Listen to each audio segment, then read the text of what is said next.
You're listening to the audio production of Be the Giraffe by Chris Jarvis, published by Fed Books and read by the author.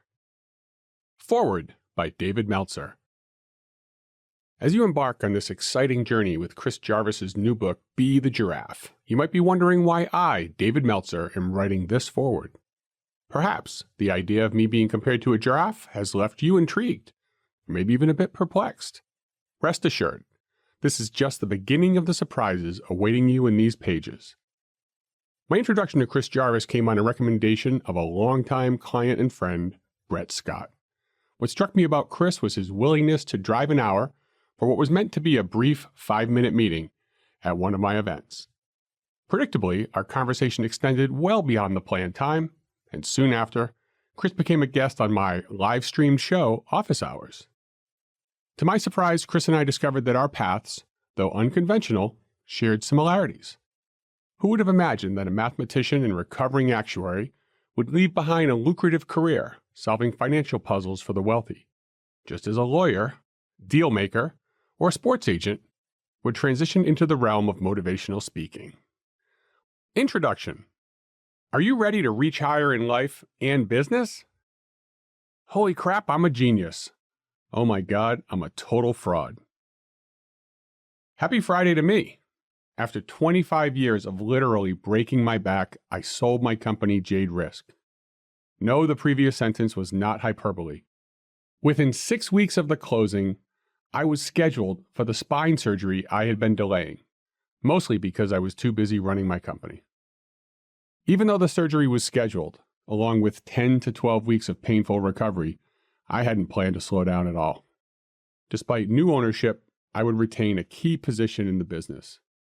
Millions of dollars were already wired into our accounts, plus I had millions of dollars of deferred payments and millions more in incentives from my sale. Did I finally plan a long vacation? Take the time I needed for my health? Nope. I doubled down and launched a new consulting firm to create multiple income sources. Well, that was my plan anyway. There's a quote that I learned through decades of ignoring it. Life gives us subtle hints. When we don't take them seriously, they become far less subtle. So that weekend, after the sale, I received a call from my sister Jennifer. Dad had discovered our sister Dee unconscious in her apartment. He called 911 while desperately giving his own daughter CPR. The paramedics transported Dee to Our Lady of Fatima Hospital in North Providence, Rhode Island, a quarter-mile from our childhood home. The 5 of us were together when we learned Dee would not survive her accident. She was a week shy of her 45th birthday. Spine surgery gives you a lot of time in bed, alone with your thoughts. The death of someone close to you can stir up and amplify feelings. With too many thoughts flying around my head, feelings pouring out of my heart, and opioids flowing through my veins, I felt the calling and a sense of obligation to help people who struggle to help themselves, kind of like Dee was her whole life. I didn't know exactly what that looked like, but the universe seemed to like that idea too. 8 weeks after Dee's passing, I was fired. When the buyers of my company failed to hold up their end of the bargain, counsel advised me to 1. File a multi-million-dollar lawsuit, which I later won on all counts. 2. Prove that I did nothing wrong by continuing to honor the non-compete I signed. 3. Because of 2, walk away from my clients and industry and do something else. From feeling like I was on top of the business world to being fired from a company I built was quite a drop. The sudden loss of my sister was a deep shock, and the pending lawsuit was surreal and painful. Weirdly, one of the most positive experiences I had in those 4 months was spine surgery. A combination of legal necessity, moral obligation, and grieving, I redirected my efforts toward helping others. When I learned that Jack Canfield, co-creator of Chicken Soup for the Soul and other successful endeavors, was writing Mastering the Art of Success, I took a flyer and submitted a chapter for consideration to be included in the book. My contribution, increasing sales without ever selling, was not only accepted, but it also won Outstanding Contribution from the publisher. Do you know what was even cooler? I was invited to be interviewed on Jack's video channel. Why not? I had some free time. If I want to change lives, I should probably meet the guy who sold billions of books and was in The Secret, a movie about the power of the law of attraction. Maybe I'll figure out what makes him unique and get a few pointers on changing lives from someone who has touched so many. In January 2018, when I got onto the set at the Roosevelt Hotel, the video production went as expected. Microphone, check, check, check. Lighting, bring out makeup. Let's get extra powder on that bald head to eliminate the glare. Then, action. Jack was very comfortable on camera and gave me a big smile that lasted throughout his warm-up questions. Then, he threw me a curveball. What advice would you give your younger self? What? I was not expecting that question. I paused for what seemed like an eternity until these words came out of my mouth. I would tell myself not to waste so much time trying to fit in. You're different. You're not going to fit in, and everything will be okay. In fact, things will be way better than okay if you just be yourself and not worry about what others want you to do or who they want you to be. In the first of many accidental discoveries, the giraffe was born. Why the giraffe? I could use the obvious metaphor of standing tall or rising above the rest. That would be an easy layup, especially for the tallest kid on the savannah. No, there's more to the giraffe and more for you. How the giraffe became so tall is a more interesting conversation about evolution. The Be the Giraffe trademark may have given you a hint. To achieve the great height they are known for, the giraffe has evolved to grow long legs and an even longer neck than any other mammal. Here is your chance to play scientist. Ask yourself, why did the giraffe evolve this way? And what advantages did the giraffe achieve by evolving in this way? The giraffe's long neck allows it to see things other land animals cannot. This unique and elevated perspective means the giraffe can see things all the others, animals and humans alike, on the savannah simply cannot. At upwards of 18 feet in height, the giraffe reaches leaves that other animals cannot. Up there, in that rare air, the giraffe has no competition whatsoever. In your life, what kind of trouble could you have avoided if you knew something dangerous was heading your way? Better yet, what kind of success could you have enjoyed if you could have seen what was ahead well before those around you? If you knew what was coming, good or bad, and had little to no competition between you and what you wanted, how much easier, more efficient, and more enjoyable might your life be? This is why we want to be giraffes. We want to elevate our perspective to see better paths in our lives and to avoid danger. When we are willing to elevate and change what we see, we can evolve in how we think and what we do. This is my goal, my wish, and my prayer for you on your quest to be the giraffe. Who needs to be the giraffe? Initially, I began to write this book for my younger self, the one with fewer than 30 candles on his birthday cake, more than his fair share of hair on his head, and no idea how many lessons he was about to learn the hard way. I envisioned well-worn copies of Be the Giraffe on the desk or nightstand of every first-time entrepreneur or ambitious visionary.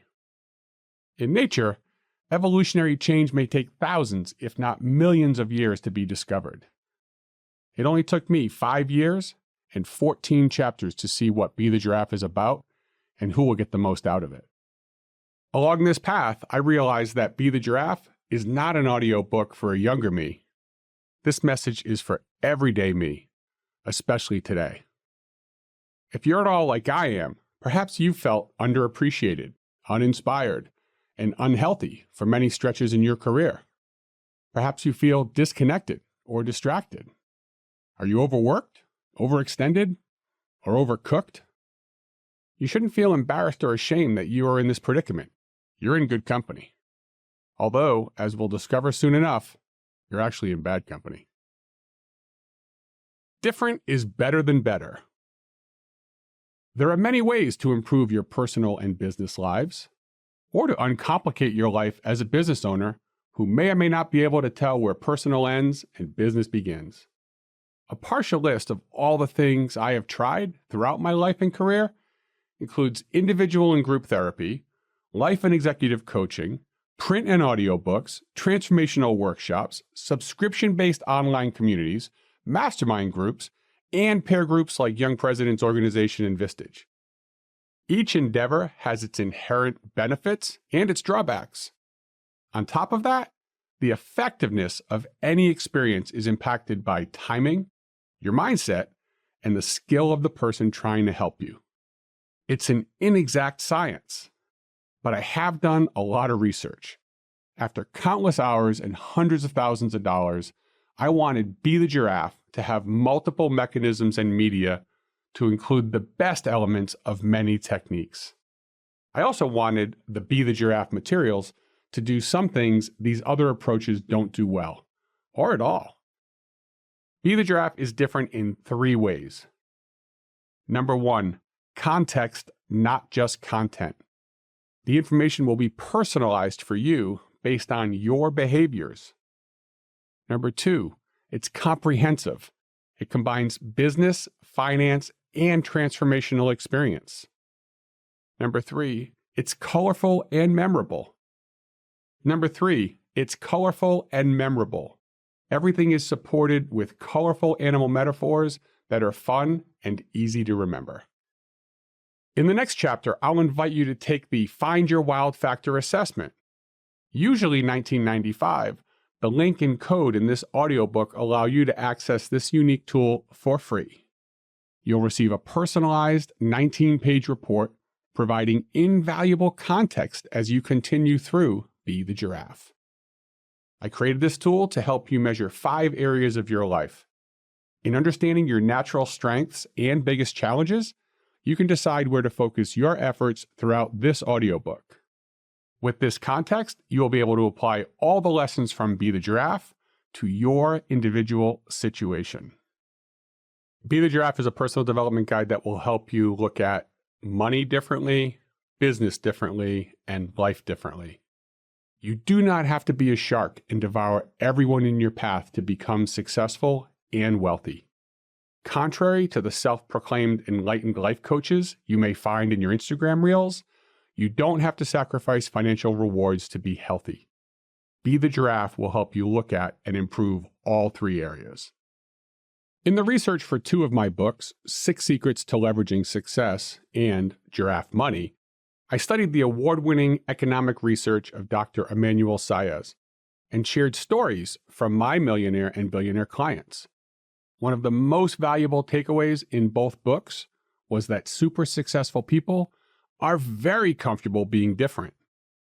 This is where mindset comes into play and brings the 3rd leg of the stool into the program, making Be the Giraffe unique. After selling my company, I trained and worked with Jack Canfield, who gave me incredible insights into the power of the mind and the ability of people to overcome great challenges. We could audition animal spokesmodels for different all day long, but I'd still pick the giraffe. Stay with me, and I bet you'll agree. The giraffe shows us a better path to improving our finances, health, career, and relationships, and having more fun with all of it. I'm a total fraud. Okay, back to my moment in the video interview. Things will be way better than okay if you just be yourself and not worry about what other people want you to do or who they want you to be. End quote. When I heard those words come out of my mouth, I must confess I was quite impressed. Look out, Jack Canfield and Tony Robbins. Jarvis is ready for his close-up. Then, for reasons I can't explain, a second perspective became clear. I've spent most of my first 50 years trying to fit in. As a result, I was avoiding, ignoring, or neglecting the true, different, authentic me. I wasn't convinced everything would be okay. I was scared, caught like a zebra in the headlights between the status quo and the life I wanted to live. Fraud. I wasn't being true to myself or the higher aspirations I was somehow blessed to hold. I needed to take action. I needed a teacher, a really weird mentor, Yoda wasn't available, but I spotted an even better one. And that, as the poem goes, has made all the difference. So this audiobook is for the younger me, the 5 years ago me, and the today me, and I believe it's for you. Being the Giraffe is not about increasing your income, the value of your business, or advancing your career. It may do any, all, or none of those things. Being the Giraffe is about helping you find and enjoy everything you want in life, and more than you ever knew you wanted. The next 14 chapters will not focus on the height and majesty of the giraffe. That would make this audiobook predictable and uninteresting, the same way you would be unsurprised to learn that someone 6'10" plays basketball. Instead, we will focus on the weaknesses and vulnerabilities of the world's tallest mammal. In understanding how the giraffe has evolved and adapted to become more vulnerable, you will learn invaluable lessons to help you persevere, stand out, and reach much greater heights in life and business.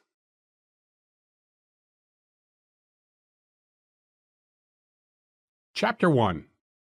Get out of the weeds.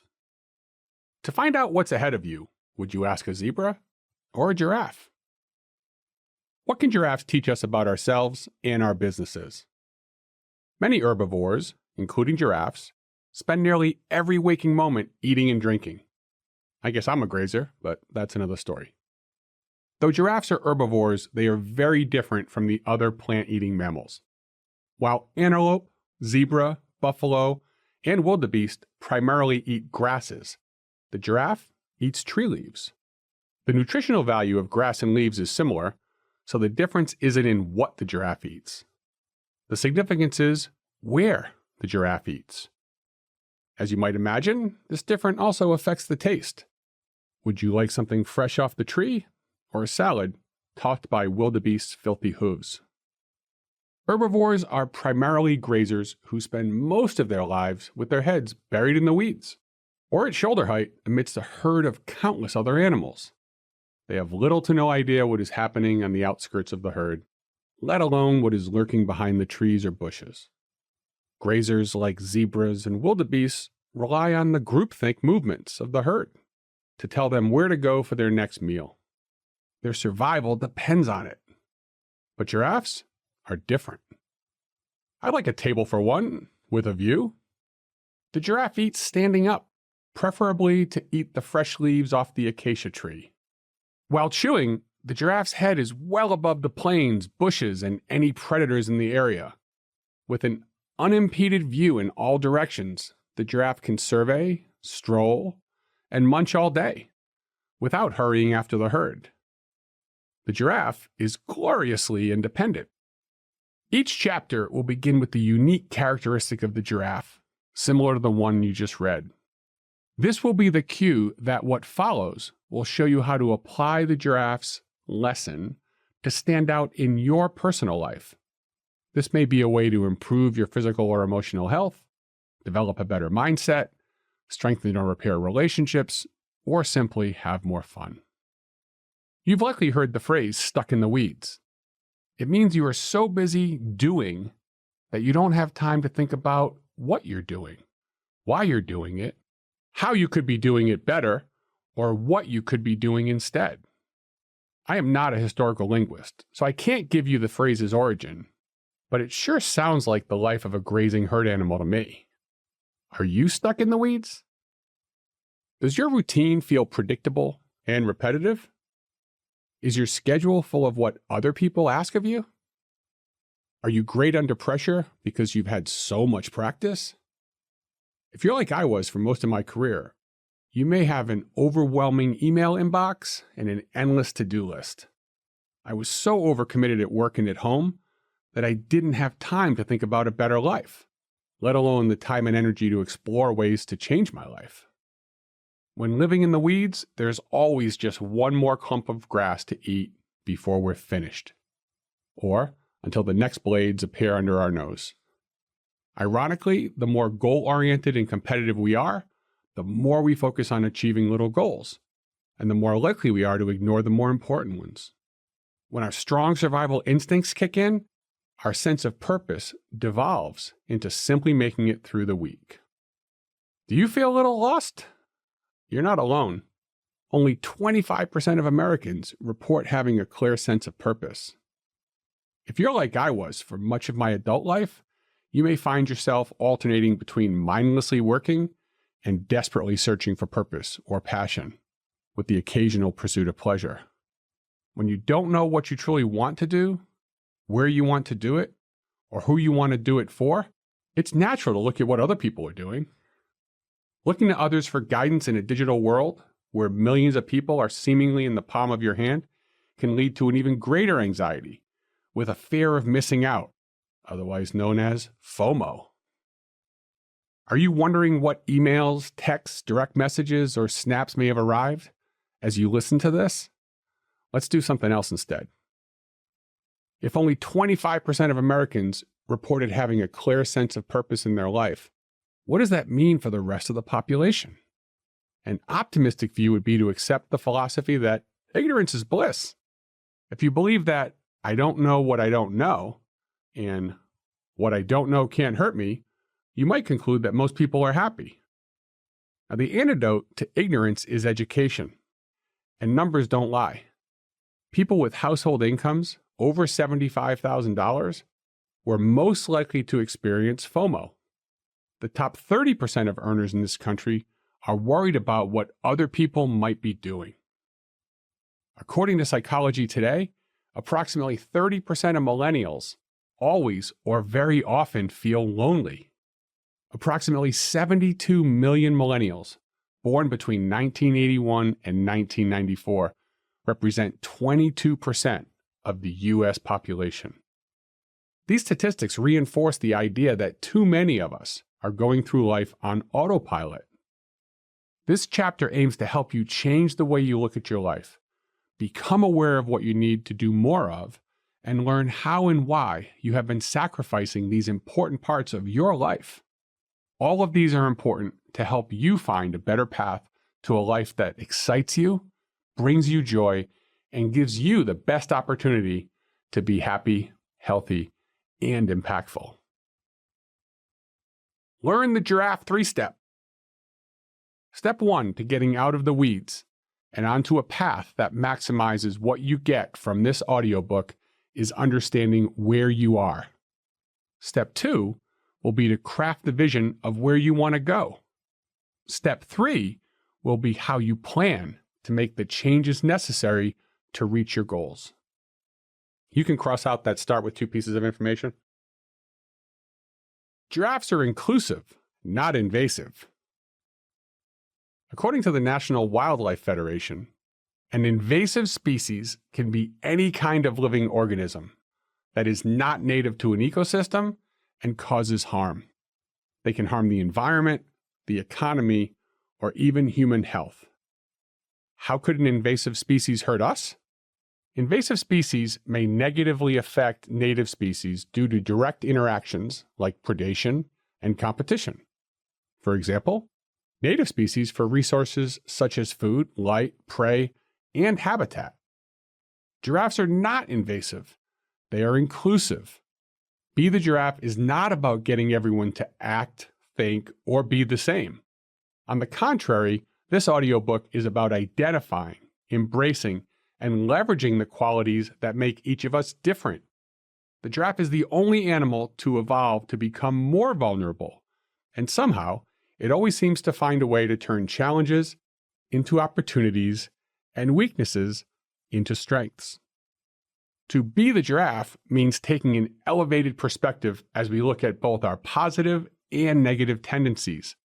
This is neither to be boastful nor to be critical. We elevate so we can identify the best path to being ourselves and getting the most out of who we are. A few years ago, I noticed that people were increasingly worried about getting canceled. Subsequently, the need to find a tribe became paramount, and a great deal of our shared quest for individuality has been lost. I wanted to do something to try and draw attention to the situation. First, I recorded a TEDx talk, Surviving Ain't Thriving, Break Free from the Herd. Apparently, the message hit home, as it was the second most popular talk of 2022, with over 4.5 million views. If you feel like you are constantly putting out fires, chasing your tail, or jumping from one emergency to the next, you might enjoy this TED Talk. Second, I spent 14 months creating the Find Your Wow Factor assessment to help people look at their lives differently. If you are like I am, you may have taken a handful or over a dozen personality tests in the past. You read in the opening chapter that my advice to a younger self was to stop trying to fit in with some elusive group. I took this advice and created a short, fun, memorable assessment that is different from any quiz or assessment you've ever taken. In 4 minutes, your answers to simple multiple-choice questions will score your life in the areas of health, finances, career or purpose, relationships, and fun. After answering 20 multiple-choice questions, you'll immediately receive a personalized 19-page report and meet some animal guides to help you on your journey. To take your free Find Your Wow Factor assessment now, you can go to findyourwildfactor.com and use the coupon code 17CJ44 to save yourself the $19.99 price. Think of this as a choose-your-own-adventure story, and you're the main character. For business.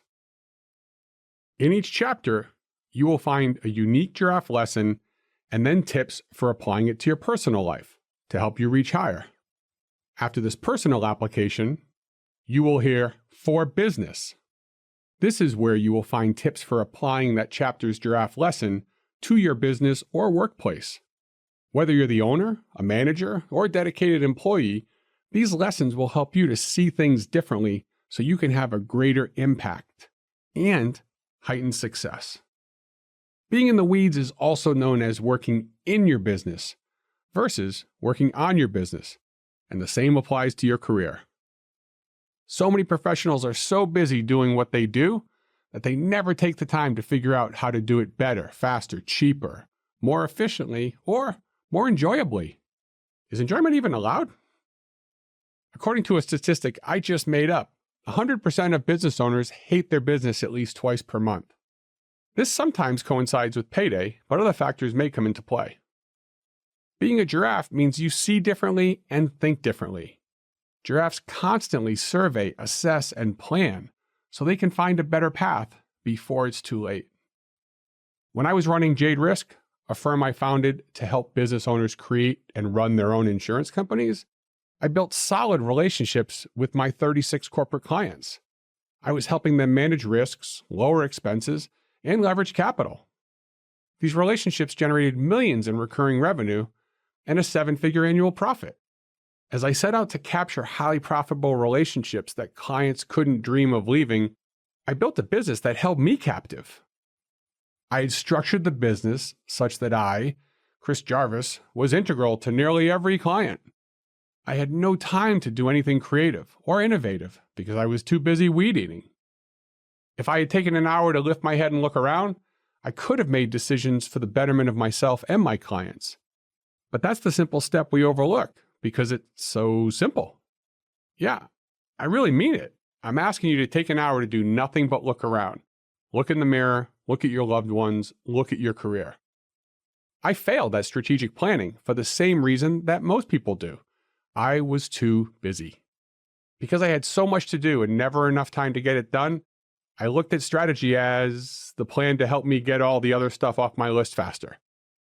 When I finally dedicated time to strategic planning, I found the only way out was to sell the company to a strategic buyer. Within 15 months of that session, we closed on a sale that freed me from the operational and administrative hell and returned my investors their principal plus $1.1 million in profit. Maybe that's worth an hour of your time. What's up, Doc?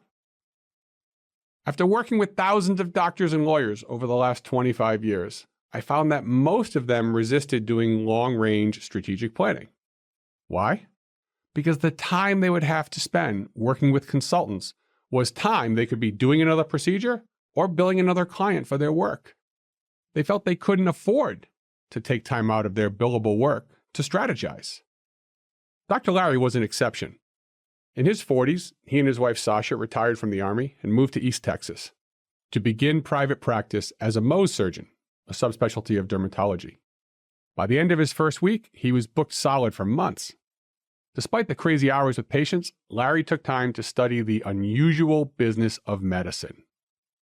Larry built multiple ancillary income sources in an ambulatory surgery center and dermapathology lab. He implemented systems for patients and staff that allowed the practice to see more patients and make more money, attracting more dermatologists. I was with Dr. Larry when a private equity firm from Boston came down for a tour of his practice. We dropped them off at the hotel and Larry asked, "What do you think?" I replied, "They want a cheap practice to buy, it won't be yours. If they're looking for a flagship practice to use to grow a huge multi-state dermatology hub, you'll have an offer within the week." A very attractive offer was made within days. Within a few years, this practice acquired the services of hundreds of doctors, sold multiple times to different private equity firms, and became the most extensive dermatology practice in the United States. Take your business on safari. Little did I know, this audiobook started writing itself when I was a kid watching countless nature shows with my dad. In 2003, I had the once-in-a-lifetime opportunity to go to Southern Africa for a 4-week photo safari with my dad and my dear friend Lee Kaplan. Whether we were in a Land Rover, boat, canoe, or on foot, we needed to always be alert. There was very little doing and a great deal of observing, which led to an amazing amount of learning. Getting out of the weeds in business means to stop doing and start observing. Your vision will expand, your perspective will gain clarity, and you'll be able to see threats and opportunities. Today's Reach. At the end of each chapter, there's a section titled Today's Reach. This short section will give you something to think about during your day. Right now, chew on this. Giraffes eat leaves, not grasses. The seemingly small difference between the giraffe and every other herbivore on the savanna makes a monumental difference. Literally and figuratively, the other grazing animals spend most of their lives with their heads in the weeds, unaware of what is going on more than a few feet away. Other than the precious few at the front of the herd, these animals have no idea where they are going next, and no say in the matter. Being a giraffe starts with getting your head out of the weeds so you can see where you are. As we begin this journey, I've created 2 tools to help you. Number 1, find your wild factor assessment. As I mentioned earlier, you have free access to this assessment, and your personalized report will help you see the weeds and rise above them. Go to www.findyourwildfactor.com and use the code 17CJ44, and that'll be free. Number 2, elevate your business assessment. This tool will help you look at your business in 5 areas: strategy, sales and marketing, operations and management, financial stability, and lastly, leadership and personnel. If you are considering selling your company and want a business assessment, please feel free to email me directly at mail, M-A-I-L, at chrisjarvis.me, and I will send you the code for the form. Take your time as you go through these exercises. All answers are correct. Most importantly, be kind to yourself as you review the results. The purpose of these assessments is to give you a better idea of where you are right now. This will help you figure out where you might want to go and how best to get there. I promise there's a method to this madness, and the message is much more than try harder or set big gorilla goals. You're going to be the giraffe, and you're going to like it.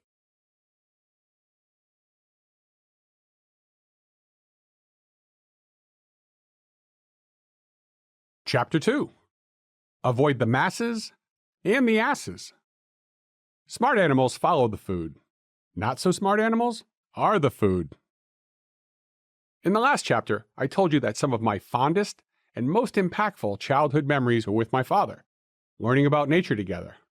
starting with Mutual of Omaha's Wild Kingdom and culminating with A Month Together in Africa. If you happen to share the same interest, perhaps you can imagine the episode highlighting the great African migration. Here's the British biologist with the unmistakable voice. Indulge me a moment and pretend that I'm doing this in the unmistakable accent of your favorite British biologist and naturalist. Today we meet the untold thousands of zebra, giraffe, and wildebeest who have migrated thousands of miles across the Masai Mara. These weary travelers must now face the imposing and treacherous Mara River. There is no easy place to cross. The raging water is up to 10 feet deep in the middle. Millions of animals approach the unstable riverbanks with caution, for good reason. Hidden in the muddy waters are living dinosaurs. Nile crocodiles as long as 18 feet and weighing over 3,000 pounds have been looking forward to this day for months. As the herds crowd the river's edge, anticipation and drama build. Survival instincts win out as they take the plunge. Most make it, many don't. The scene is gruesome, especially as stately giraffes are toppled in the grip of one, then several toothy death rolls. Cue the Lion King soundtrack and slow motion montage begins. Remember those scenes? Well, it's a trick question. The answer is yes and no. Everything about this annual event described earlier is true, except no herd of giraffes was decimated by crocodiles. Why? Because it's never happened. Avoid the masses. There are many reasons why this gory scene does not include the tall namesakes of this audiobook. First, giraffes are non-territorial, non-migratory animals. They are free to roam wherever they desire. Though a group of giraffes may congregate in groups of up to a half dozen, these groups, called towers, do not have a formal hierarchy and do not form large herds. They enjoy a freedom of movement that other animals do not, nor are they impacted by the weather due to the deep roots of their food source. Contrast that to the zebra, buffalo, or wildebeest that form large herds and migrate following the rains. I lived in Boston, Los Angeles, and Austin before settling in the Dallas suburbs. I know something about traffic and the time we waste in it. I'll avoid further comparisons and simply point out that giraffes avoid traffic and traffic jams altogether. Herd animals stay in large groups to be safe. They rely on safety in numbers. But this strategy is a double-edged sword. Sure, a group of predators will only take down one member of the herd at a time. Since there may be thousands, if not hundreds of thousands, of fellow commuters on the plains, you may like your odds. But remember the famous words of Lloyd Christmas in the movie Dumb and Dumber? When asking Lauren Holly's character about the odds of them getting together, she replied, 1 in a million. His response, so you're saying there's a chance. This may seem crazy, and though the movie is ridiculously clever and silly at the same time, it is also profound. There is safety in numbers for the herd until your number is up. And I haven't seen any PBS specials about water buffaloes dying of old age. Have you? Another drawback is that predators can easily find herds of hundreds, thousands, or even millions of animals. When a single animal leaves the safety of the group, it is immediately targeted by the many stalkers who patiently follow the herds. For that reason, once you are in, you can never really get out safely. Giraffes don't need to have the protection of the herd. They avoid the buffet by going places other animals are not. When they stumble across predators, it's usually an accidental encounter, and giraffes are surprisingly well equipped to handle their foes, even in that scenario. For you. Since human beings are also mammals, like those that form the constant great migration of animals in Africa, let's look at the 4 reasons animals form herds. Number 1, protection from predators. Number 2, improved feeding opportunities. Number 3, social interaction and communication. Number 4, reproduction advantages. The factor that has the greatest impact on humans is the third, social interaction and communication. With language and technology, humans can communicate with nearly every other person on the planet to navigate the other 3 areas. In the previous chapter, we learned that 3/4 of Americans do not feel they've found their life's purpose. It makes sense that highly evolved humans would utilize the communication and technological tools that they developed to see what others are doing. Unfortunately, this pendulum swings both ways, and not all communication is positive or helpful. Consider this herd mentality I witnessed up close. In 2020, the COVID pandemic turned political, and people's fears led to many rational and irrational arguments. Some of the most heated debates centered around education.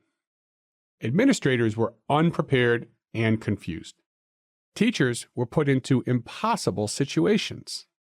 Parents were afraid to send their kids back to school, and afraid they might kill those kids if they didn't get back to school.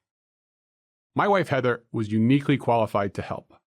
As a national board-certified English teacher with nearly 20 years of experience, she completed her master's in education virtually in 2009.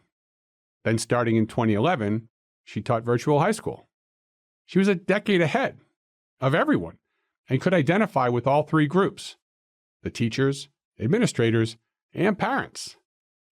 In September 2020, after meeting with multiple committees, Heather crafted this letter and posted it into both the conservative and liberal Facebook groups people in our town had created.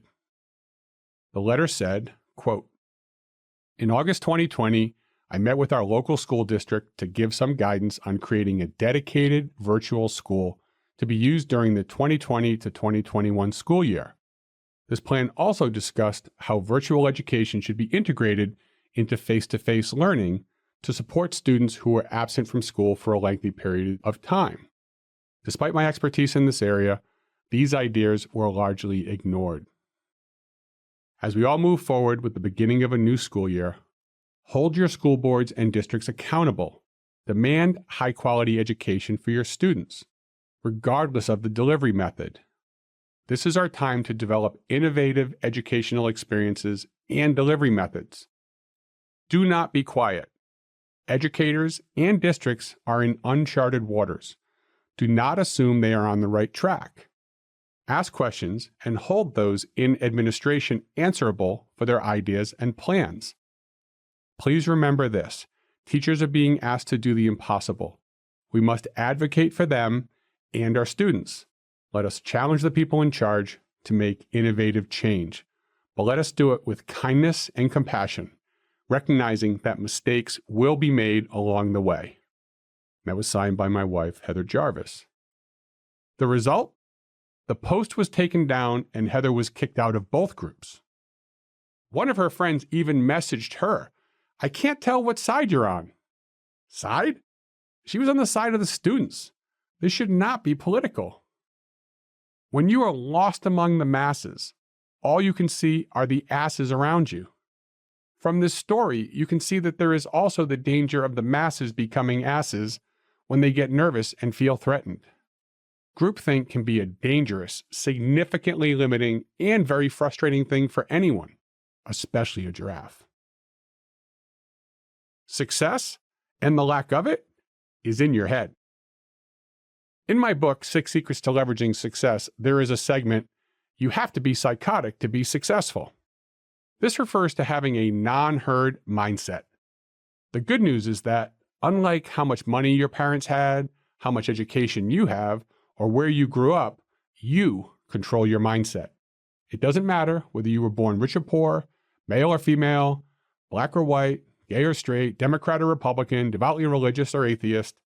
No matter where you may have started, where you have been, or where you are heading, you, and only you, get to control the way you think.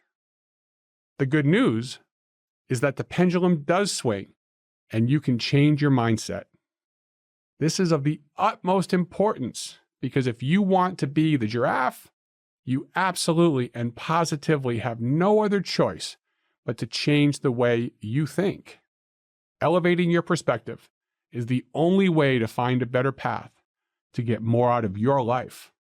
Let's see how the most successful people have used their minds over all things that matter. I like to say, everyone wants to be an outlier, but nobody wants to be an outcast. Generally accepted psychology tells us that most people want the same things. Maslow's hierarchy of needs says humans have basic survival needs like oxygen, food, and water. Then once we have basic survivals covered, including Wi-Fi, which helps too, we need safety and security. The third need is for love and belonging. Often this is referred to as fitting in and being part of something. Most people want to be like their colleagues because they want to be liked by their colleagues. This third area is where super successful people are most different. Each of the billionaires and all of the 100 millionaires I have met or worked with have similar stories. When they had their greatest idea, and they all remember the one that changed their lives forever, they recall sharing it with friends, family, spouses, parents, investors, friends, even colleagues or business partners.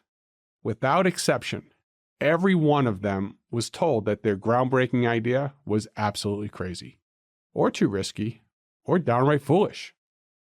If you are anything like I am, you have had countless wild ideas. On some level, every human does.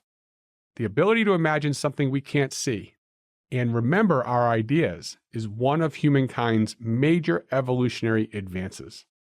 Among us, the levels of success we achieve are determined by what we choose to do with these ideas.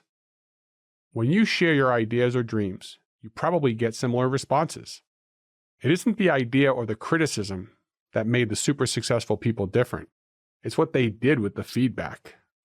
Without exception, every one of them completely ignored all the criticism and pressed on with the big idea. They were made fun of, laughed at, and even shunned in some instances. They resisted the urge to fit in and fall back in line. They left the herd and became a giraffe. Why did they press on with their big ideas? They pressed on because they had a vision of what they wanted out of life. And more importantly, they decided they didn't need anyone's approval. People who earn millions of dollars per year are unlike 999 out of 1,000 people. Most of us want to be outliers financially, but are not willing to be outliers socially. It's okay to want to fit in with a group of people, but that is not how you'll achieve your greatest levels of success. I'm not saying you need to be antisocial to be successful. You need to focus on what you want and not let other people's commentary impact how you feel about yourself, your dream, or your path. This new path may be the less traveled one. In fact, it may well be a never traveled one. Remember, the herd's single function is to preserve most of the group. Any idea that suggests splitting up will be seen or felt as a threat, so you can't expect others to respond favorably to any innovative idea you have. Traveling on your temporarily lonely path is where you will see the most growth. For business. In my 30-year career in financial services, I attended hundreds of industry conferences where multiple companies, distributors, and salespeople would gather to discuss products, industry changes, regulation, and market opportunities. When my firm represented hundreds of medical practice, I had the opportunity to speak at countless medical association meetings, where competing physicians in the same specialty would share research, best practices, and practice development ideas. As a competitive person, it struck me as odd that people would share their ideas with colleagues and competitors. Then, it became clear that the industry's fear of not surviving is more powerful than the desire to thrive. Even in competitive industries, the herding mentality is unavoidable. As humans, as it is with all animals, it is part of our DNA to do everything we can to survive. Nearly all our instincts are attached to either personal or special survival. The problem is that playing it safe devolves into mediocrity, especially in business. After the TEDx talk I gave in 2022, the popularity and viral nature of it made it clear to me that after the COVID-19 pandemic, people were struggling to find their place in life and business. The biggest misconception in business is that playing it safe is actually safe. Doing what appears safe at the time, like following the asses in front of you, will reduce the speed of your decline in the short run and put your business at greater risk in the long run. In the life cycle of a corporation, companies become successful because they, 1, innovate, 2, scale, and then, unfortunately, 3, preserve. The natural 1, 2, 3 progression is problematic due to the ever-changing shifts in culture. Step 2 requires systems, processes, and protocols, things that often alienate the founders. When those big idea people leave the company for a new venture, there's nobody left to help the company innovate again. A better model is 1, innovate, 2, scale, and then go back to 1, innovate. A sign that your company is in decline is that human resources and legal departments have a significant impact on the operations and management of the company. This is a sign that the company is preserving what it has rather than finding new ways to innovate so it can continue to grow. In 1997, I met one of my early mentors, Hunt Ramsbottom. I was in business school at UCLA and had earned a scholarship from the Young Presidents Organization, also known as YPO, for entrepreneurial achievement. When Hunt's private equity firm was acquiring companies within the same industry to merge and consolidate them, also known as a roll-up, one of the first things he did was fire the senior management team. He didn't do this because they weren't good at their jobs. He did this because these executives were generally experts in their industry. Why did he fire them? His goal when executing any roll-up was to innovate and to create significant value from that major innovation. He told me that he never wanted to hear, "We tried that and it failed," or "It doesn't work like that in our industry." Hunt would bring in executives from very different industries. In one example from the automotive industry, he brought in executives and advisors from food and beverage, financial services, hospitality, manufacturing, and other industries. These executives were to come up with and execute upon ideas that other companies in his space would never think of doing. Just like the crazy idea of an animal with a 16-foot-long neck, it worked wonderfully. If you want to have more control over your success, find a way to do things differently. If the thought of acting on your ideas scares the dung out of you, I have good news for you. You're normal. Now, be abnormal and move forward through the fear. Be the giraffe. Today's reach. Avoid the masses. The M is often silent. The herd animals on the savanna rely on safety in numbers to increase their odds of survival. These animals have no choice but to go along with the group mentality. If you were comfortable doing what everyone else wanted and going where others wanted you to go, you wouldn't be listening to this audiobook. Giraffes are non-migratory animals that have far more freedom to explore different habitats. To help you create similar freedom in your personal and professional life, there are a few things you will want to think about as you continue listening to this audiobook. Start your days or your weeks by becoming more aware of where you are spending your time. Yes, this continues the last chapter's theme of getting your head out of the weeds. But wait, there's more. It's not a second set of Ginsu knives, but I do want you to dissect your answers. Sometimes you may find yourself relaxing, while at others, you're burning the candle at both ends. You may notice that you are spending significant amount of time exercising, doing yard work, reading, studying, or walking the dog. Maybe you're checking emails during the evening, on weekends, or even in the outhouse. At these moments, ask yourself, who am I doing this for? Is this something you want to do for yourself because someone expects you to, or is there some other motivation? Don't leave your curiosity at the door when you get to work. Lift your head and pay attention to what you do and why you do it. You may want to pay particular attention to interactions with employees, customers, and prospects. Perhaps the way you conduct meetings is predictable, but no longer effective. What could be done differently to make work more efficient, effective, or fun? When did you last review your marketing, prospecting, and sales processes? You may want to stop and ask yourself if there might be a better way to generate new business.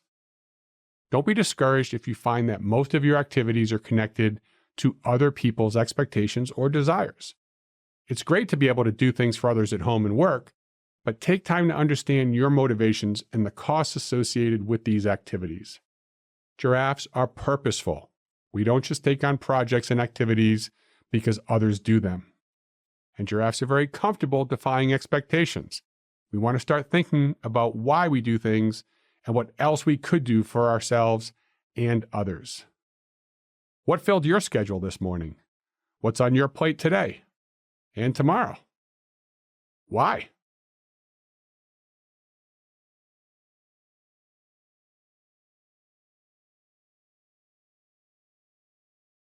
Chapter 3. Balance is BS. Don't get a big head unless you have a big neck. What can front-heavy giraffes teach us about balance? Obvious fact. Giraffes have large heads and long necks that are very dense and extraordinarily heavy. That reminds me of a very dense, big-headed boss I had early in my career, but let's move on. A giraffe's head and neck can weigh approximately 600 pounds. If you consider that the average weight of a male giraffe is 3,000 pounds, the head and neck make up 20% of his total body weight. By comparison, a human's head and neck make up only 8%. The difference between 20 and 8 is significant, but that's only half the story. If you remember anything from physics or gym class, you know that the further you hold a weight away from your body, the heavier it is, in practical terms. You know the drill. Hold a gallon of acacia milk in one hand close to your body, then extend your arm fully with the bottle in your hand. The same object exerts more stress on your body the further away it is. Back to wildlife biology. A human head is centered between a person's shoulders and hips. The giraffe's disproportionately large head accounts for 20% of its total body weight and is way out in front of its body. To say that a giraffe has a high center of gravity would be stating the obvious. A slightly less obvious, but clearly accurate conclusion is that the giraffe is front-heavy. If it had evolved to become more balanced, it would have shortened its neck and given up its unique visual perspective and gustatory preferences. To support this massively disproportionate weight imbalance, a giraffe's front legs are 10% longer than its back legs. This allows the giraffe to maintain its height advantage while not tipping over. There are other benefits this uniquely imbalanced animal enjoys too. Have you ever watched sprinters in the starting blocks of a track meet? What do they do when they approach the finish line? They lean forward. Baseball and softball fielders are taught to have their weight on their toes, not on their heels. Basketball players are taught to have one foot forward in a triple threat position so they can easily shoot, pass, or drive. Football players are bent over at the snap. Every one of the 22 players in the field has his weight forward at the start of each play. By leaning forward, it's easier for the giraffe to move quickly. This imbalance helps them get a quick start if they need it, in a race with an ambitious lion, for example. It also allows the giraffe to maintain a rather impressive speed of 35 miles per hour. It may look like a slow, loping animal, but the giraffe is one of the 20 fastest land mammals. Last but not least, this imbalance allows the giraffe to stand on its hind legs to reach even higher leaves. Because there is so much weight in the front of the giraffe's body, there is little risk that the giraffe will fall backward while rearing up to reach higher. For you. Balance is a very popular concept. Psychologists and therapists talk about having a work-life balance. Investment advisors talk about a balanced portfolio. Nutritionists espouse a balanced diet. When I stayed at the Miraval Spa and Resort, the menu whispered, all proteins can be prepared simply balanced with rice and steamed vegetables. Balance is a wonderful end result, but it is not the way to reach an ambitious goal. Why? Because nothing amazing can be achieved without some risk and sacrifice, which will put you out of balance. Balance is a great idea after everything significant is achieved. The problem is, like the body of the giraffe, our lives are never truly in balance. There is always something going on that we don't anticipate or don't plan. We may have a financial crisis that arises out of misfortune or health emergencies that hijack all our thoughts. In fact, quite literally, while writing this paragraph, I dropped my iPad and broke the screen. Overall, you can strive to have balance in your life, but your days will not all be balanced. You will have to focus on areas that require your attention, when they require your attention. The best we can hope to do is create a long-term balance by embracing short-term imbalance. This is achieved by looking at progress over months or years and not being consumed or overwhelmed with progress over days or weeks. A great example of this strategy comes from the entrepreneurial business strategy program called Strategic Coach. Dan Sullivan created Strategic Coach to help business owners identify what's most pressing in their businesses and to create strategies to reach higher levels of success. His program breaks a business owner's schedule into focus days, buffer days, and rest days. Focus days are the ones where you do what you are uniquely gifted and love to do. Buffer days are pain-in-the-ass days where you run errands and address items that do not make money. Vacation days spend from midnight to midnight with absolutely no work. No emails, no calls, no work. The goal is to maximize focus days and vacation days and minimize buffer days. Tomorrow just became a buffer day for me at the Apple Store. Balance is a never-ending sport. Our lives are the sum of all the events that happen to us and the reactions that we have to them. For this lesson, we don't need to get into a metaphysical discussion about our roles in creating the events that happen in our lives. We need only acknowledge that some events require more time and attention than others. For example, when my daughter was born, we didn't live near either of our families. As a result, I took the better part of a month off from work. Of course, I had something to do with having a child, but at the time of conception, I didn't plan to take weeks away from the office. When I was running a consulting practice for wealthy clients, we would secure 90% of new clients in the last 2 months of the year, every year. This meant that we worked 12 to 16-hour days in November and December. The trade-off was that I was never in the holiday spirit. When selling a business, as an entrepreneur or coach to business owners, the closer we got to the closing date, the crazier the hours were. The race to get everything done would often result in 20-hour days or even all-nighters. Balance isn't something we check off our task list. It's a daily endeavor. Ironically, staying off balance and ready to adjust is the key to making the most of our days. This giraffe mindset will help you not be so hard on yourself and those around you. Can we become aware of our tendencies? When I developed the Find Your Wild Factor assessment, I wasn't interested in what people say their priorities are. I wanted people to look at their actual behaviors. You can say your body is a temple, but maybe you treat that temple like spring breakers at an Airbnb. The gap between desire and behavior is where we help you set and reach your goals. Speaking of spring break, years ago, I was asked to be the keynote speaker at the Empower Brokerage Sales Conference in Cancun. I had every one of the qualifiers take the Find Your Wild Factor assessment. Most people found the results very interesting and helpful. One participant, Monica, took offense to her inner animal being an eagle. She said, "Your report is wrong. I'm not an eagle. I'm not about money. I'm a people person. I should be a penguin." Thankfully, she was willing to work through the perceived discrepancy with me, which helped me learn what my assessment really measured. Monica's parents migrated to Texas from Mexico. They worked hard to raise 5 children in a trailer south of the Rio Grande River. To say they were poor would be an understatement. She said they worried about finances all the time. I asked her when she last spent money frivolously on a luxury item she didn't need, and she replied, "Never." I then asked Monica, "What if I told you that you're an eagle because money is the dominant voice in your head, and you can't make decisions without considering the financial repercussions they may have?" "That makes a lot of sense," she admitted. The category in which you score the highest, health, finances, fun, relationships, career, on the Find Your Wild Factor assessment, may also be called the dominant voice in your head. Your behaviors demonstrate that. When given choices in your life, you sacrifice your high score less often than any of the other areas.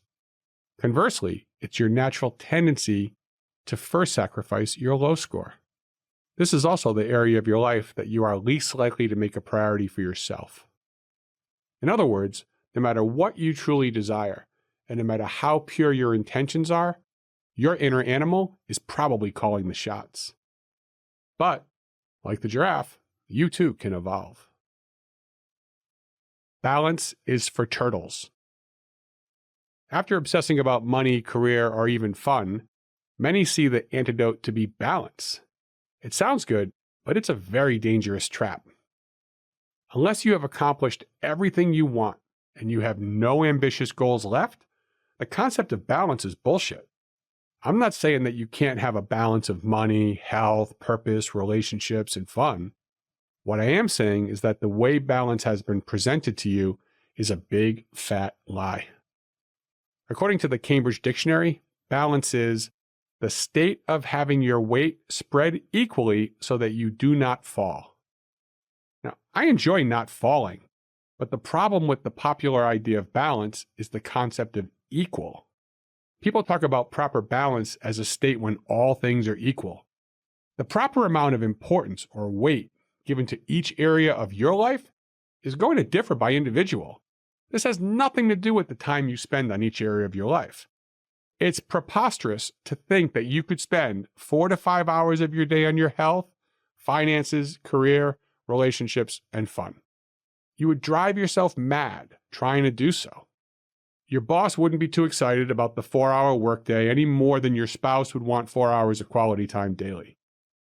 I've never achieved balance. One year, my tax return reported that I made $2 million and negative $500,000 the next. Over the last 5 years, I've seen my weight fluctuate by 40 pounds. My mother-in-law's advice to my wife was to measure marriage over years, not over days, weeks, or months. She said, quote, "Some years will be better than others. If you have more good years than bad years, you're doing pretty well." Unquote. It isn't that we can't have balance in our lives overall. The point is that we cannot have balance in our lives today, this week, or even this month.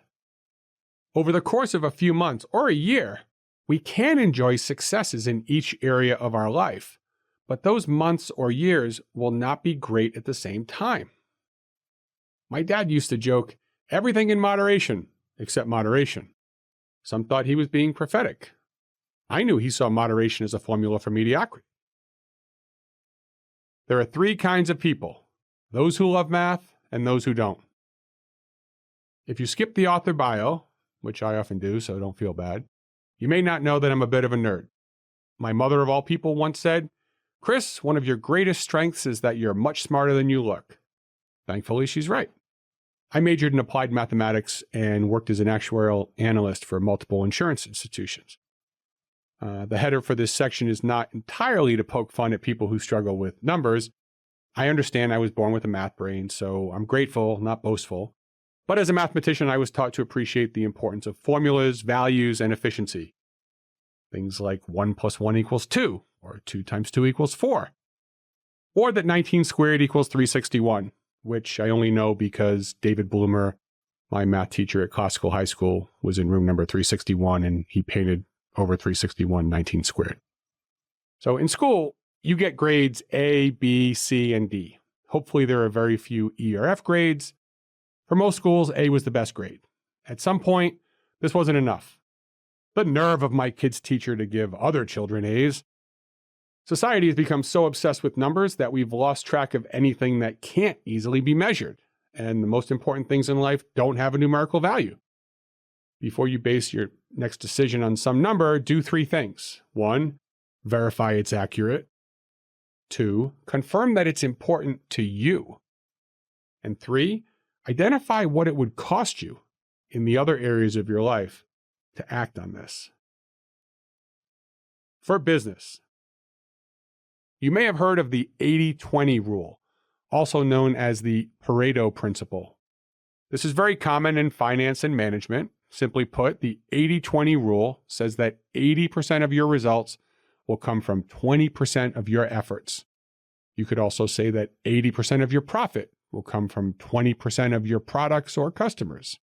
What is much more important to note is that the remaining 80% of your efforts will only result in 20% of your profits or productivity. What are you supposed to do with this information? Many people just accept the fact that this is how life and business will be. Some accounts, products, and customers are going to be very profitable and well worth the effort. Most of the accounts, products, and customers will take more time and be more difficult, which will make them much less profitable. We'll just have to kiss a lot of frogs so we can eventually find the proverbial prince. No, that is not the elevated perspective of the giraffe. When you accept the status quo, you are moving back toward the middle. You don't want to move with the herd. Before you can live differently, you must see a different path for yourself. Before you see that better path, you must think differently. Don't accept the 80-20 rule as a law of science, like gravity. Accept it as a law of sociology. Society doesn't want you to be different. People in our society don't want to accept responsibility. You want to be successful. You will be different. You want to be out of balance. Aim for 20% of your accounts, products, or customers to give you 100% of your results. How? By firing the 80% who are wasting your time and keeping you from finding or developing more like the 20% you love. I've heard it said that if you can't say no, your yes is worthless. If you are trying to be all things to all people, you will end up being nothing to anybody because you'll be out of business. The question is, what are you doing well today that is stopping you from doing what you should be doing? This one is deeper. It can be applied to dating, projects, hobbies, careers, and countless other things. If you don't buy it, just ask one of the wealthiest and most famous investors in history, Warren Buffett. With a net worth of $117.5 billion, his quote, "Diversification may preserve wealth, but concentration builds wealth," appears to support our hypothesis. Let's only grow 4 apples per tree. Wait, what? This is a case study about Apple. In the fourth quarter of 1996, Apple's revenues dropped 30%.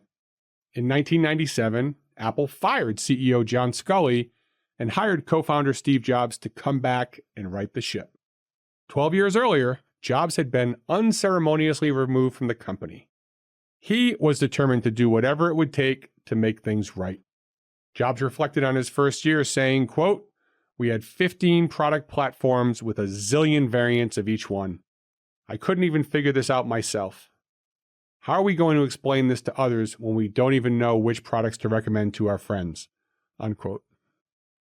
Walter Isaacson writes in Steve Jobs' biography that he screamed "stop" in the middle of a product meeting. This is crazy. The CEO then went to the whiteboard and drew a simple cross. He then wrote at the top of either side of the cross, consumer and pro for professional. These represented the 2 classes of buyers. On either side of the horizontal line, Jobs wrote desktop and portable. These represented the types of products Apple would develop. Apple would create and market one product for each of the 4 segments. Now, Apple's return to greatness wouldn't be simple, but it would result from simplification. Apple felt this pain. They lost close to $1 billion in Jobs' first year back. Luckily, Apple didn't change course. In the second year under Jobs, the company posted a $309 million profit. They were back. The balance sheet. One of the best experiences I had in business was being part of Vistage's chief executive group. Vistage is a CEO peer leadership group that I joined to expand my connections and knowledge as a leader. For 10 years, around a dozen CEOs in Austin met monthly to share and address our professional and personal challenges. We were not a herd, but a tower. This is your hint for the quiz in Chapter 6. One member, Franklin, provided a wide range of insurance and administrative services to municipalities throughout Texas and the South. The business was doing well, but he was losing money on his health insurance offerings. No matter what he did, he continued to lose hundreds of thousands of dollars every year. Company leadership assumed that to compete, they must provide a full scope of services to their clients. Losing his ass in healthcare appeared to be a cost of doing business. You win some, you lose some, right? Wrong.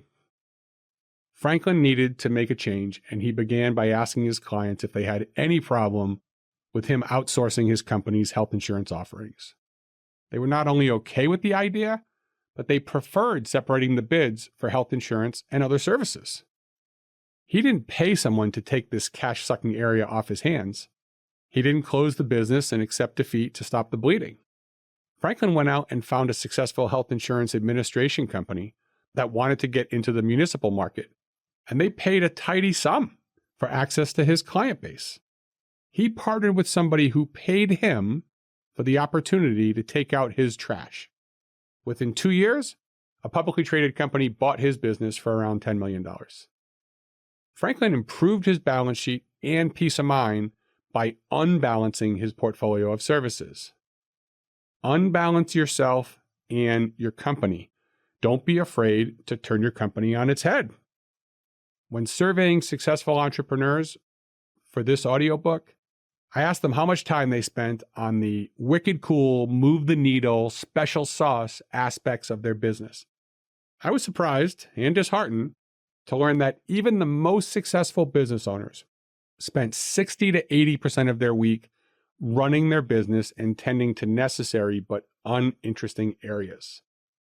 If this group of successful entrepreneurs scored this way, imagine how most struggling business owners and managers operate.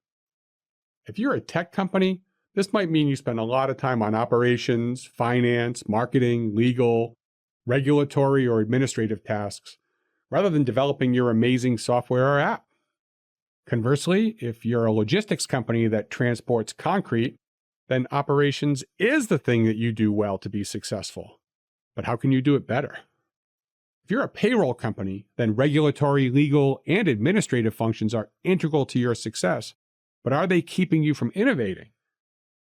There is a highest and best use for your time based on your role as the business owner and based on your skills, abilities, and experience. Are you making the best of your most valuable asset? You? Today's reach. Remember to be yourself and be a giraffe. Earlier, we learned that when compared to a normal herd animal, giraffes have a strange body. Their front legs are longer than their back legs, and they bend backwards to reach especially high leaves. A very long and heavy neck makes the giraffe front heavy. Because of all this strange disproportionality, giraffes look different and move differently. Despite all these unique qualities, the giraffe still makes it all work. To illustrate this, think about a time when health, yours or a loved one's, was more important than money. Perhaps you booked an expensive procedure or paid a lot for travel to be with someone. Now, think about a time when you sacrificed health for money. Maybe you took a red eye to save money or to maximize your time. You knew you wouldn't sleep well, but the ticket was so much cheaper. Over the next few days, you will make many decisions about how to spend your time and your money. Notice how the importance of different areas of your life can change. Sometimes, health may be more important. Other times, you may be more inclined to sacrifice your health by going out late with some friends or staying up to work on a project or to prepare for a meeting or exam. In other words, instead of setting your priorities in stone, try setting them in mud. Sure, your feet will get stuck in them when you try to move, but they can move. This slight shift can be very freeing. How can you get more comfortable with being flexible?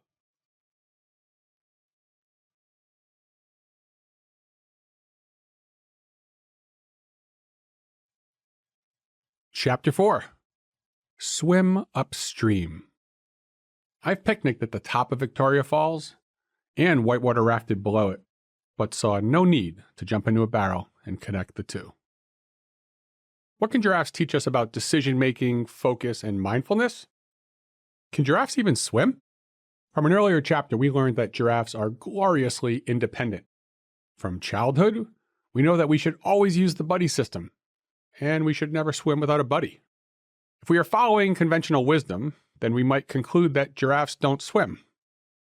Gloriously independent plus need for buddy system equals giraffes don't swim.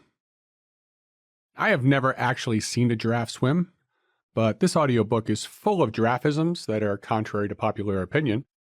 To be safe, I had to do some research on this one. The first scientific evidence I stumbled across supported the fact that a giraffe could float. A giraffe on its back, with a margarita and the world's longest straw, is a great idea for some future Be the Giraffe merch. As much as I love this image, it doesn't answer my question. I found another group of experts who said it would be very difficult for such a top-heavy and front-heavy animal to do well in the water. I don't need scientists guessing, I can make up stuff just fine on my own. The search continued, rather frustratingly I might add, until I found something more definitive. Based on the natural buoyancy of most mammals, a giraffe could swim 27 miles an hour in a river flowing at 27 miles an hour. But seriously, in 2010, the Journal for Theoretical Biology published the most comprehensive research on the question. It found that the giraffe, despite being in the top 25 fastest animals on land, the tallest animal in the world, and the fourth heaviest mammal, could actually swim. The caveat the researchers gave reminded me of my teenage children. Giraffes could actually swim if they were so inclined to do so. What kind of inclination are we talking about here? Sure, an adult giraffe would have to be in water that is over 16 feet deep for its head to be underwater while walking on the riverbed or lake floor. Second, there's the more philosophical question, why swim when you can just walk? All rumination and kidding aside, whether the giraffe chooses not to swim or simply hasn't faced the necessity to swim, isn't that important? What is important is that the giraffe hasn't been doing something that it doesn't have a practical need to do. Evolution generally brings abilities that improve our odds of preserving the species. For you, how does a giraffe out of water help us make important decisions? From giraffes, we learn that you don't have to see something to know it could be true. I'm not talking about metaphysical, supernatural, or religious beliefs, though they all would apply here. I am talking about the belief in your own ability. There are no videos of giraffes swimming, but the absence of social media evidence does not definitively prove that a giraffe cannot swim. Why is this important to you? Because you want to be the giraffe. Remember back to childhood. Have you considered that you could ride a bike before you did it? Likewise, could you have had the ability to catch a ball, play an instrument, sing a song, or tell a joke before you did? Did you know that you could speak words in another language before you took a course? Claro que no! Of course you didn't. Ironically, the first year my son Tyler was learning how to play the saxophone, it did sound a lot like wildebeest crossing the river and being devoured by crocodiles. Seriously, we would call it the silence of the wildebeest when he went to practice. The giraffe lesson is that you don't have to know how to do something before you try it. You could also accept the fact that you are capable of doing almost anything another human has done if you were so inclined to do so. Just because giraffes could do something doesn't mean that they would or should. They are rather efficient and deliberate in their movements. How deliberate and focused are you on what you are doing? Think about your plan for tomorrow or the upcoming week and ask yourself, I could do this, but should I? When you think about your personal life and professional life, you may want to consider if you are doing something because you can, because you're good at it, or because someone else wants you to do it. For 25 years, I provided creative financial solutions to physicians, business owners, and super wealthy families, including 5 billionaires. At one point, a federal court judge described me as, quote, a financial fixer, the likes of which you read about in novels and see in movies, end quote. My problem-solving mathematician brain, coupled with my knowledge of legal, tax, and financial strategies, made me a rather formidable asset for any wealthy family or successful business. The pay was great, but I lost excitement and interest in doing the same thing. And yet, I kept doing the same thing over and over again. For almost 10 years, I continued doing what others wanted me to do, while forgoing my true love, helping entrepreneurs build their companies and improve their lives. In the opening chapter, I observed that the universe gives us subtle hints, and when we don't take them, the hints become a lot less subtle. I started down this path after my sister passed away. Still, it wasn't until I lost my business partner and my father in the same year that my giraffe sense of clarity kicked in and I finally committed to finishing Be the Giraffe and building all the collateral necessary to help people implement the lessons. For business. In the 2004 book, Blue Ocean Strategy, the authors defined the blue ocean as unexplored market areas where there wouldn't be so much blood in the water from all the cutthroat competition. I like to think that giraffes were the original animals to play in the blue ocean. You don't have to follow any competitor's lead. You don't even have to play by the rules that are common in your industry. Am I suggesting that you cheat in business? Yes. Of course, I am not suggesting anything illegal or unethical, but I insist you do something different, unconventional, and unexpected. This reminds me of one of the biggest mistakes I see when I speak at large conferences. People come to conferences to get ideas for themselves and their companies. What a terrible idea! If your goal is for your business to be in the middle of the pack in your industry, you should attend industry conferences, watch what other people do, and then mimic them. If your goal is to dominate your industry, or to double or triple the size of your business, you must think more like a giraffe. Do something nobody has ever seen from a company in your industry, or of your size, or in your location. Be the swimming giraffe. Go to conferences with your neck held high and learn what not to do this year by watching the migration of the herd. Go to industry events and be inspired by speakers and case studies, but don't copy them. Use their examples as inspiration for brand new, crazy ideas. Think about any race, running, cycling, NASCAR, Iditarod, you name it. If your competitor has a lead and you both go the same speed, you'll never catch up, much less surpass them. Your business race is no different. Even if you figure out how to do exactly what they do at the same margin, and they don't ever improve, which is unlikely, you still can't win. But Chris, what if I work harder? I could use the Iditarod strategy, simply not sleep, and we'd catch up. Wrong, giraffe hopper. You'll crash and burn. Freeze, actually. And so will what's left of your team. In fact, this approach will guarantee you have a giraffeless team.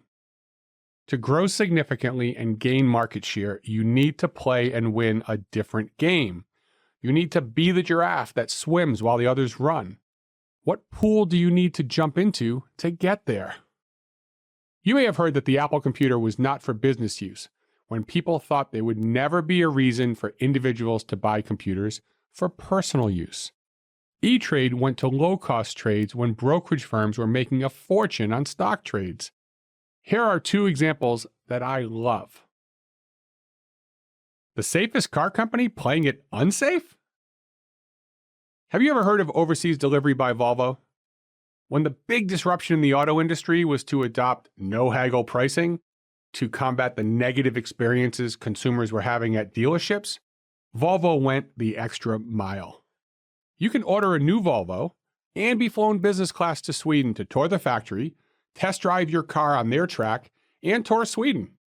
While everybody else was trying to remove the negativity in the car buying experience, Volvo decided to turn the awful car buying experience into an experience their customers would never forget. Give that giraffe a mop. While attending UCLA, a recent alumnus came to speak to our class about his commercial janitorial company. He was providing custodial services to schools, hospitals, and Class A office buildings. Seems more like a Dirty Jobs episode than an MBA speaker, but he taught me an invaluable lesson. He said that the smartest people in his class competed for the sexy jobs in investment banking and management consulting. There's a lot of competition in those industries, he said. He explained that he ran a commercial janitorial company. He was competing with former custodians and property managers who may or may not have finished high school or college. He attended Stanford for undergrad and UCLA for his MBA. He pointed out that his industry is not sexy at all, but it's very profitable. Don't be afraid to ignore the brass ring everyone's reaching for and find your own somewhere that nobody else is looking. Wow, That's Giraffe. In business school, we had marketing classes that frustrated me to no end. They were all focused on marketing for big consumer products companies like Procter & Gamble, General Mills, 3M, etc., etc. Every class was about the 3 C's and 4 P's, or was it 4 C's and 3 P's? I forget. Well, I went and looked it up for you. The 4 P's of marketing are price, product, place, and promotion. There are, in fact, 4 C's: customer or consumer value, cost, convenience, and communication. Because so many of the marketing majors in my program went out to work for large companies like General Mills, Procter & Gamble, and others, customer surveys and focus groups were huge parts of the curriculum. This approach was torture for this entrepreneur. I started a company very early in my MBA program. At the beginning of the second quarter of a 6-quarter program, I partnered with an attorney and fellow MBA from UCLA to launch Guardian Publishing, a marketing company that helped pharmaceutical, medical device, and professionals reach physicians through valuable financial and legal content we created. As an unfunded startup, we bootstrapped everything. I was living on $2.50 burritos and cheap toilet paper, which is not a good combination, I might add, and couldn't afford to outsource expensive customer research. I had to make some sales to keep the lights on every month. Stretching $1 to survive was my religion, and religion was not part of the curriculum at a top business school. Despite peers pulling for us to make it, it became obvious early on we were on our own. During our business plan competition, we got more of the same. Nobody will work with you because everyone already has financial advisors. There's no need for another firm to do what you do. Doctors will never work with you. They have too many gatekeepers. We heard all these critiques, and then some less polite ones. If we had taken everyone's advice about success in a conventional model, we would have chosen something else. We didn't. We had to test our hypotheses with live demonstrations and with actual client prospects. We wouldn't know what people wanted or how they wanted it until we got into real conversations. Nobody had ever driven tens of thousands of leads from high-income medical specialists before. Nobody had done it writing articles in clinical journals, speaking at clinical conferences, and from sponsorships from pharmaceutical companies. There was no beaten path to walk down, no one to follow. We had to walk from tree to tree, and it worked. There is an exercise I like to do with companies during strategic planning sessions. An effective way to make companies stand out is to ask people, what do customers or employees hate about your industry? For example, people don't like haggling with car dealers, or dealing with health insurance companies for pre-existing conditions, prior approvals, or negotiated copays. When it comes to car repairs and attorneys, people hate that the bill is always more than initially quoted. Your mission, should you choose to accept it, is to identify 1. Something you dislike about your workplace or career, and ask yourself to come up with some upstream solutions that might help the company and your colleagues, and therefore help you. Redesigning TPS reports to make them more useful could be an example. Or 2, identify something people hate about your industry and brainstorm what the opposite action might be. Fixed price cars like Tesla and flat fee legal work would be 2 examples there. If you really want to go through some cheap toilet paper in a hurry, ask your clients what they hate about working with you. If you're brave enough to do it, this might change your life, positively. Today's reach. The only way to stand out as a person or as a super successful organization is to do something that others would not. Say something differently. Work with a group others would not. Offer something others might not think is profitable. Or be there for someone in a way nobody else has. As you think about going places those around you haven't, realize that your inner circle can't give you sound advice on how to get there. What are 3 things you have thought about doing but haven't because you were concerned what others might say or think about you? Maybe it was taking dance lessons, learning to play the guitar, or joining an improv comedy troupe. Perhaps you always wanted to learn a foreign language, go on a mission trip, or travel to some unusual locale.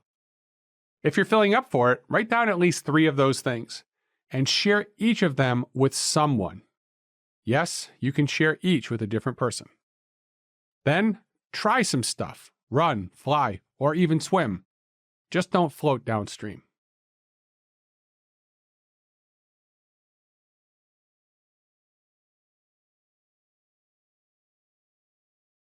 Chapter 5. Beware lions and hyenas. Predators only take one of us per day, which is great, unless you're the one. What can a giraffe teach us about avoiding problems before they get too big? Giraffes are one of the heaviest mammals found on land, behind only elephants, hippopotamuses, and rhinoceros. To hunt such a large animal, a predator would need a great deal of size, strength, and optimism. In Africa, the two largest hunters of land mammals are lions and hyenas. Given the significant size difference between these predators and our beloved giraffe, a single lion or hyena doesn't pose much of a threat to a healthy adult giraffe. The key words are single and healthy. Let's look at the evolution of the lion.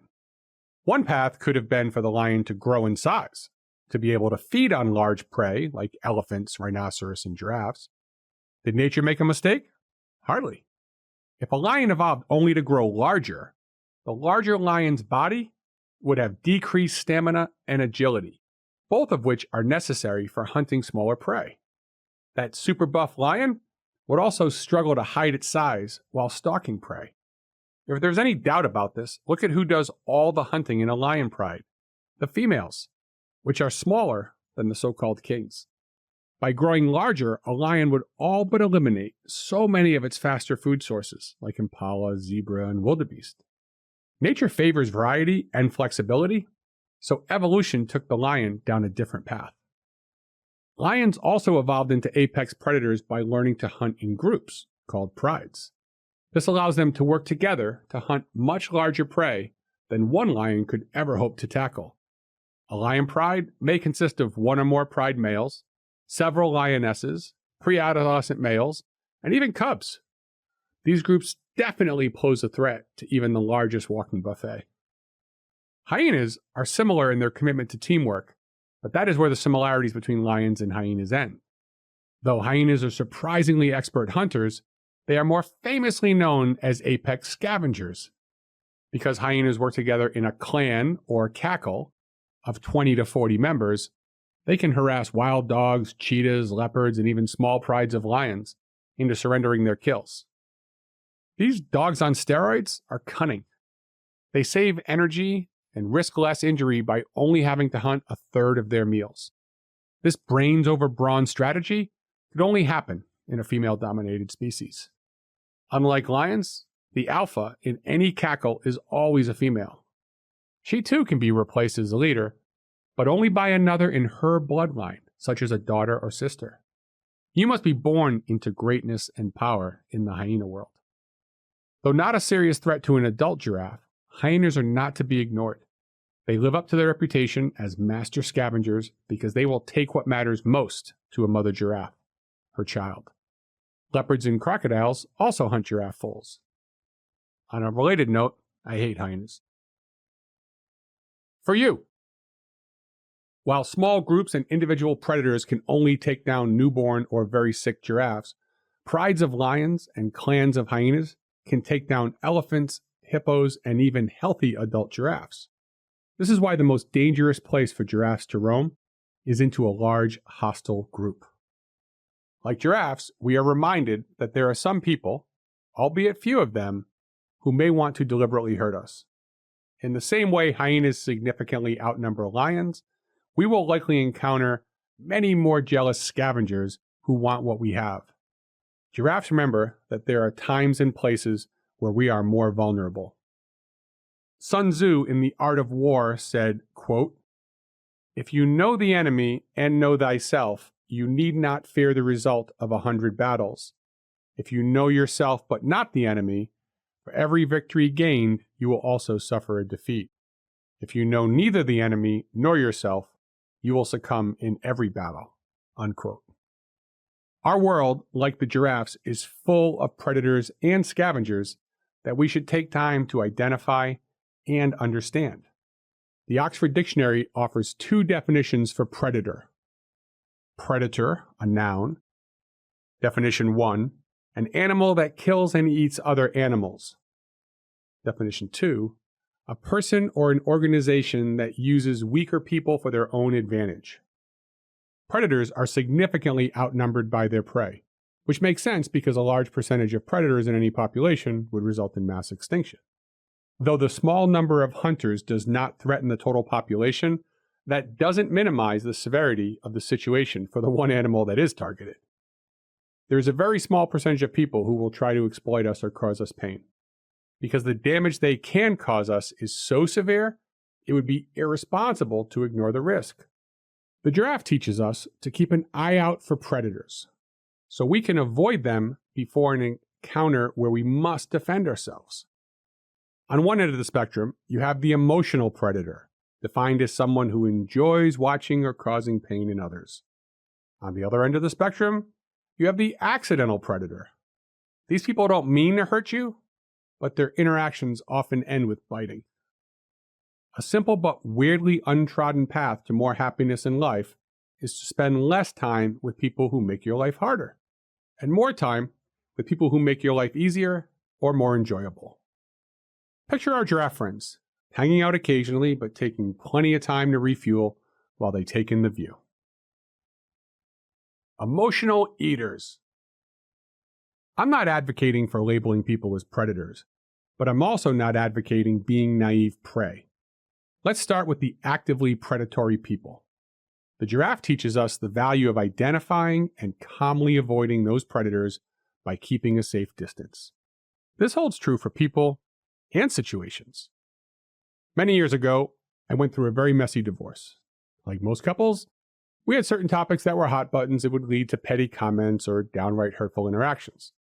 Though I've been remarried for over a dozen years now, seeing couples bicker and argue in similar ways still doesn't sit well with me. I wouldn't say that I feel I'm responsible for helping them, but I know that it puts me in a vulnerable headspace. This is an example of how a certain circumstance can impact you. Another example goes back to my 20s in Rhode Island. My mother is a wonderful woman who's been the victim of bad luck. She has been divorced, remarried, and unexpectedly widowed, all before she was 45. My younger sister also struggled with undiagnosed learning challenges and diagnosed psychological issues. My mother was struggling with her own depression and the financial challenges of facing foreclosure. My sister was going through hormonal changes and crazy mood shifts from the psychotropic prescriptions, and her doctors were not communicating clearly with each other. To say that the environment at home had nothing to do with my decision to attend grad school at UCLA, 2,500 miles away, would be naive. And the sad part is, stuff like this didn't just happen in my family. While teaching my $1 Million Advisor 2-day boot camp, sponsored by Midland National Insurance Company, I learned an invaluable lesson from my attendees. While working through the Removing Obstacles to Success segment, these wildly successful financial advisors shared something about family and friends I wasn't expecting. 95% said that when they earned a big commission or landed a big client, they were met with significant negativity from people close to them. Everyone in the room admitted that they purposefully kept their success and income from people in their families to avoid snarky comments and jealousy.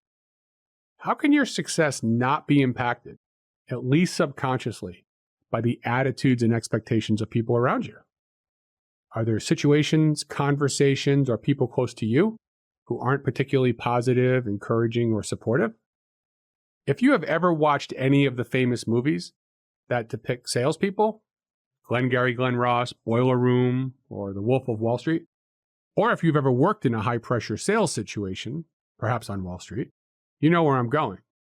These highly competitive environments resemble locker rooms, and your boss acts like an unhealthy mashup of Bobby Knight and a stereotypical drill instructor, complete with the loud voice, intimidating stares, occasional shoving of furniture, and endless stream of derogatory comments. These situations can break your spirit, but we aren't only vulnerable when someone in authority is taking advantage of us. The giraffe reminds us that even the strongest of us can be vulnerable to the attitudes and actions of larger groups, aka the herd or the mob. Think swarm of mosquitoes. Today, anyone can share information on a wide range of social media platforms. As a result, we've been given lots of disinformation and misinformation. We often don't know what the hidden agenda might be. One example of this is the cancel culture that's arisen. People can be ostracized or their lives or careers ruined because of information or misinformation about them. The giraffe does not fear the king of the jungle, but it should be very worried about a pride of lions. And even a swarm of flies can make for a miserable day or month. We must also be very aware of the dangers of our own pride. The Merriam-Webster Dictionary gives us the definition. Pride. Pleasure that comes from some relationship, association, achievement, or possession that is seen as a source of honor, respect, etc. Good pride represents our dignity and self-respect. Bad pride is a feeling of superiority that reeks of conceit and arrogance. You want to feel proud of yourself, but don't want to compare yourself or look down on others. Similarly, you want to be happy with your own accomplishments, but you should never find pleasure at the misfortune or failing of others.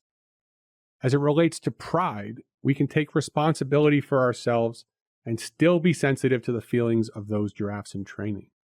We will learn the importance of encouraging others later, but the takeaway from this section is not to brag about our accomplishments in a way that makes others feel inferior. We want to be seen as giraffes, not sound like hyenas, don't we? Am I saying you should only hang with other giraffes? Yes, whenever possible. Remember, the herd attracts predators and parasites, and they smell like shit. Just saying. For business. Like giraffes, businesses must face their own lions and hyenas. It probably makes sense to point out that the hunting lion is the animal out for itself, and its pride is trying to win market share, make money, close the deal, and build their brand with little thought about the prey. The scavenging hyena is looking to take something that someone else earned, so it focuses less on the fallen prey and more on the weaknesses of the hunter, whose prize is soon to be theirs.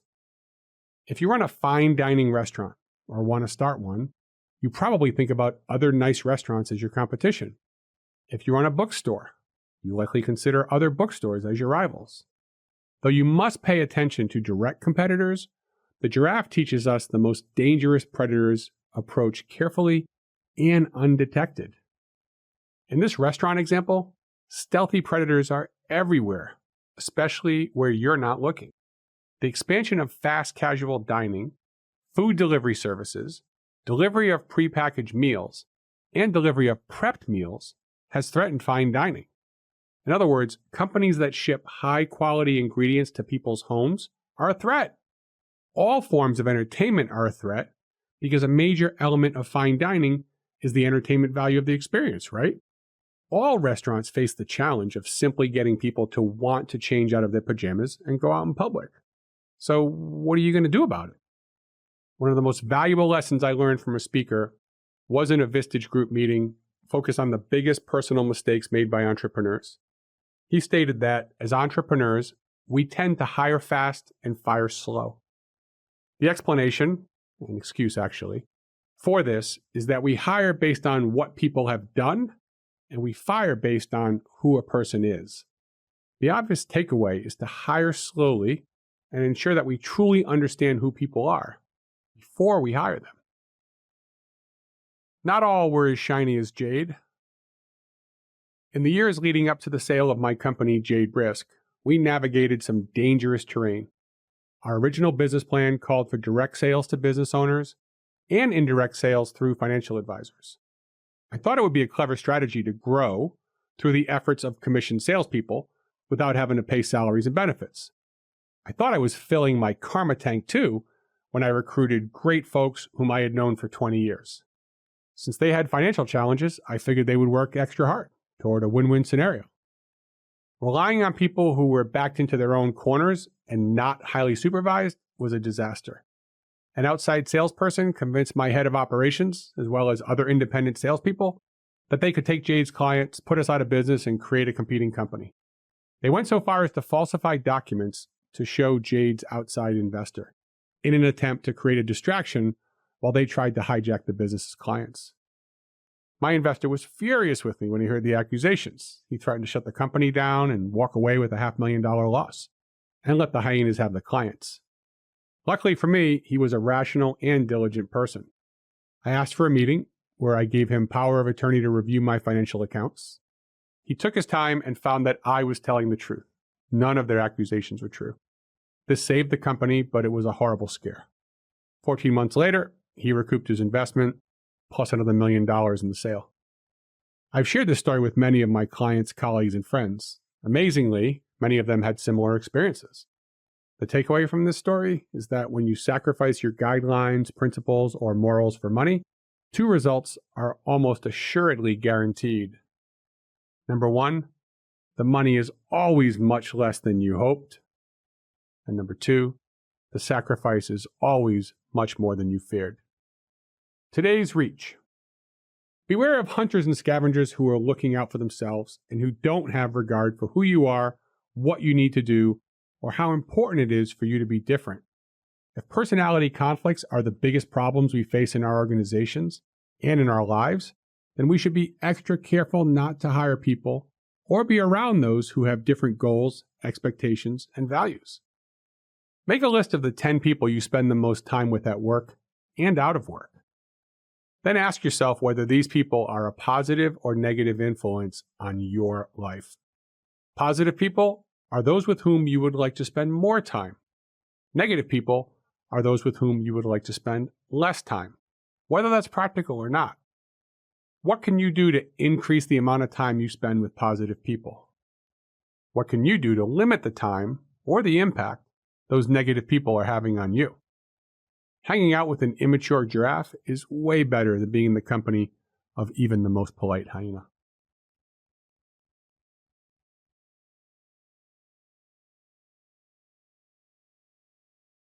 Chapter 6.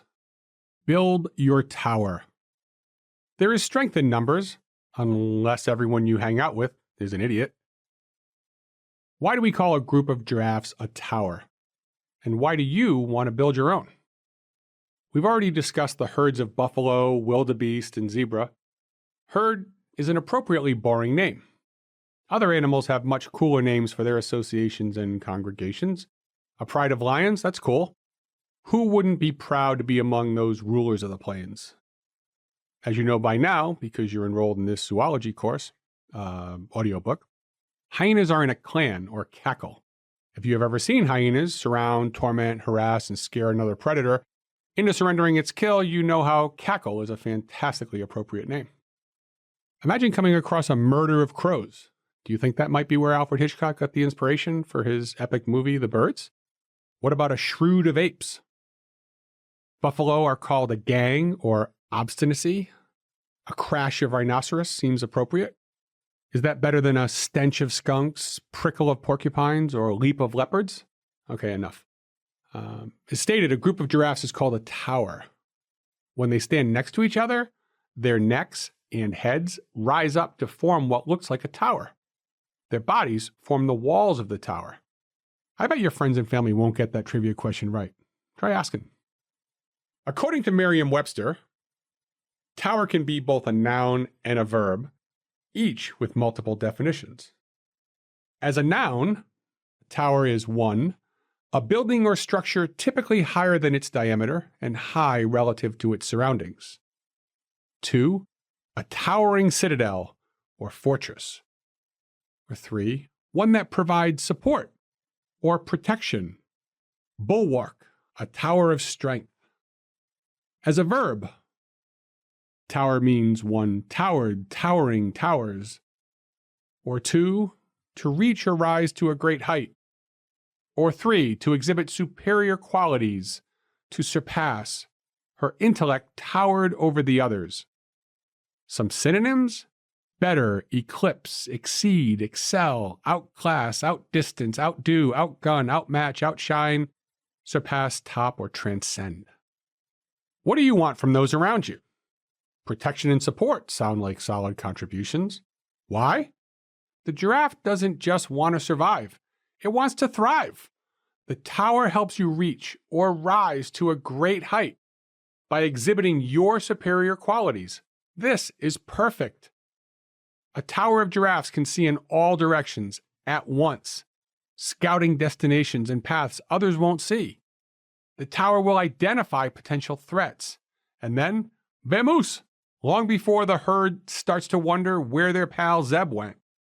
With this foresight, the tower has time to plan for the future, without taking time away from daily feeding. Their vision allows the young giraffes to follow the group's lead on how to live, where to look for food, and how to find other giraffes, providing protection and guidance to all its members. For you. As humans, we are social creatures. To survive, we need others around us. A human baby that isn't held, nuzzled, and hugged enough may grow more slowly than usual. If this situation lasts long enough, the child can even die. The fact that physical touch is important isn't a great revelation. What we learn from giraffes is that we don't need a lot of people like the wildebeest and zebra do. We don't need just any people. We need the right people. A giraffe gets no benefit out of hanging out with an impala, buffalo, or zebra. These animals have more limited perspectives and a downward focus most of the time. Jim Rohn famously said that we become the average of the 5 people we spend the most time with. Are you happy with what that says about your future? The giraffe teaches us that we need to surround ourselves with people who help us elevate our perspective and see more. We need to surround ourselves with other giraffes. A tower. This is such a fitting name. When multiple, open-minded visionaries look at a situation, they will provide different perspectives that will give the group a more comprehensive view of the situation. Many aspects of life are better when shared with like-minded people. This shouldn't surprise us. We already get together on so many occasions. Weekly religious services, live sporting events, sports bars, birthday and graduation parties, holidays, weddings. The energy of a group, for good or bad, is undeniable. Part of the secret to long-term success and happiness is finding or building the groups that will encourage, promote, and support you in a positive way. Another unsurprising but sad fact is that according to a 2019 poll, 1 in 4 people reported they had no one to truly confide in. 9 out of 10 people admitted that they downplay their feelings so as not to burden loved ones. There is a better way, my friend. Towering examples. After working in the actuarial and insurance world for 4 years, where sharing feelings is not commonplace, I knew I needed a change. Rather than testing the waters in a new industry every few years, I decided to spend 2 years in a full-time MBA program at UCLA. I took out student loans, stopped working, and devoted the entirety of my time there to exploring new careers, industries, and fields, while interacting with the over 300 people in my class, who were mostly in the same boat. This was a pivotal experience and helped me elevate my perspective considerably. I don't believe I ever would have figured out I was an entrepreneur or developed the courage to jump out and do my own thing if I hadn't gone to business school at UCLA. Throughout this audiobook, I talk about the challenges and epiphanies leading up to the sale of my company in 2016. I was so disenchanted with the financial services industry at the time that I decided to step back and look at my life and my goals. I committed to a year-long personal transformation journey that included multiple week-long in-person training courses with a cohort of 65 people and a couple dozen trainers. We had online training, weekly mastermind groups, daily interactions with accountability partners, and countless exercises to help us get our arms around what we really wanted out of life and how best to go about it. Once again, surrounding myself with people who had made similar financial and time commitments created the perfect environment for positive change. When we connect with others as part of our tower, we are exposed to different perspectives. With a better understanding of a complicated or emotional situation, we are more likely to make better long-term decisions. Who in your life is a forward-thinking giraffe who helps elevate your perspective? Perhaps more importantly, who in your life is a small-thinking wildebeest whose opinions limit your exploration? For business. Giraffes build their towers with other giraffes, not zebras, elephants, or buffalo. Even though giraffes see more than any animal, they only congregate with other giraffes who have similar perspectives. They realize that, on their own, they can't see everything at once. They realize that on their own, they can't see everything at once and invite others to add to that vision. Business can be very complex. The larger your company, the more markets you are in, and the more offices or locations you serve, the more complicated it is to successfully lead an organization. As such, there will be multiple towers you'll have to build. The most challenging new connections, and arguably the most valuable ones, involve really tall giraffes. You'll benefit most from more experienced big picture thinkers. If your company is big enough to have a formal board of directors that meets quarterly, and you can pay them for their advice and governance, you should do so. Smaller companies or nonprofit organizations have volunteer advisory boards that can work very well. I currently sit on the advisory board to the Dean of the University of South Carolina School of Medicine and for the IC² Institute at the University of Texas, Austin. These boards reimburse us for travel to the semi-annual meetings. The in-person meetings are supplemented with regular email updates, phone calls, and online meetings as necessary. On the other end of the spectrum, there are groups of experienced leaders who work collaboratively. Examples of these include Young Presidents Organization, the Entrepreneurs Association, and Vistage, to name a few. These groups may have a chairperson who leads the meetings, but the purpose of the groups is to create a collaborative, interactive team where the members provide experience and insights to the other members of the group. Though I was awarded a YPO scholarship when I was in UCLA, I was unable to grow my company large enough to qualify for YPO before I turned 40. I turned to Vistage, where I was a member of one of Austin's chief executive groups for over 10 years. This was an amazing experience both personally and professionally. The group disbanded, primarily because most of the members successfully sold our companies, and we no longer fit the criteria for membership, but the connections we developed have sustained us long after. If you are just starting out or are looking for a change in your life, you don't need a formal group. You should look for mentors who can guide you. I have found that successful people are willing to advise inquisitive, respectful people. This was true for me both in the business world and in my former academic life. You can gain mentorship from a wide range of successful people if you respect their time and are flexible in how and when you will meet with them. Giraffe ways to get advisors and mentors. Perhaps you don't have the money to pay for an advisory board or to join one of the formal groups that can cost a couple $1,000s per month. One thing you can do is reach out to experts in your industry and offer them advisory shares. I have assisted a half dozen businesses in the financial services space in return for either a small amount of equity in their business or for some valuable promotion or referral they could make for me. In my situation, when someone gave me a piece of their company, I always felt obligated to do something more for them.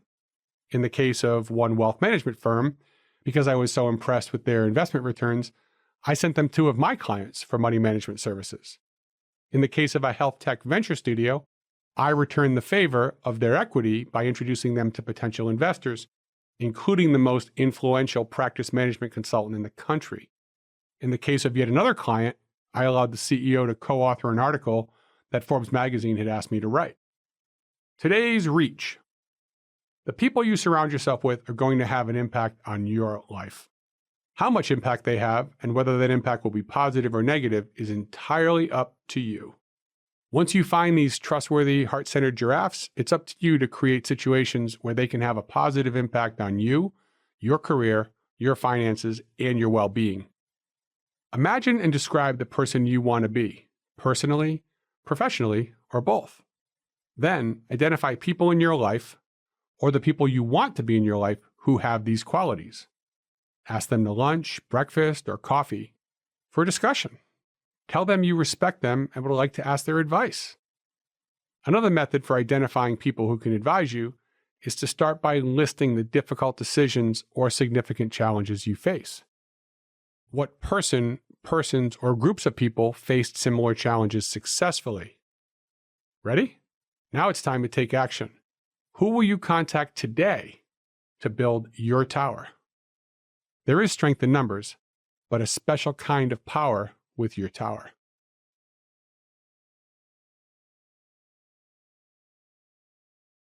Chapter 7. Be a happy nomad, but never be alone. I like making plans, but I love changing them into better ones. What can giraffes teach us about leadership, innovation, and embracing change? Giraffes are social animals, but they are not territorial. They roam across savannas, woodlands, and grasslands throughout many of the sub-Saharan countries in Africa. The path is different and completely unpredictable for each giraffe. A giraffe changes course based on its assessment of the availability of food and water, the presence of humans, nearby giraffes, or predators, and the availability of a really tall chiropractor. Contrast this to the zebra and wildebeest. These animals migrate along a very predictable pattern through the Masai Mara National Game Reserve in Kenya and the Serengeti National Park in Tanzania. This 1,200-mile annual round-trip migration may be like some of your family's vacations, in distance and in drama. We once had 6 people crammed into a station wagon for 19 hours from Rhode Island to Hilton Head Island. Long before anyone mandated no child left behind, we stuffed my youngest sister Jen behind the cooler and luggage in the way back of our vehicle. She'll never forget this trip. Our vacations are a lot like the Great Migration in that both species are always looking for food. But the first big difference between the two journeys is that, as humans, we usually go on vacation to see something new or to quickly change climates. Either way, it's a big change of scenery. Herds of epic migrators spend nearly 2,000 kilometers moving from one grassy plain to another. The second big difference is that we hate it when it rains on vacation. Migrators don't just walk to the rain, they run to get the freshest salad. The third difference is that traveling is usually the miserable part. Perhaps you've heard the phrase, "Life is a journey, not a destination." This must have been written by a zebra or a wildebeest. Their whole trip is the journey, complete with crossing crocodile-infested rivers and navigating lightning-sparked fire. Every single year. The fourth and final difference is the craziest. We all know what a pain in the butt it is when our children act like babies when they don't get what they want on vacation. With zebras and wildebeest, most females give birth to a new baby on the trip. When was the last time you went on vacation and came back with a new kid? Giraffes eat tree leaves and trees need water, so you might think the territories overlap. Surprise!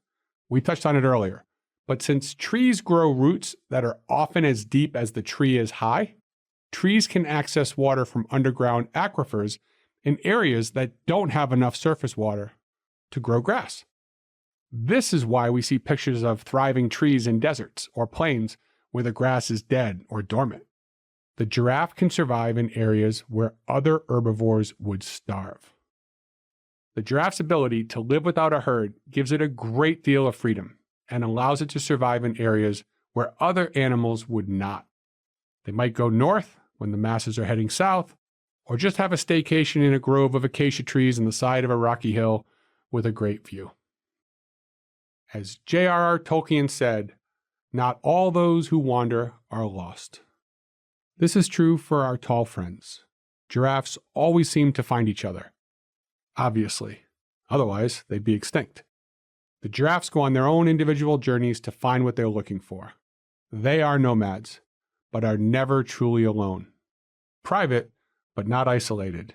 Sounds like a nice vacation, and a great way to live. For you, do you feel trapped even though you're constantly moving around and busy? Do you feel like you are living someone else's life? Are you constantly comparing yourself to others at work, when you're with friends or family, or when you're scrolling through social media? Are you on a path your parents or peers selected for you? Are you afraid to end a relationship with someone who is no longer right for you? Have you held off on doing something you really want to do because you're afraid of what people might think about you? It's human nature to wonder what other people are doing and where they are going. Peer pressure can be tough to ignore, and social media has severely complicated this for all of us. This is why we must look to our friend the giraffe. Throughout Africa, giraffes encounter millions of other animals eating grass and following the rains as they migrate. It's in a giraffe's nature to look, but not to follow. While millions of herbivores are eating grasses, giraffes are happy sticking to their tree leaves. When the herds leave to follow the reins, giraffes do not feel compelled to follow. No matter how many snorts, hoof stomps, or side eyes they get, the giraffes trust that they are the ones with the best view of what will work for them. They will continue to assess the situation with their own two eyes and course correct when necessary. From giraffes, we learn to live our lives. Our lives. The giraffe does whatever is best for its health and survival, and, in the case of mommy giraffes, what's best for their 10-foot-tall toddlers. As a kid, being taller than everyone else made me self-conscious. Giraffes stroll proudly because they are confident. They see the big picture, have a clear vision of the goal ahead of them, and can see the best path to reach it. Unlike many humans, giraffes are very flexible. If it sees something unexpected, a shortcut or potential danger along the way, the giraffe will adjust course and strut its strange stuff in a different direction. Compare this to the stubborn wildebeest and zebra, who have no choice but to stick to the plan and finish what they started, even when that requires them to sacrifice hundreds of their herd in crocodile-infested river crossings. How would you like to live, knowing that your itinerary will be the same every month and every year for the rest of your life? Sounds like herd hell. How about enjoying the company of other big thinkers who never pressure you to follow? Better. Ever hurt yourself just to be right? As a kid, I was smart enough to do well in school without having to work too hard. I guess I was lucky. But we all know luck goes both ways. Because I did well, I was never diagnosed with ADD or any other focus issues. I got all A's, except for my C in penmanship and my D in deportment. Like many undiagnosed or untreated children and adults, I was inquisitive about almost anything. Squirrel? Giraffe? I can still hear my father saying to me in high school, "You are great at starting new things, but you aren't great at finishing them." He wasn't wrong. And I know he didn't say it to be hurtful. He was one of the most driven and disciplined people I'd ever met. He pitched with the Boston Red Sox, and if he hadn't hurt his shoulder during his military service in Vietnam, he might have had the Hall of Fame career he visualized. Fast forward to my career as an actuary, I knew I wanted more than to become an insurance executive. But my father's voice in my head reminded me that I didn't want to quit before I finished all my certifications. When I was separated from my ex-wife and we both knew it wouldn't work, I heard that same voice in my head reminding me that I didn't want to give up. I'm not blaming my father for any of my delayed decisions. I'm acknowledging that I often thought about what I perceived other people might think about my decisions or actions. Ironically, my overactive brain was derailing my personal evolution. First, my perceptions were often wrong.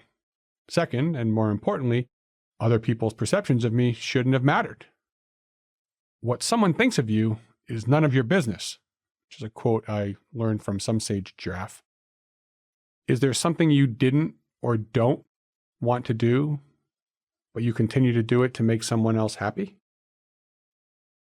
Dad's Great Redemption. Dad didn't need redemption, but everyone loves a comeback story, especially the crocodiles who wait 9 months in that river. We struggled with our relationship throughout my teen years. As a father, I now realize how much I contributed to those challenges. He became a great father and friend to me from the time I turned 18. Later in life, he became a rather Zen-like guide to me, his grandchildren, and many others. He told me something that I've shared many times. Chris, you only live one life. You, and only you, are responsible for your happiness. If you aren't happy, you can only blame yourself if you don't do something about it. What we learned from Ray Jarvis the giraffe is that happiness is not a democracy. The same way a giraffe independently chooses its path through woodlands, savannas, deserts, and across multiple countries, we have the freedom and independence to break free from the herd and live a life of our choosing. The giraffe finds a place it likes and then naturally attracts other giraffes. You have the strength and ability to leave that small town at the base of Killington Mountain in Vermont, or that Dallas suburb, to explore the West Coast, or to try city living in Denver. The giraffe is never truly alone. It only embarks on its own journey to find what it wants before others find it. You'll only meet people who have a sense of adventure if you put your sense of adventure in motion. Yes, to my niece Alyssa, that paragraph was written for you. Freedom and flexibility are two things that many business owners, professionals, and executive clients of mine have told me they lack. Here's a great story of my client and friend Kevin. Kevin is a middle-aged owner of a successful home building company on the East Coast. He's married to Lori, a lovely woman who also works in the company, and they have two terrific daughters. As the company was growing and everyone was putting in long hours to keep up with demand, Kevin was feeling guilty for taking time out of his schedule for himself. Specifically, he didn't want to seem like a slacker by leaving early, and he didn't want to be riding his motorcycle or taking guitar lessons while his wife was working late hours. I shared my father's advice, which he liked, but it didn't assuage his guilt or change his schedule. I asked him to do two things. One, ask his wife if she minded that he started a new hobby or took Mondays off. And two, ask his direct reports if they would move their weekly meetings to Tuesday or Wednesday. When Lori encouraged him to do something for himself, Kevin set up his out of office on Mondays, and none of his employees complained. Why would they complain about the boss not being there? A couple months later, I was speaking at Kevin's company meeting in South Florida. I apologized to Lori for convincing Kevin to start playing guitar around the house every day. To my amazement, she replied, "I am so grateful to you. It's the best thing Kevin has ever done for himself. He's happy before he plays guitar, and he is even happier after he plays guitar. He's a much happier person, and I'm so excited for him and for us. Believe it or not, he's become pretty good too." That's a lot of happy from one simple move, huh? And I'm sure you noticed that the happiness overflowed to his family. And I'd bet their employees appreciate Kevin more because he walks into the office every week a happier person. I've made many choices in my life based on what I believed other people would think about me. I also know that I often did things based on a contract that no one else signed. In other words, I felt compelled to keep slogging even though I hated the journey that nobody asked me to take. When my mom lost her husband, my stepfather Tom, I moved back into her house and paid rent to help her pay the mortgage. I assumed that she was my financial responsibility and I was happy to help. When I had a chance to move to Boston to advance my career, she was the first one to say, "You need to go. I can take care of myself. Don't miss this opportunity." Had I not taken that and similar opportunities, which might have looked selfish to others, I wouldn't have been in a place of financial and schedule flexibility to help loved ones. When we make choices based on what we believe or hope others will think, we are giving away the power to choose for ourselves. We need to be more giraffe-like and do our own thing to make our lives work for us. Then, people who find us at our desired place in life will see the real us and not the person we are pretending to be. Making that change may seem difficult, but you will only be alone for a short while. For business. The giraffe teaches us that doing something different will require going out on our own and traveling without a clear destination. One of my best memories is the 38-day backpacking trip through Europe after college. Our best memories were as accidental tourists, like when we stumbled into and became part of a rally for Václav Havel. We had no idea we were going to witness Czechoslovakia's first democratic election. Though the path in business can be uncertain and sometimes scary, the giraffe shows us that you can and should expect to make many adjustments to your course along the way. Once you find a good place to stop, for a little while, or for quite a long time, you're no longer alone because others will find you. In my book, 6 Secrets to Leveraging Success, I focus on the difference between successful people and super successful people. We define successful people as households that make up the 1%, American households with a total annual income over $400,000. We then categorize the top 10% of that group, or the top 0.1% of households in the country. They earn at least $1.9 million per year. What we found is that there are many clear paths to earning $400,000 per year. Medical school, law school, certified public accountant at a big firm, or the owner of multiple franchises. However, there is no clear path to earning $1.9 million per year. Some, of course, were lawyers and doctors, but many had no college education. All of them were outliers, financially and socially. They did things differently with little regard for what others thought of them. Remember Maslow's hierarchy of needs? He might say this was a breakdown of social construct, but who cares what that zebra herder thinks, right? Here's my takeaway. As someone who's consulted with thousands of clients in the top 1%, top 0.1%, and top 0.01%, the super successful are different in more ways than outcome. They are different in their approach, and their different approaches have resulted in different outcomes. They are comfortable doing things others would never have considered doing. When I sat down to write this book in 2019, I finished about 75% of it very quickly. Then I put it down for almost 4 years. My dear friend Jack Canfield, whose books have sold over 275 million copies, told me that Be the Giraffe was going to be a huge success and it would change my life forever. So, why did I let it collect dust for so long? Embarrassingly, I'll admit that I skipped right past the excitement of what such a huge compliment meant. Instead, I thought to myself, where will all my clients go? How will I handle all their financial, legal, tax, and business needs? Admittedly, not very giraffe thinking for the giraffe guy. I spent the better part of 4 years building the infrastructure to help these clients and sitting on boards of various financial firms to assess and expand their capabilities. I was fulfilling a contract nobody else signed. I didn't even ask my clients what they would do if I retired from financial advisory. So now, 4 years later, I'm finally taking my own advice and doing what I love most, helping entrepreneurs start and grow companies that will change the world.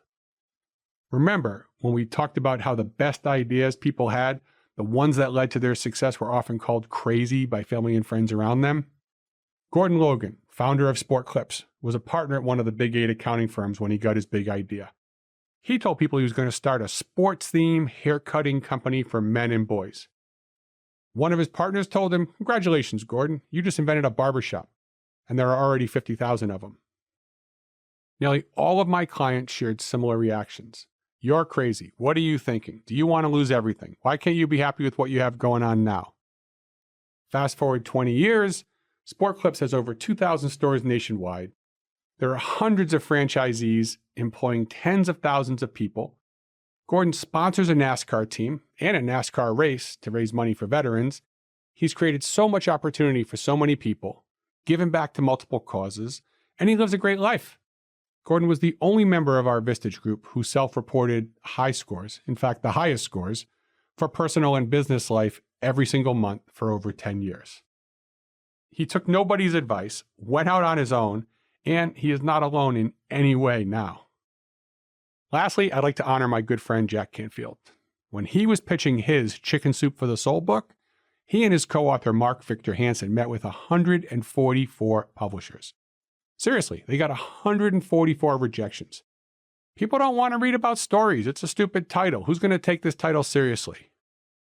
With over 321 titles and more than 110 million copies sold in the US and Canada, and over 500 million copies sold worldwide, publishers now ask authors if there's any way to chicken soup the book they are pitching and turn it into a franchise.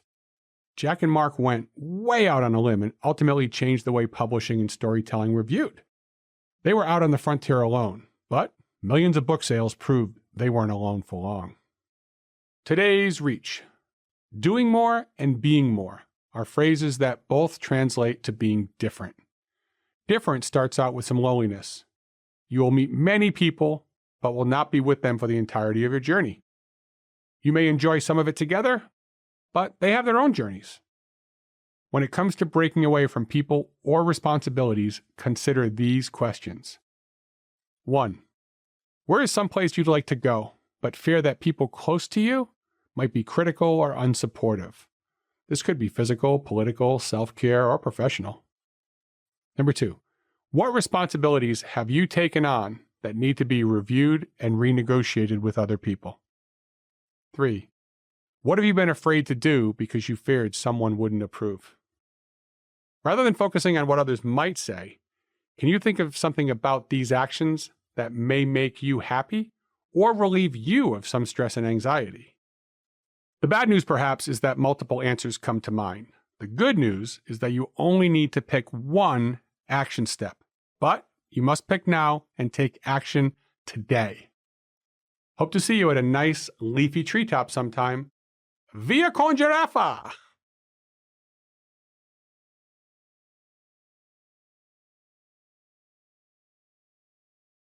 Chapter 8. Stick your neck out. A quote from my friend Miss Porcupine. No one messes with me, but I never get a hug either.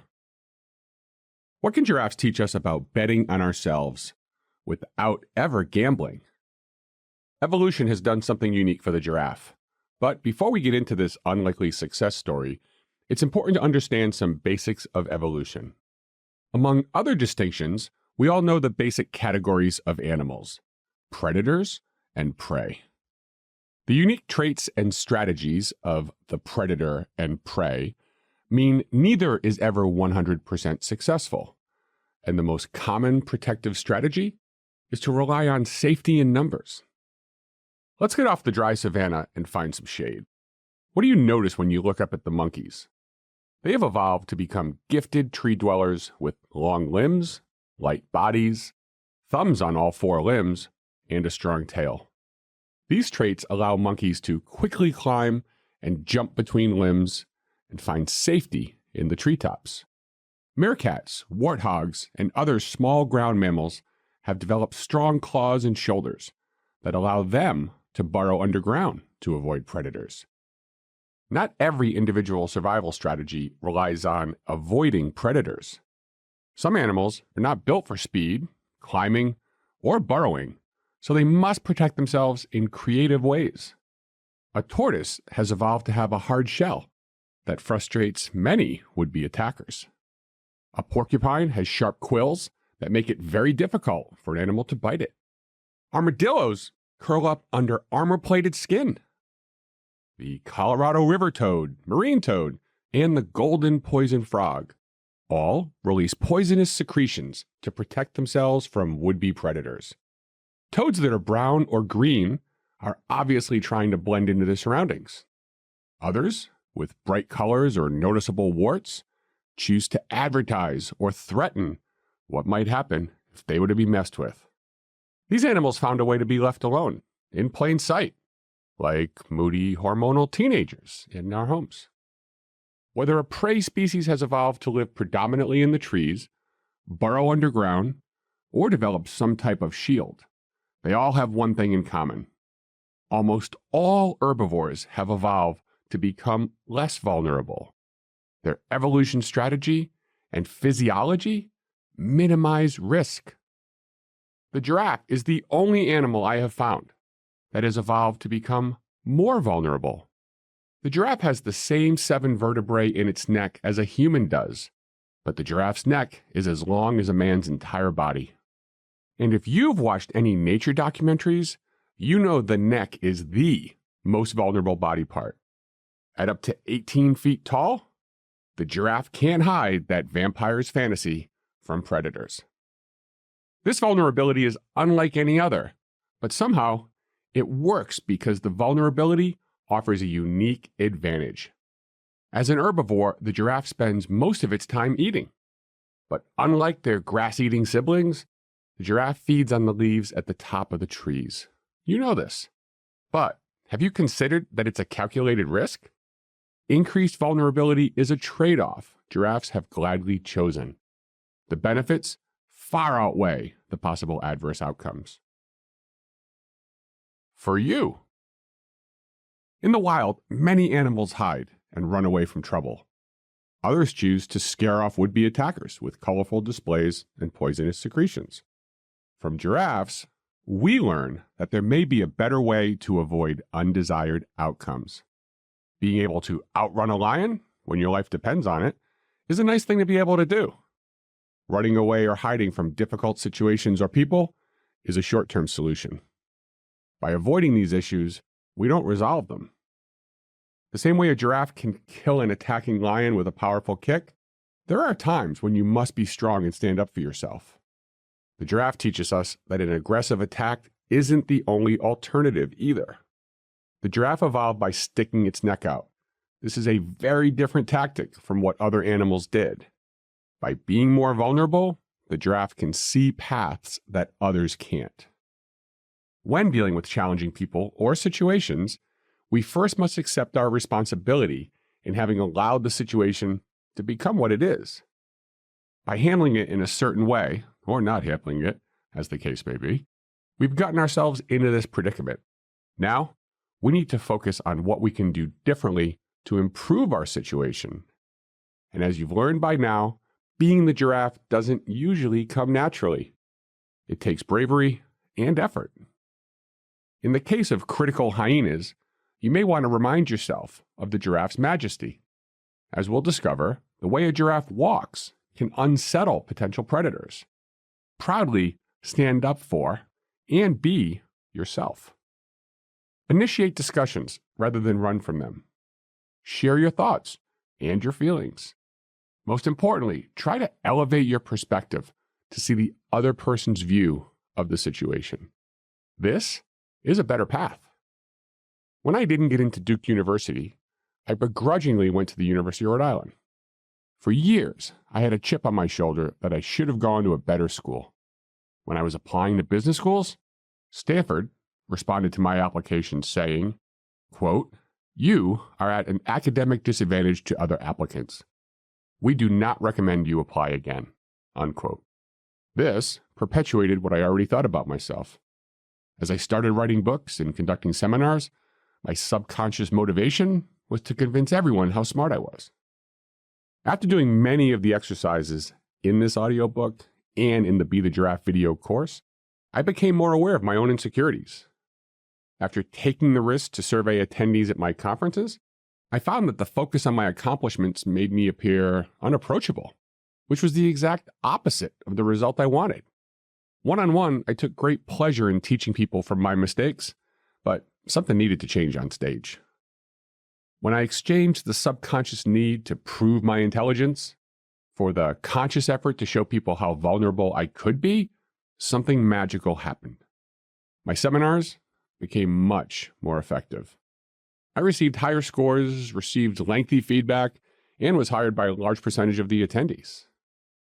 It turns out that sharing my stories of struggling with my divorce, getting kicked out of my company, losing all my money, watching as my younger sister was over-medicated to death, and fighting off suicidal thoughts didn't make me weak. My vulnerability had the opposite effect. People saw me as vulnerable and relatable, but they also saw me as strong and resilient for overcoming those challenges. But there was one moment on stage at an insurance company's conference in Hawaii when I considered I might have left myself too vulnerable. While teaching this lesson and challenging the audience to be vulnerable in an area of their life that was particularly difficult, a man in the back of the room raised his hand and asked, "What's a troubling area of your life? And how will you be vulnerable to try and fix it?" The first part of the question was easy. My wife Heather and I had a blended family. She brought Tyler and Kirsten, and I brought Chloe. As the kids became teenagers, the relationships grew more difficult. At that particular moment, in front of 100 people, including my wife, who was well aware of the struggles, I offered to adopt Tyler and Kirsten to demonstrate that I was serious about being their father, not just a fatherly figure. That Christmas, one of their presents was a fancy pen, which they didn't understand. The next present was a set of adoption paperwork for each of them, already signed by me.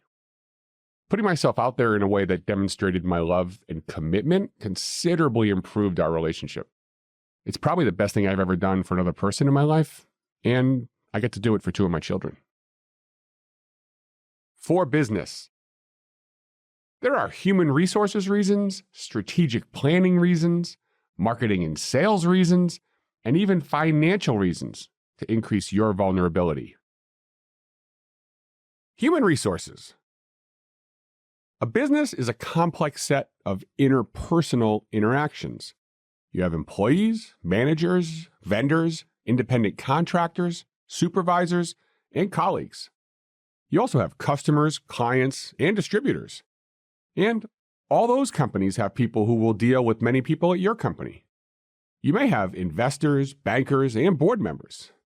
Every person in each of those companies has ongoing relationships with a spouse or partner, parents, children, siblings, and friends. Every one of those interactions can be complicated. When you consider how many interactions each person has per day or per month, you can appreciate how easy it is for drama and conflict to arise.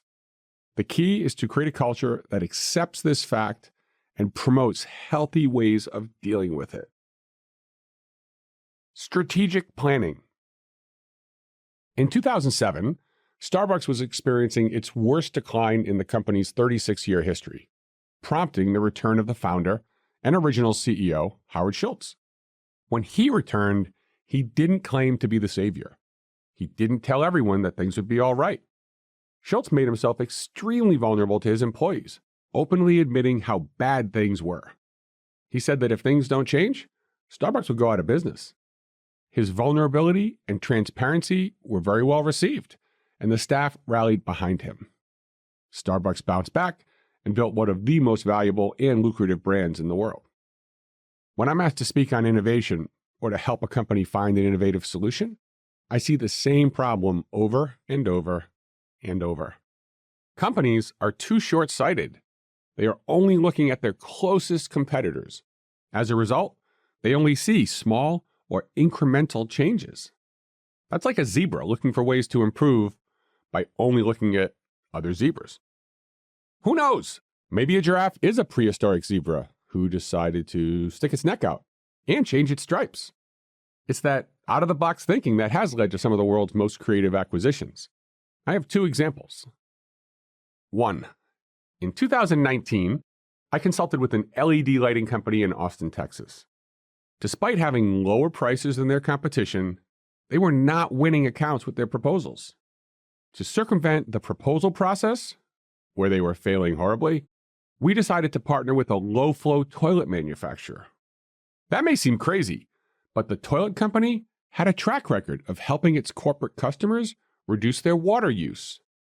Companies don't replace toilets that regularly, so the LED lighting angle allowed them to help their customers save another natural resource.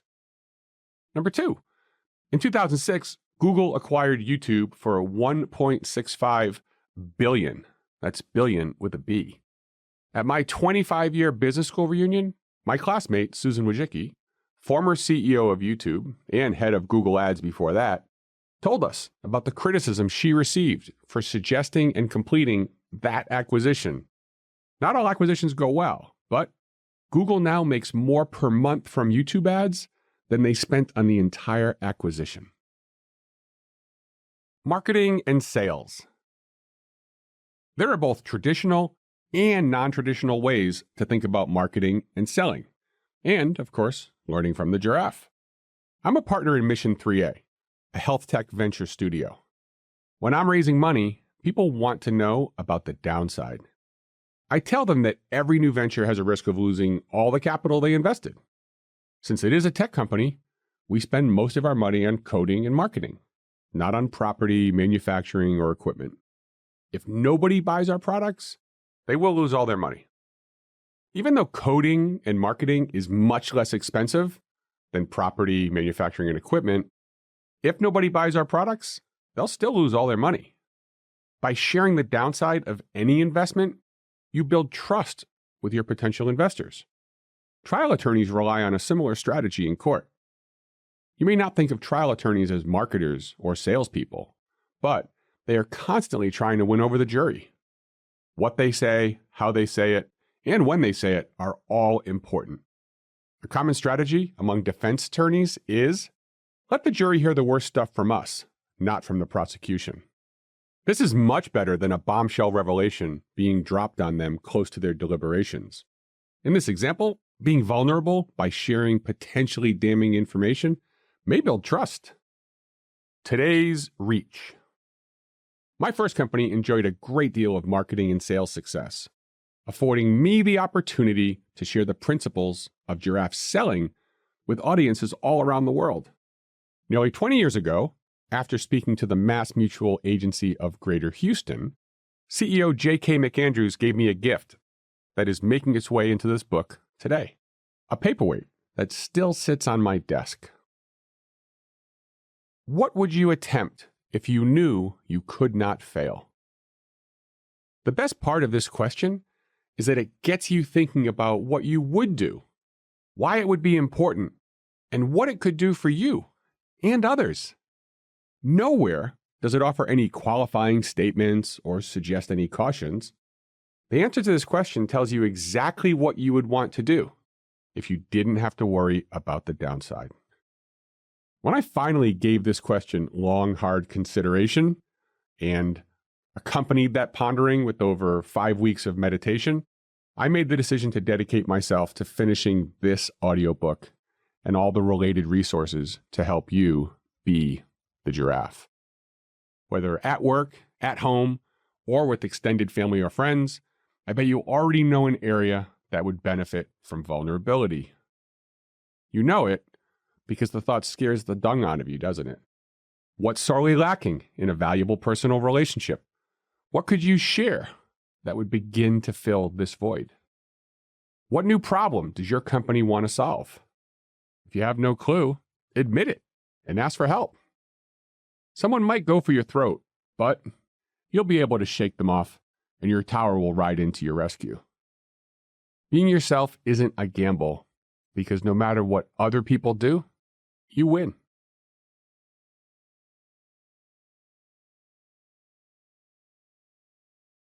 Chapter 9. Have a huge heart. Do you want a big heart or a big brain? Yes, please. What can giraffes teach us about getting the most out of ourselves and out of others?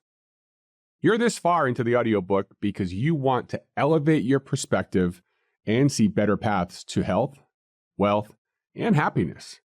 Either that, or you're a clever lion looking for new hunting strategies. You may be wondering, what does the heart have to do with the giraffe's abilities to guide me? Here's a quick and simplified anatomy review. Number 1, mammals breathe oxygen into their lungs. Number 2, the heart pumps oxygen-rich blood through all parts of the body.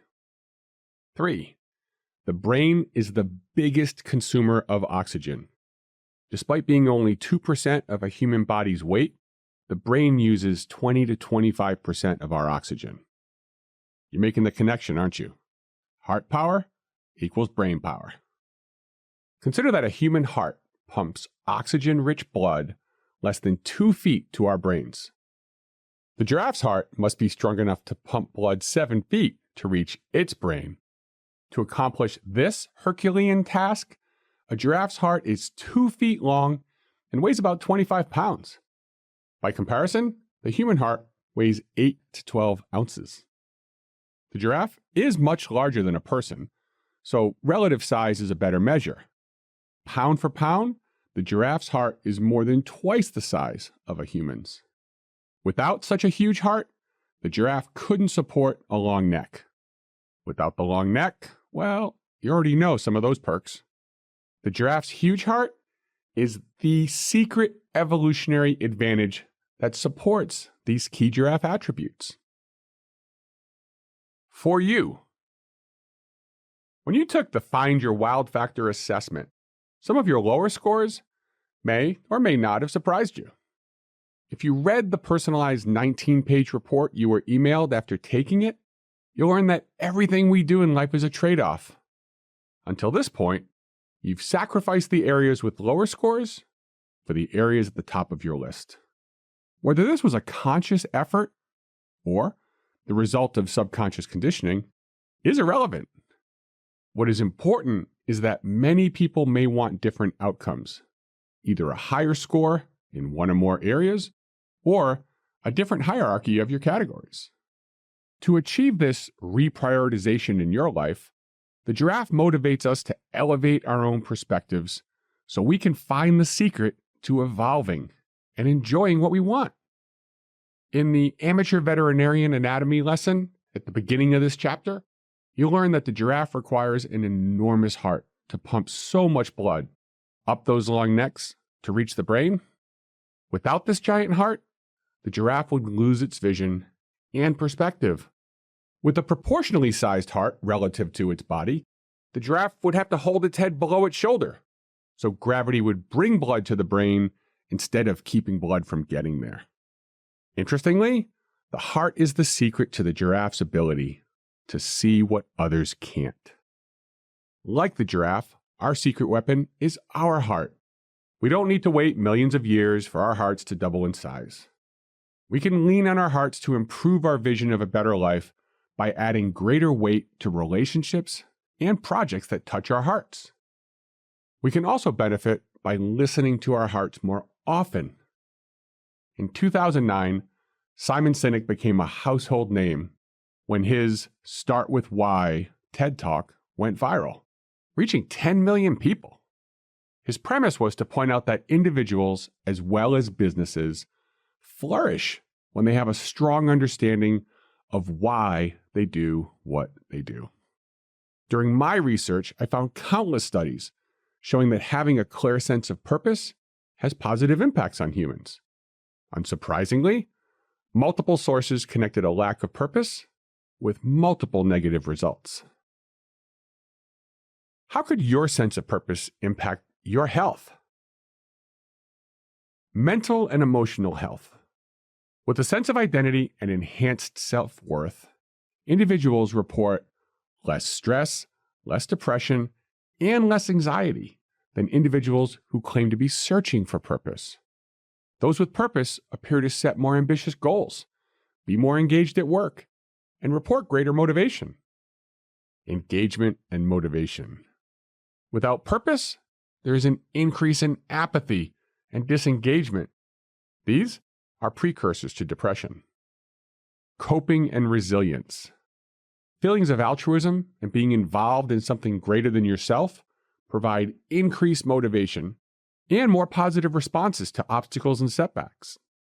Since the opposite of altruism, enemy, or feeling like you don't belong, is strongly connected to depression and anxiety, one would expect lower incidence of those feelings within people who feel connected.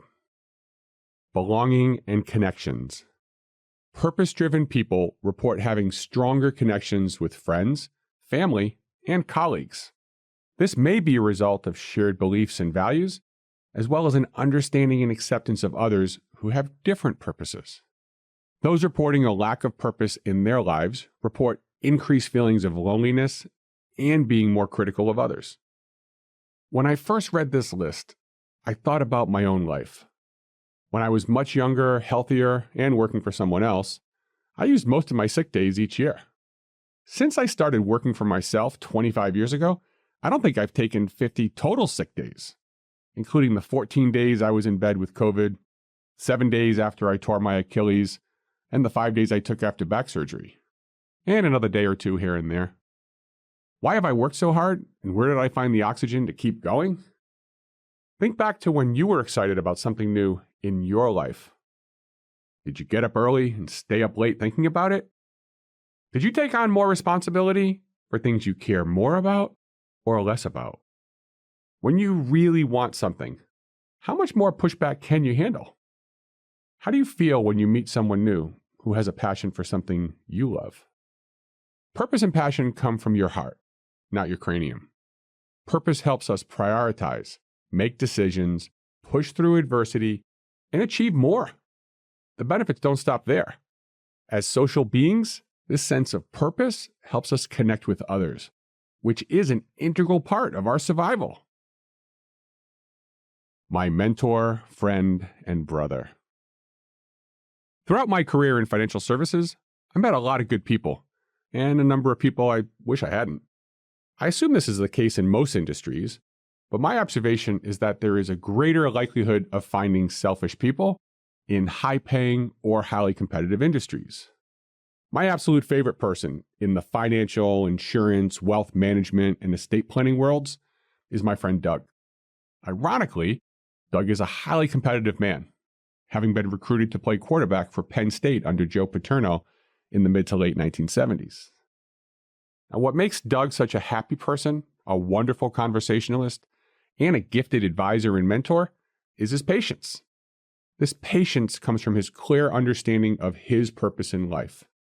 In his words, Doug's faith-based purpose is to know him and to let him be known. You don't have to be religious, and in fact, I'm a recovering Catholic who doesn't attend any church, to appreciate that Doug looks for signs of God in everyone he meets and in every situation. His patience, curiosity, and open-mindedness are still a marvel to me after decades of working together and being friends. If you like this audiobook, you can thank Doug too. He was a significant influence in getting me to put other things aside to follow my purpose with this audiobook. As I consider Doug and our giraffe friends, I have a simple but not easy question for you. Have you been living and working from your head or from your heart?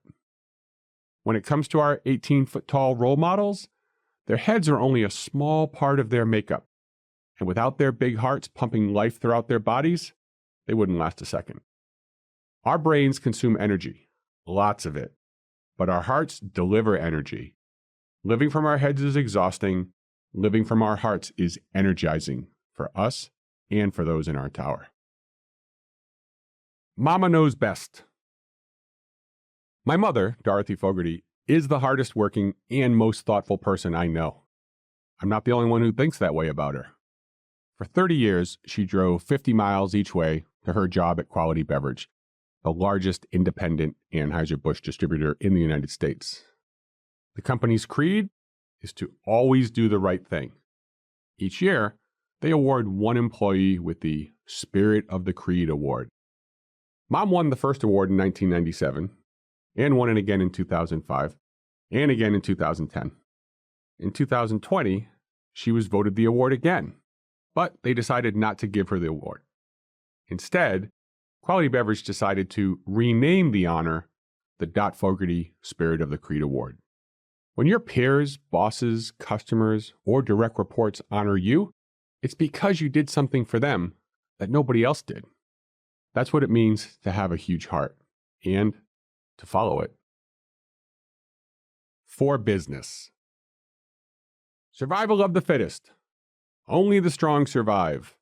And kill or be killed were phrases initially used to describe animal behavior, but were later adopted as descriptions of business. Movies such as Swimming with the Sharks and Glengarry Glen Ross further perpetuate the brutal reality. This is the lion or tiger mentality, which is fine if you happen to be the largest, fastest, strongest apex predator in your space. What happens if you don't have the largest company with the best products and the best people? What happens if you don't have a winner-takes-all mentality and don't want to claw your way to the top literally and figuratively? This is where the giraffe can teach us a better way in business. We live in a much different world today than existed only one generation ago. 20 years ago, news stories had to be in before the 6 p.m. news hour or submitted to the newspaper editor way before he went to press at 11 p.m. If you missed the deadline, the story would be pushed off to the next day or never published. But today, before some brute beast has a chance to retract an ill-considered tweet or selfie, the news has already traveled worldwide. Sure, your business may have lots of good news to share, but we all know bad news travels faster. Consumers benefit from this endless stream of information, but your business must navigate that stream every day, and you know what lives in those waters. Perhaps you've heard the adage, nobody cares how much you know until they know how much you care. There is indisputable evidence that this is the case in all areas of business, not just in some cheesy sales seminar, which I may have attended or given more than a few times in my life. The younger generations are impacting societal norms as well. Surveys show that millennials and the younger generation value quality of life and social causes more than the previous generations. Whether you want to avoid the negative backlash or you truly want to embrace the younger generation and its values, you must learn how to follow your huge heart, like the giraffe. According to Fast Company's survey in 2021 about an organization's stated purpose, there were 4 observations. 1, 70% of people were more likely to remember a company with a strong purpose. 2, 78% were more likely to want to work for that company. 3, 72% were more likely to forgive the company for a mistake. And number 4, 67% said they consider company purpose when deciding what to buy. I've worked with many boomers and Gen Xers who dismiss some of these statistics as being indicative of people without work experience, presuming that these sentimentalities will change as they mature. But what is the cost of being wrong in that assumption? Consider these eye-opening, if not troubling, statistics that I found very interesting in an article in Forbes magazine. By 2025, 75% of the workforce will be millennials, and they are looking for socially responsible employers. 64% of millennials won't take a job if their employer doesn't have a strong corporate social responsibility, or CSR. And purpose-driven companies had 40% higher levels of workforce retention.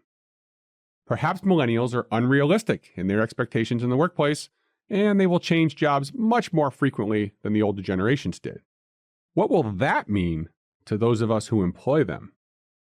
The cost of losing an employee ranges from tens of thousands of dollars on the low end to 2 times an employee's annual salary on the high end. The total cost of employee turnover within U.S. companies is estimated at $1 trillion annually. Given that Coldwell Banker estimates that $68 trillion in wealth will be passed down from boomers to millennials and Generation Z over the next 30 years, it's hard to ignore the importance of reaching the next generation. Be the Giraffe is my 17th book. I confess that the first 12 books were written for one purpose: to generate clients for my financial firms. Though they successfully helped us grow our businesses, only one of those books sold a substantial number of copies. Conversely, the last 4 books were written with the motivation of helping people eliminate financial stress, get a handle on their life's purpose, and grow their businesses. These books have had much greater success. I don't think it's a coincidence. Zig Ziglar said, "You can have everything you want in life if you will just help enough other people get what they want." In 2019, Midland National Insurance Company hired me to teach a 2-day $1 million advisor boot camp. And I had an opportunity to put Zig's words to the test. We had a wonderful group of financial professionals contribute to a very productive event. At the end, I asked attendees what they got out of it. One gentleman, Scott, said that he was committed to taking control of his physical and emotional health and would take up his wood-burning hobby again. I asked him when he would start. He replied, "I will complete my next piece by Sunday." It was Friday when he said this. I was happy to receive 2 pictures in my email on Monday morning. The first picture was a picture of Scott on his boat holding the wood burning he had just done. The second picture was a close-up of a giraffe. He had wood burned a giraffe. The following Friday, I received a FedEx package. What was in the package? The giraffe wood burning that Scott had created, with an inscription on the back, "Keep inspiring others." This very generous expression of the heart made me want to teach more and open my mind to finishing this audiobook.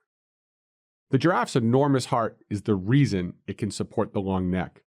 And that amazing neck supports the head that allows it to see things others can't and to reach things others won't. People don't care how much you know until they know how much you care. Why? The difference is heart. Today's reach. Standing out and reaching higher requires you to be in touch with what matters most to you, so you can figure out what is most important to those around you.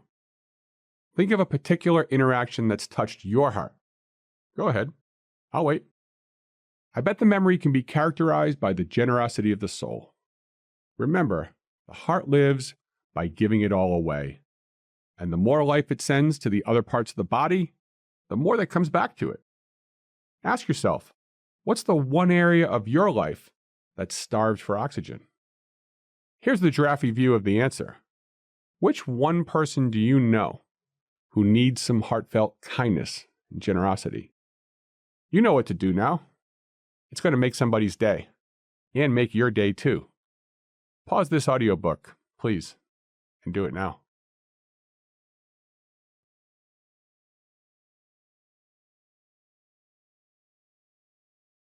Chapter 10.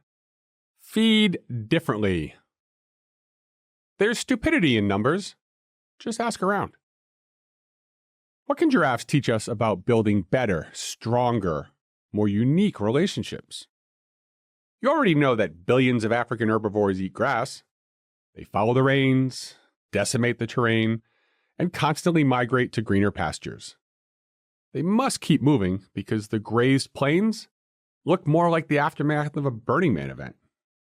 And, as we discussed in Chapter 3, just like Burning Man, they will be back again next year to do it all over again. The resulting dust from hungry herds announcing their approach or their departure signals this movable feast to predators. Whether their heads are in the weeds eating grass or at shoulder height staring at the ass in front of them, migrators are unaware of what's truly happening around them. None of them voted on the plan to cross crocodile-infested waters or were part of a focus group deciding where to cross. One foal jumps in and everyone follows. There's stupidity in numbers.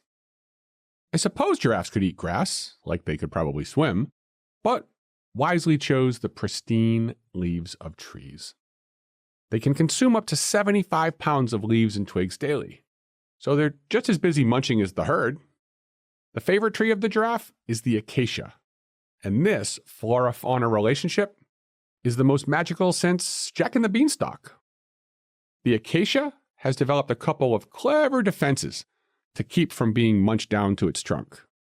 First, the name acacia comes from the Greek word for thorns, and acacia, by any other name, would be just as painful. These thorns can be 3 inches long and as sharp as a needle. The giraffe countered with its dexterous 18-inch tongue and very tough lips, allowing it to work around the thorns to get at the tasty leaves. Acacia's next move? Tannins. Yes, we as humans love our tannins, the water-soluble, carbon-based compounds found in certain plants. We use them for food processing, leather making, and in wine and cocoa. They are not, however, kind to giraffes. They interfere with digestive enzymes and are very disruptive. For my Californian amigos, think about a Tijuana bacon-wrapped hot dog. For the New Yorkers and tri-staters, substitute White Castle, or 4 New York system hot wieners all the way for my friends in Rhode Island. In all these cases, your decision starts out tasting great, but always ends really badly. When the giraffe works hard at the tree, stripping bits off the bark, the tannins are released into the air. As they reach different branches, the rest of the tree releases more tannins. The entire tree becomes bitter tasting. Leave me alone. And the giraffe moves on, leaving plenty on the buffet for others and sparing the life of the tree. This dance continues in an even more fascinating way. The tannins released into the air will ride the wind, reaching trees up to 40 feet away, which causes those neighboring acacias to release their tannins and also become bitter. As a result, the giraffes learn to move upwind to approach trees that have not been embittered. This has a secondary benefit for the giraffe. Moving into the wind means the giraffes keep going away from their scent trail instead of walking into an area where their presence has already been announced, making them less likely to encounter predators. We know giraffes are smart, but I never said they didn't stink a little. This unique relationship between the acacia tree and the giraffe keeps giraffes from overgrazing, which is obviously good for the acacia tree, but it's also good for the species as it saves food for other giraffes. This relationship also protects the giraffe by keeping it moving in the best direction for the giraffe. When there is no path of environmental destruction and giraffes aren't in herds, predators can't find clues as to where all the giraffes are located. This symbiotic relationship between the giraffe and the tree is good for all giraffes and good for all the trees. For you. The acacia tree and the giraffe have a complex, interesting, and mutually beneficial relationship. There are many different micro lessons here for our everyday lives. First, we must learn to be adaptable. Humans are social creatures. The good news is that there are over 7 billion people on the planet, so you shouldn't have much trouble finding a few. Undoubtedly, there will be some people whose company you would like more of, and others whom you could use less. Let's think of leaves and thorns as those two categories of people. Whether you see the person in question as the tasty leaves of the acacia tree or the sharp thorns, everyone benefits when we're curious. Instead of seeing the leaves and being surprised by thorns, or seeing the thorns and assuming the leaves aren't worth it, we should approach the situation like a giraffe. The giraffe learned how to navigate the thorns to get to the leaves. This came from observation and careful exploration. Couldn't we all benefit from being a little more curious about others rather than judgmental? What do you think would happen if we were a little more careful about how we interact with others? If we could pause to observe what other people are thinking or feeling instead of mindlessly acting on our needs, we might be able to save ourselves and others a lot of time and discomfort. Second, you might say that eating acacia leaves requires patience. If giraffes ran away from an acacia tree every time they got needled, their population would be exactly 0 today. Evolution is the ultimate adaptation of a species, and evolution takes time. Third, the tannins of the acacia tree leave hints too. What does the giraffe do when its pleasant dining experience is interrupted by the change in circumstance? When the leaves become bitter, the giraffe accepts the change and moves forward. Sure, like when Neanderthals were forced to get up from their rocker to change the TV channel. It's inconvenient. The bitter leaves might become slightly unpleasant, but this change is good for the giraffe, even if it appears frustrating at the time. When circumstances change for other people, and subsequently for our interactions with them, we could benefit by being more giraffe-like. Accept that there is change and move forward. It's very possible that what seems to be a major inconvenience or disruption is happening for a really good reason, even if we can't see it, and may not see it for a while. During my interview with Owen Samarone, creator of Unleash the Knowledge, he asked me what failures or setbacks would I try to undo if I could go back in time and be his age again. For background, he was 24 and I was 50 at the time. God knows I would love to avoid any unnecessary pain or anxiety, but the lessons learned from these experiences might have been worth it. Who moved my leaves? I have 4 distasteful, if not thorny, experiences that I'll share with you now.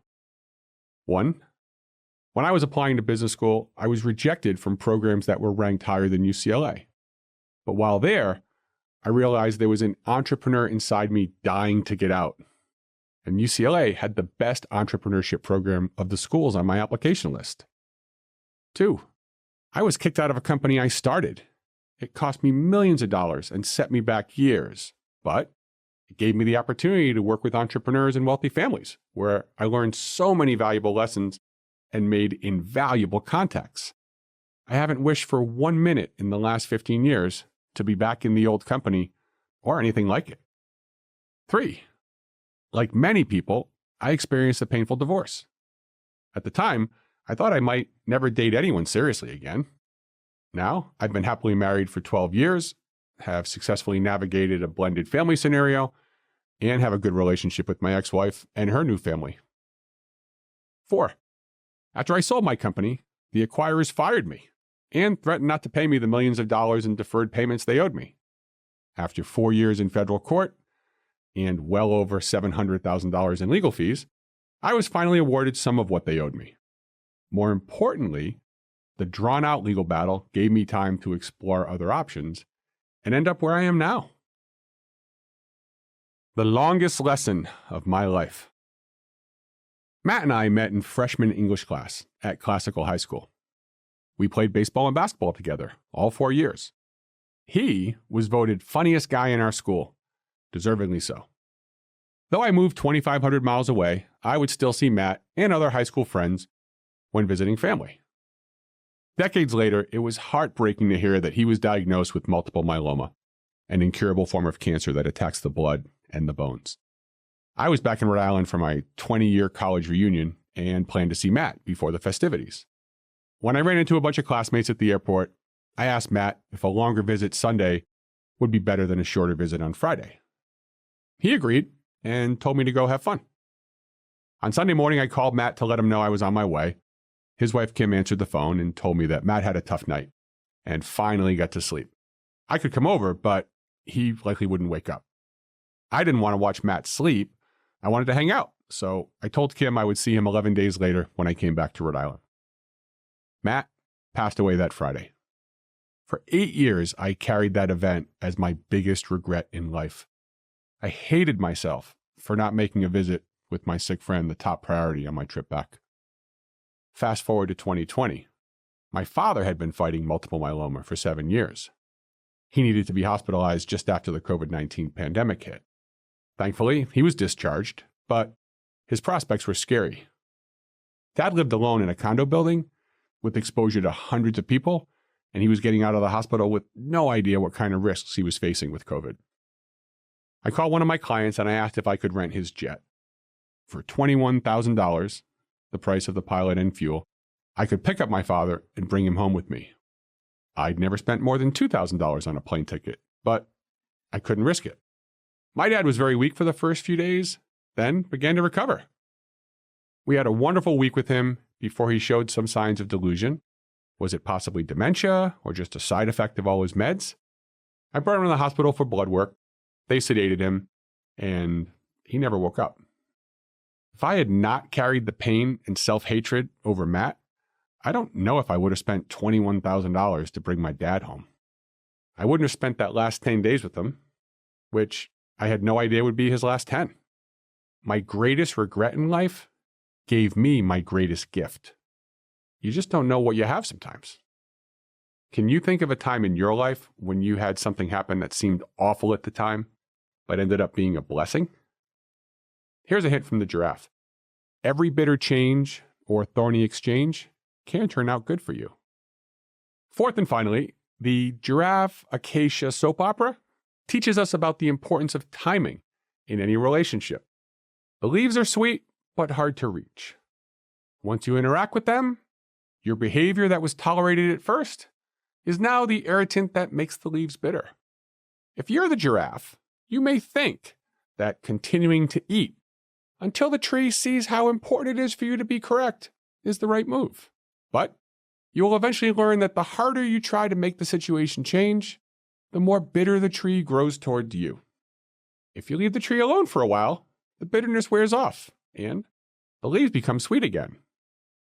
For giraffe reasons, the author's been advised by his agent not to offer any marriage stories to illustrate this point. Does this sound like any or every relationship you've had?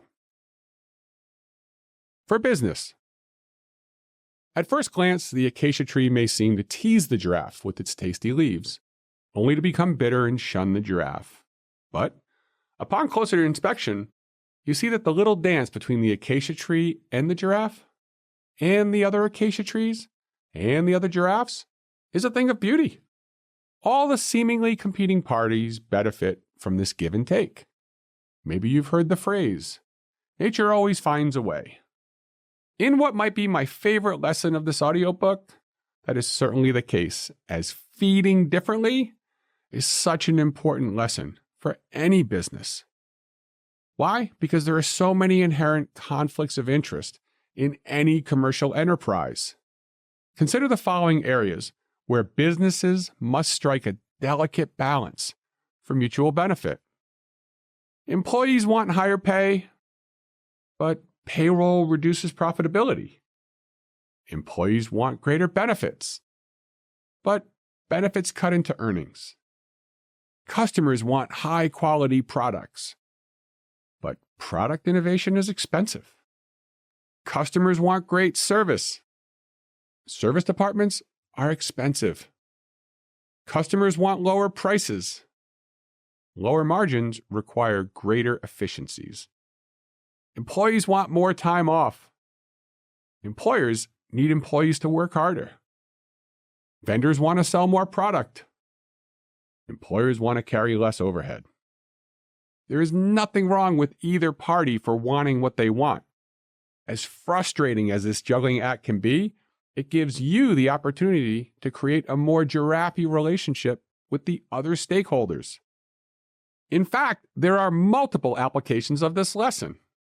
We should start by thinking about what your company feeds from to survive in the short term and what your company really needs to thrive over the longer term. The 9 key factors that fuel business growth are energizing leadership, clear strategy, creative financing, marketing and sales, personnel development, proprietary technology, quality control, innovation or research and development, and culture. A major problem in any one of these areas could sink your company. However, if you want to have a successful business, you don't need to master all of these. You may only need to be extraordinary in a couple of areas, or the absolute best in your industry in one. You may only need to be extraordinary in a couple of areas, or the absolute best in your industry in one, to stand out and rise above the herd of competition. You may have someone at the top of your organization who is so intelligent, innovative, or inspirational that people are willing to run through walls to take the company to the next level. Steve Jobs at Apple, Howard Schultz at Starbucks, Elon Musk at Tesla, and Jeff Bezos at Amazon are pretty good examples. Culture and personnel are the backbone of companies like Nordstrom and Ritz-Carlton. For both organizations, employees are empowered and expected to solve problems on the spot.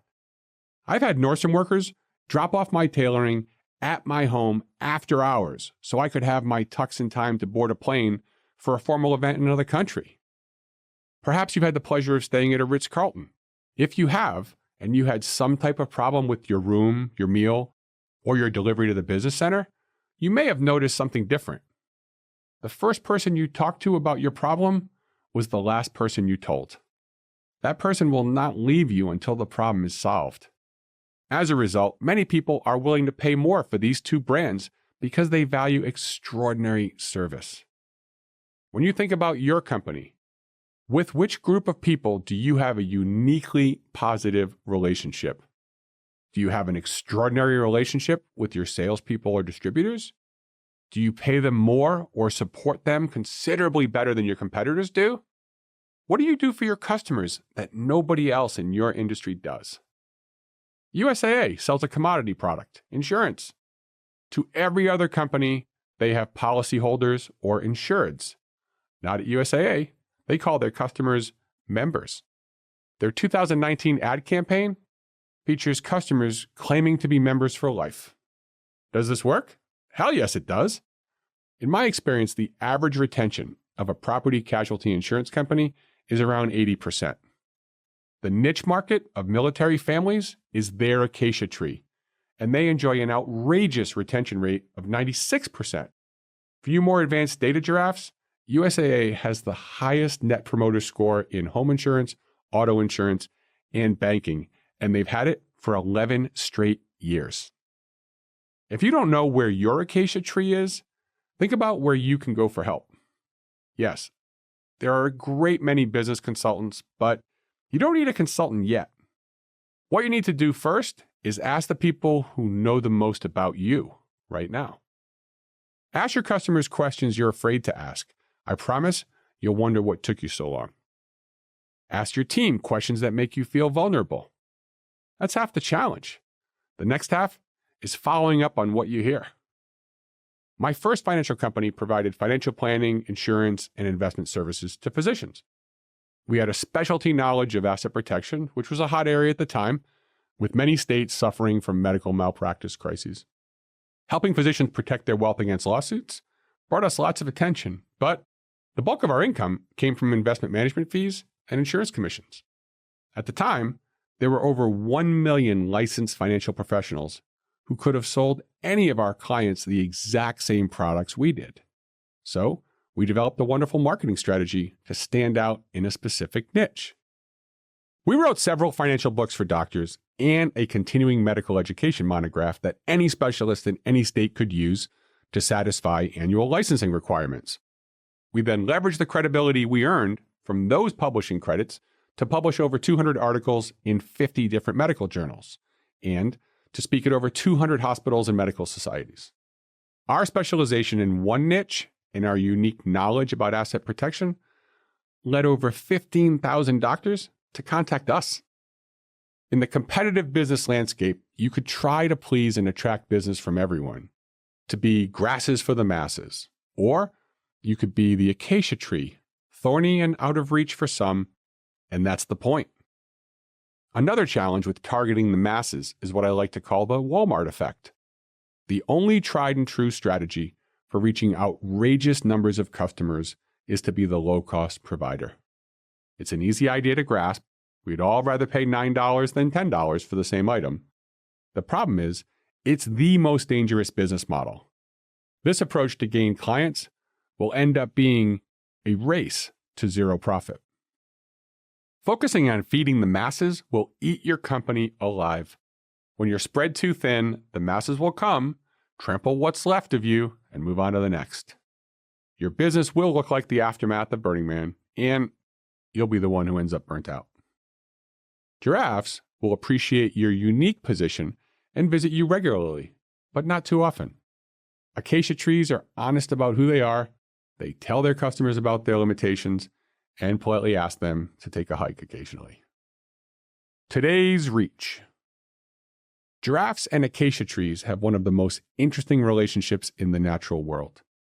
Their complicated symbiotic relationship is a great model for anyone or any organization that deals with people. Who do you or your business feed from, and who feeds from you? There are a lot of lessons about win-win relationships from the Giraffe Acacia Love Fest, so let's recap. Be adaptable. Don't quit when you encounter some thorns. Be curious. Ask questions, especially ones that scare you. Be careful and be patient. Timing is everything, but not everyone is on your timeline. Be weird. Sounds nicer than exclusive, but that's really my point.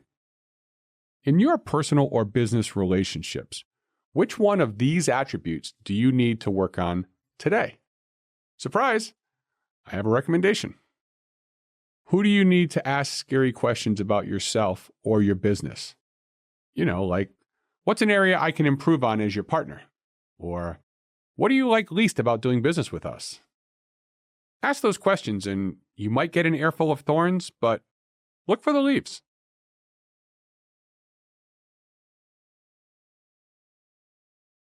Chapter 11. Survive the drop. Baby Giraffe said, I love birthday surprises, except for the one I had on my actual birthday. What do giraffes learn on day one that the rest of us desperately need to know about life? Imagine yourself as a baby giraffe before it's born. You'll have more than enough time to get comfortable with this idea because usually the larger the animal, the longer the pregnancy. A typical giraffe's gestation period is 15 months, about 50% longer. Consider that a baby giraffe can be over 6 feet tall and over 150 pounds at birth, approximately the size of a 7th grade student. It makes sense that the bun needs a bit more time in the oven. Many mothers have told me that they forgot or blocked out the painful aspects of childbirth. Otherwise, they would have never considered the outrageous idea of having another. This is nature's way of ensuring the survival of the species. Speaking from personal experience with physical discomfort, I nearly jumped off the doctor's table when he gave me an epidural for my neuropathy after a complicated Achilles tendon repair. Since I found the remedy to birthing pain to be awful, I will give the ladies a clear win in the category of dealing with pain, but I digress. Yes, childbirth is hard on the mother, but since this audiobook is about changing our perspectives and seeing things differently, let's try to think about childbirth from the baby giraffe's perspective. Imagine sleeping in a warm, dark, cozy bed. Add to the image of that comfort the fact that you don't have to get out of bed to eat or to go to the bathroom. In utero, all of that is taken care of for you, so you're never hungry, cold, or uncomfortable. This is the giraffe's existence for 15 months, until it isn't. After a tumultuous labor that may last as little as 30 to 60 minutes, the giraffe is born. To put that conception to exit timeline into perspective, that's the equivalent of sleeping for 8 hours, then being awoken and yanked out of bed in 3 seconds. That's certainly a bit abrupt, but wait, it gets even better, or worse, if you love your snooze button. What could make it even more disruptive for a baby giraffe? Yep, you guessed it. Giraffes are so committed to maintaining their elevated perspective that they don't just eat standing up, they also give birth standing up. Perhaps this is to preserve its perch, to keep an eye out for predators. I completely understand that self-preservation is a strong instinct, but what about this newborn's preservation? Before the baby giraffe can adjust its eyes to its first glimpse of the blinding sunlight, it gets to experience one of the 3 fears humans possess at birth. A newborn giraffe gets to experience the fear and reality of falling as it drops 6 to 8 feet to the ground. Motion sickness, blinding lights, chills, helpless falling, and an abrupt jolt as they get their first taste of gravity, these are all experienced within the first minutes of a giraffe's life on terra firma. Welcome! Despite the trauma, they try to stand, wobbling and falling until they find their balance. This is even more amazing when you consider they've never had to hold up those long necks. The first few steps are awkward and uncomfortable. After all, those legs have been folded up in utero for 15 months. I lose feeling in my legs if I'm scrolling through my phone in the bathroom for 15 minutes. As crazy as it all sounds, this is how countless millions of giraffes have started their lives over the last 25 million years. They survived the drop. And you will too. For you. From giraffes, we can learn so much about change. From the mother's standpoint, they see that there is an abrupt change in store for their child, yet there is nothing they can do but provide a supportive environment for them when they go through it. This has lots of applications in parenting, friendship, and couples relationships. We can also see that change can be difficult, and as disturbing and startling as it might seem at the time, there isn't a lot of value in revisiting why this change happened. The baby giraffe doesn't try to understand physics or biology, nor does it take issue with the mother for putting it through such a harrowing experience. The giraffe immediately accepts the situation, does its best to stand up, and tries to take its first steps. Within minutes, the giraffe is walking. In less than an hour, it could be running. It develops a strong bond with its mother, builds social connections, and begins a very different life. Giraffe childbirth illustrates how change can be difficult, abrupt, and outside our control. The giraffe teaches us that change isn't the end of the world, even if the change is untimely, unexpected, uncomfortable, or even traumatic. Think about the worst things that have happened in your life. Think about the worst things that have happened to people around you. You survived. Congratulations. My pal, Art Markman, is the vice provost of the University of Texas, Austin, and a best-selling author with a popular podcast. He's also a professor of neuroscience with an impressive teaching and administrative track record. I recall one of his lectures when he was talking about human beings' ability to survive trauma. He said, people severely overestimate the impact that events will have on our lives. He brought up the set point philosophy, which states that people go back to their normal levels of happiness even after the most amazing or most horrible situations. Miserable people who win the lottery go back to being miserable. Happy people may suffer the death of loved ones or misfortune, but they will eventually go back to being happy. It doesn't mean that they ever forget these events. It just means that people do find their way back to their normal emotional levels. Can you recall a time in your life when you were devastated by an event? Perhaps it was a breakup, loss of a job, bad investment outcome, physical injury, failed business. Throughout this audiobook, I have attempted to lead by example, sharing many of the challenging times of my life. I have a list for you which includes many of the stories I've already shared and some others that are used in other books and audiobooks or in articles that I've published. I was rejected by Duke University. I injured my shoulder, ending my baseball career. I had a failed marriage. I was rejected by Stanford and Kellogg and Wharton. I had a younger sister, father, friend, and business partner pass away prematurely. I got kicked out of a company I started. I've lost millions of dollars, leaving me with zero.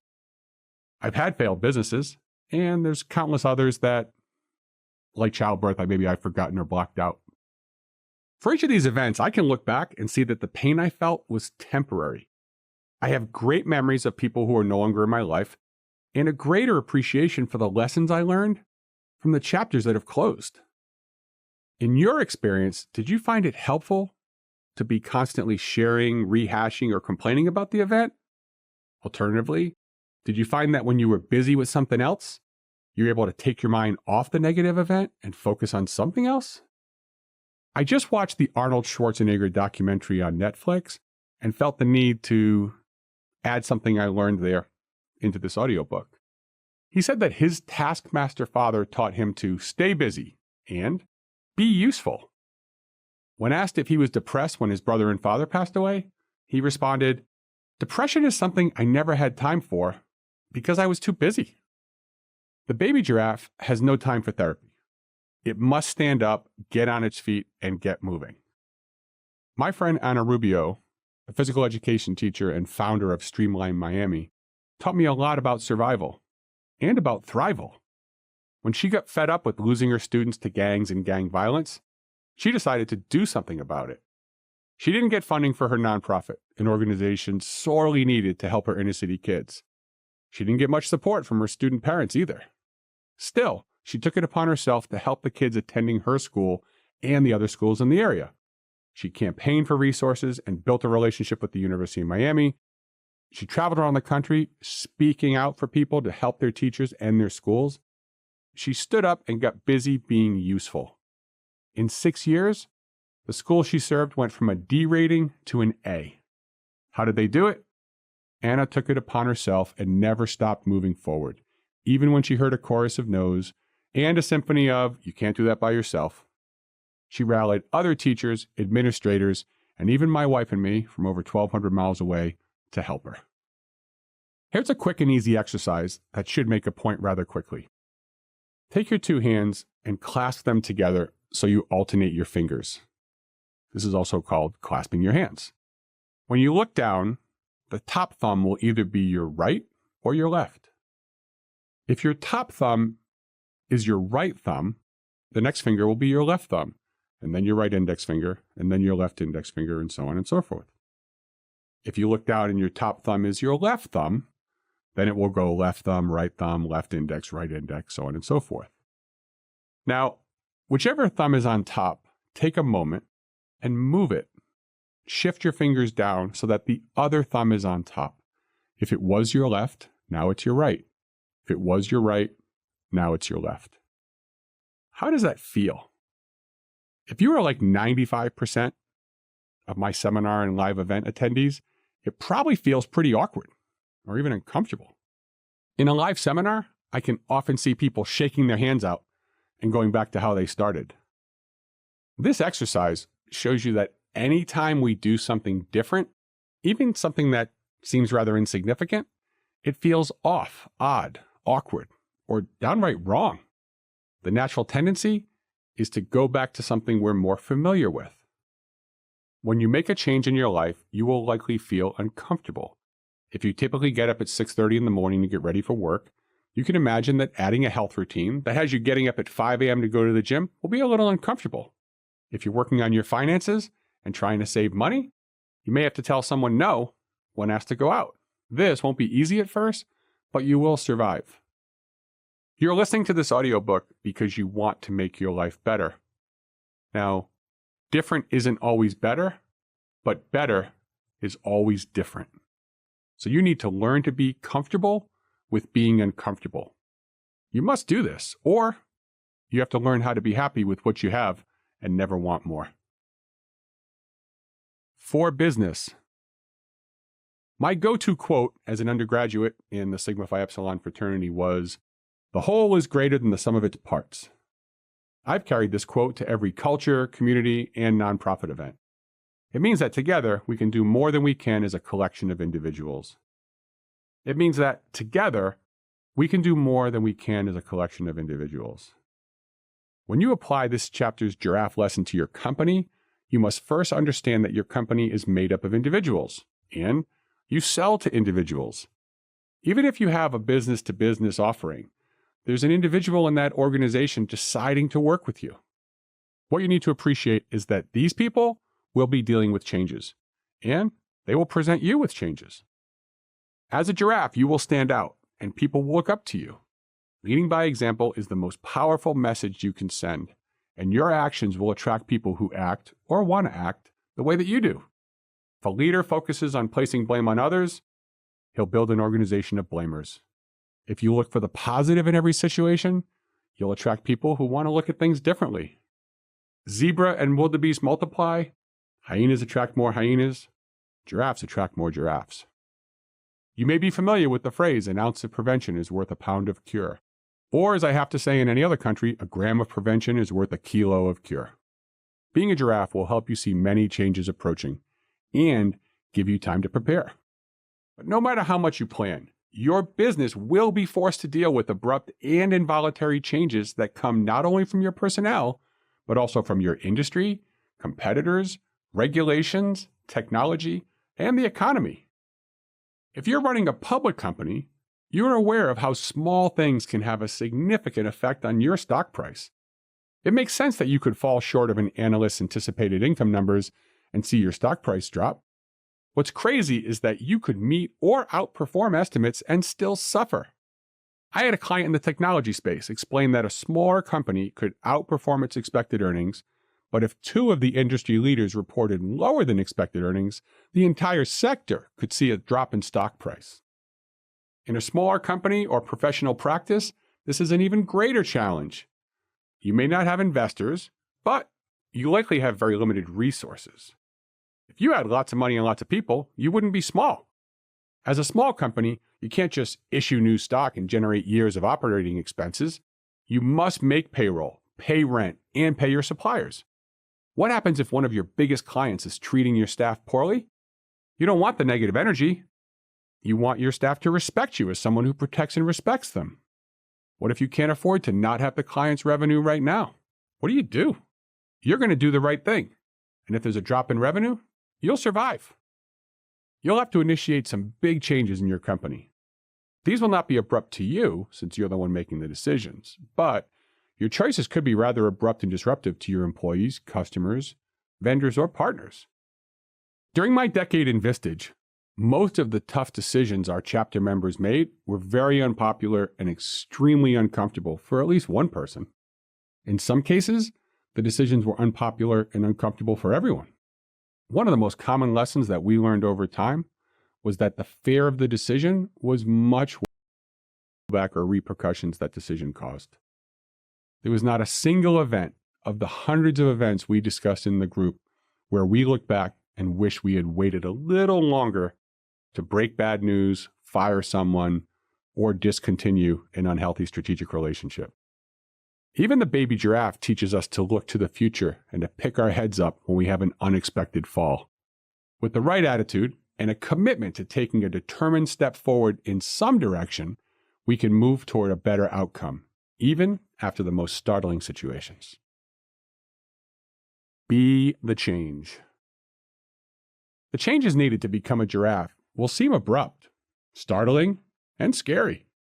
When you start something new, there will not be comfort or guarantees, but you will survive. Others have risked everything to chase their dream and failed, then succeeded. Fear is merely fantasized experiences appearing real.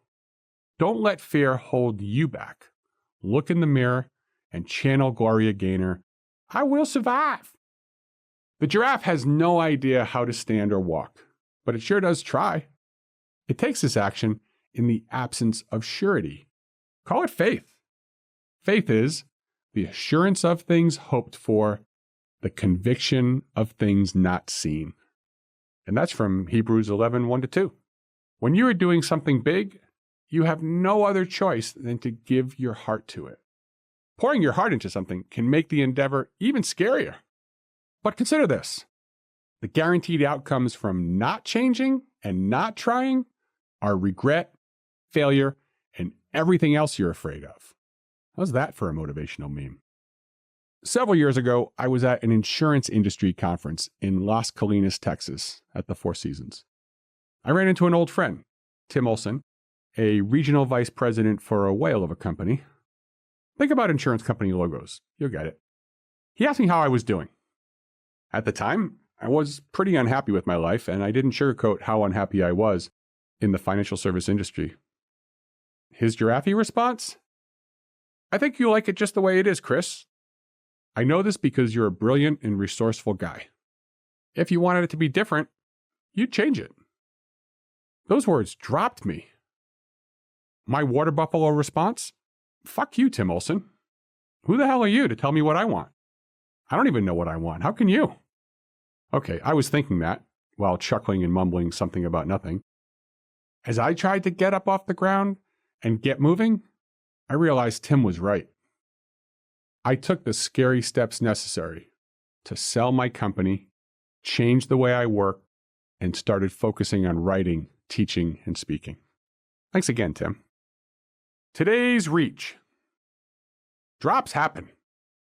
Even if baby giraffe had a heads up before its birthday, that innocent creature wouldn't understand what was about to happen, let alone be able to do anything to prevent or prepare for it.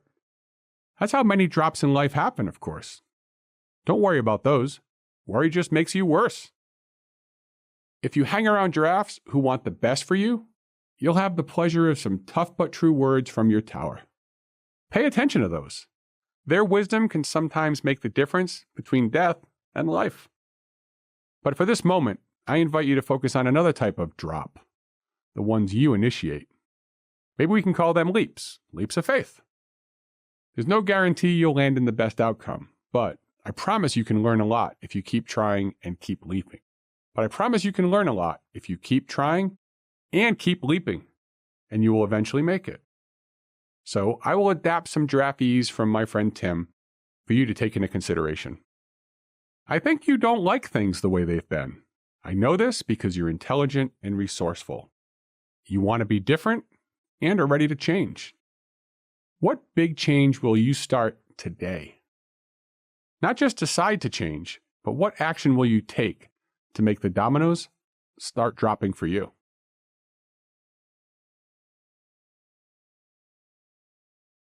Chapter 12. Strut your strange stuff. I was self-conscious about my height till I met Larry Bird. What can giraffes teach us about the dangers of trying to fit in? What do you notice when you look at a giraffe? Of course you notice how tall they are. At 18 feet, there is no animal close to their height. Next, you may notice the length of a giraffe's neck. At 6 feet in length, their neck alone is longer than most people are tall. Perhaps you're mesmerized by the maze-like pattern of their fur. Another unique characteristic of a giraffe is that their fur patterns are like human fingerprints. No two are the same. Back in Chapter 3, you'll learn from the giraffe that balance is bullshit. What's less obvious until someone points it out is that a giraffe's body is far from symmetrical. The front legs are 10% longer than its back legs. As a result, the giraffe's body is tilted back slightly. This is completely different from a horse or cow, whose torsos are basically parallel to the ground. The giraffe's unique design allows it to stand up straight, kinda, and support their heavy neck and head without toppling over. You may also notice that a giraffe's legs are long, and the body's relatively short. I only notice this because I'm the exact opposite. I'm 6'3" and I have a 31-inch inseam. I'm all torso, making me very tall in wheelchair basketball and making headroom the most important part of any new car search for me. The giraffe's disproportionate weight distribution and shorter body gives it an unusual gait. When most antelope walk, the front and back legs alternate. This means that the back left leg will move at the same time as the front right leg. The back legs move into footprints of the front legs. The giraffe and the camel, they walk differently. Giraffes and camels do what's called pacing or ambling. There are a couple explanations for this unique gait. Giraffes and camels both have long legs, short bodies, and big feet. By lifting both legs on the same side of the body at the same time, they prevent the fore and hind feet from getting in each other's way. Another explanation is that this method of walking is used to conserve energy. Given the massive size of the giraffe and the desert environment of the camel, the need to conserve energy passes the smell test. This funky gait, which I may go so far as to call a strut, is reminiscent of a runway model with attitude, or scenes from my freshman year go-to movie Saturday Night Fever. To age myself, we used to watch it on my roommate Joe Carenti's laser disc player. How can you not take notice of such a thing? When giraffes walk around with this regal, don't-give-a-shit attitude, it must make even the most attentive predators tilt their heads. Predators instinctively look for members of the herd that stand out as injured or weak. For some reason, few lion prides have mastered hunting giraffes. Perhaps this full-time Humpty dance throws them for a loop and keeps giraffes off the menu. It's so hard for lions to identify the differences between strong and weak giraffes since they all look broken. Or are they fearless? Creating confusion is an effective survival technique, and uniqueness is the most valuable mating strategy. Both work for our friend, Mr. Giraffe. For you. Giraffes teach us that even when we have lots of things in common, like all mammals do, small differences can change how people look at us, what we do, and how we do it. In 2018, 2 years before the COVID pandemic, the health insurer Cigna reported that 46% of Americans reported feeling loneliness and 43% reported feeling isolated. More troublingly, the same report shared that only 27% felt they belonged to a group of friends. Unsurprisingly, millennials and Gen Z reported much higher numbers than older generations. As I write this, my 3 kids are between the ages of 15 and 21. I can remember how upset they were when they found out that they had different lunch periods than many of their friends. The fear of missing out on that social interaction was a big deal. Even as an adult and one who teaches mindfulness, I feel some pressure not to miss out on social gatherings with our friends. The giraffe teaches us several valuable lessons in individuality. They aren't comfortable bending over to eat grass with the group, so they eat leaves from tall trees. This difference imparts so many benefits if you consider being unique an advantage. I sure do. Few describe the giraffe's gait as graceful, with their weirdly long neck and disproportionate legs causing their strange steps. A giraffe isn't a better zebra, it's a whole different animal, and it embraces those qualities. An overarching theme of this audiobook is that different is better than better. What makes us different is what makes any group more interesting, more creative, and more effective. The giraffe teaches us not to hide it. You're different. Show it off. At the age of 46, I finally got back into shape and started playing basketball again. In the 3rd game of my first night back, I ruptured my Achilles tendon. I was devastated, knowing it would be a long and painful rehab. After my surgery, the nurse asked what color cast I wanted, suggesting black, gray, dark blue. You should have seen the look on her face when I said, "Let's go with hot pink." She asked, "I love it, but why hot pink?" And I replied, "There are 3 reasons. First, I'm going to be on a knee scooter, so there's no sense hiding the fact that I'm hurting in a cast. Second and third, the only people who will care about my cast color are my daughters, who were 12 and 9 at the time, and they'll love it." And they did. I was wrong about the second point because dozens of people commented on the color of my cast, saying things like, "How fun," or "It takes a real man to wear pink." Incidentally, I wear pink or purple almost all the time, and I find that people do respond very positively to fun, colorful displays, even in a workplace. Ezra Freck is a remarkable young man who was born without a fully formed hand. Later, doctors had to amputate his leg above the knee. Now, I've been following his story because his friend Clayton is one of my best friends. I was in Clayton and Bahar's wedding years before Ezra was even born. Clayton, a competitive soccer player and avid surfer, understandably had some concerns that his son might not be able to enjoy sports and benefit from the lessons one can learn from competition, hard work, victory, and defeat. Fast forward 17, 18 years, Ezra is a member of the U.S. Paralympic track and field team, competing in France this summer. He's competed in 11 countries, holds multiple national records.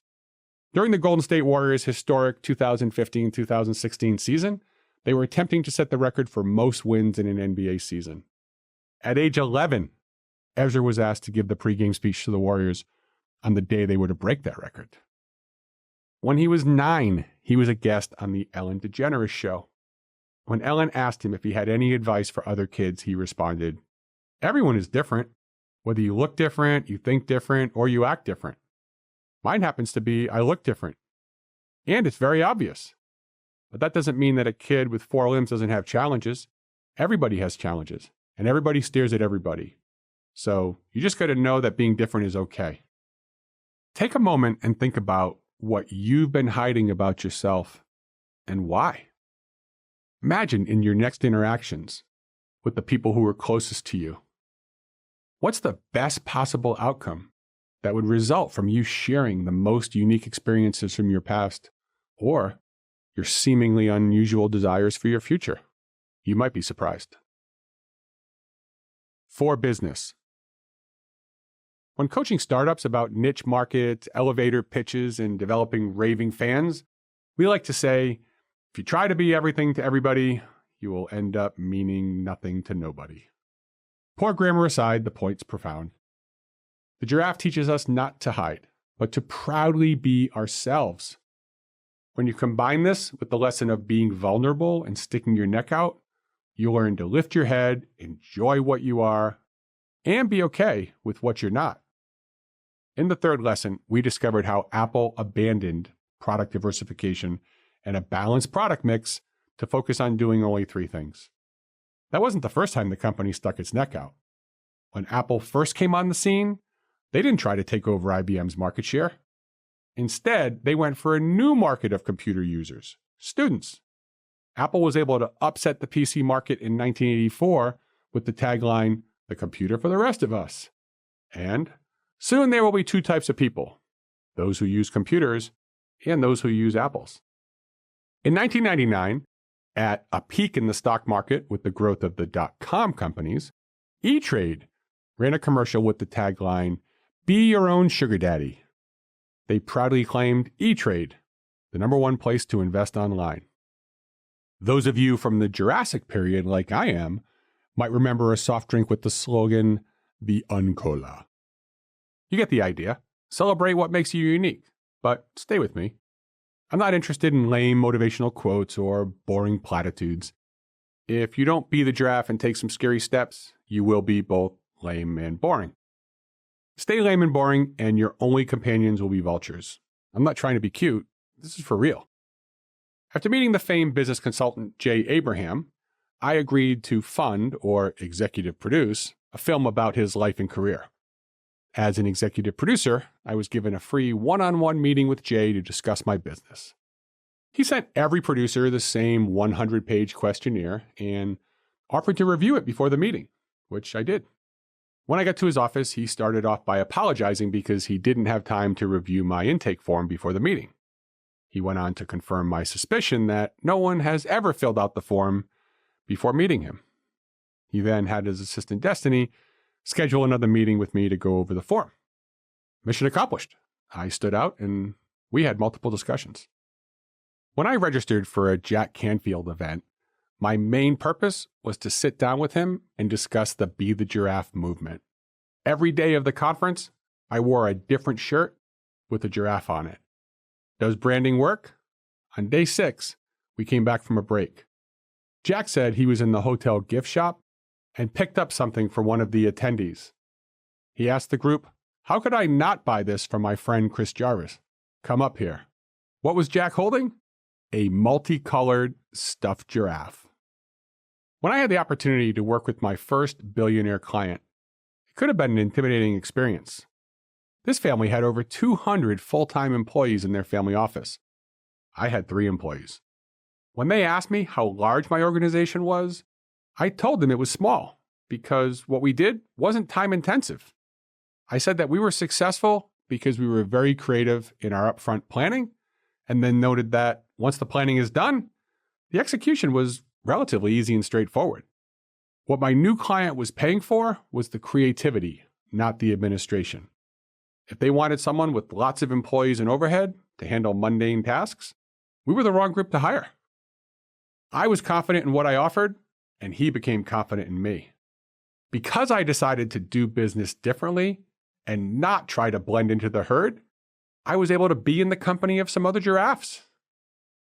After a speech I gave to an audience of successful life insurance agents, a man introduced himself to me and then me to his father, Mike. The young agent offered to buy me a drink, which was funny because the event had an open bar, and it was only 9:30 a.m.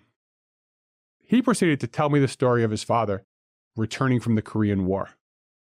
He had wanted to start a business, but had no money. His solution was to apply for a loan, but he had no suit. Mike went to the tailor to buy a couple of nice suits and ties and shoes. When it came time to pay, he said, "Put it on my credit." They said he had no credit, to which he replied, "I just got done fighting for you in Korea. Give me some credit for that, and some credit for wanting to start a business." They gave him credit for the clothes. The next morning, he walked, because he had no car, to the bank at 8:45 a.m. The bank didn't open until 9. Mike walked up to the door with his briefcase in hand and a glimmer in his eye. He said good morning to the security guard, who quickly opened the door for him and told him to have a good day. As he was standing in the middle of the bank, before it was open, a manager walked up to him and said, "How can I help you?" He replied, "I'm here for a loan." The manager responded, "We aren't open. How did you get in here?" He said, "I walked up to the door and the guard kindly opened it for me." Skeptical of detail, the manager yelled at the guard and asked, "Did you open the door for this man?" "Yes, sir," the guard replied. "Why?" asked the manager. "Because he works here. Look at him. He's at least a vice president." "I would have offered to carry his briefcase too, but I had to watch the door," the guard responded. Mike wasn't trying to convince the guard that he was someone else. This isn't a story about faking it until you make it. This is an example of how people see us the exact way that we see ourselves. Mike believed that he should have a loan. He believed that he should be in the bank early because he deserved to be treated specially. As a result, so did the guard. When Mike got the loan from the bank, it was ultimately because the banker believed in a man who believed in himself. Today's reach. We all have hidden strengths that we shy away from using, and every person has weaknesses that they try to hide. Both approaches are wrong and deadly. Yes, deadly to the life we truly want to enjoy. What's one thing about yourself that you've been hiding or twisting? What weakness can you turn into an advantage simply by sharing it with someone in your tower? What do you want your employees, customers, investors, or community to think about you and about your company? What do they need to see to demonstrate that you're different from your competition? What do you need to think, believe, and do to demonstrate that you believe this?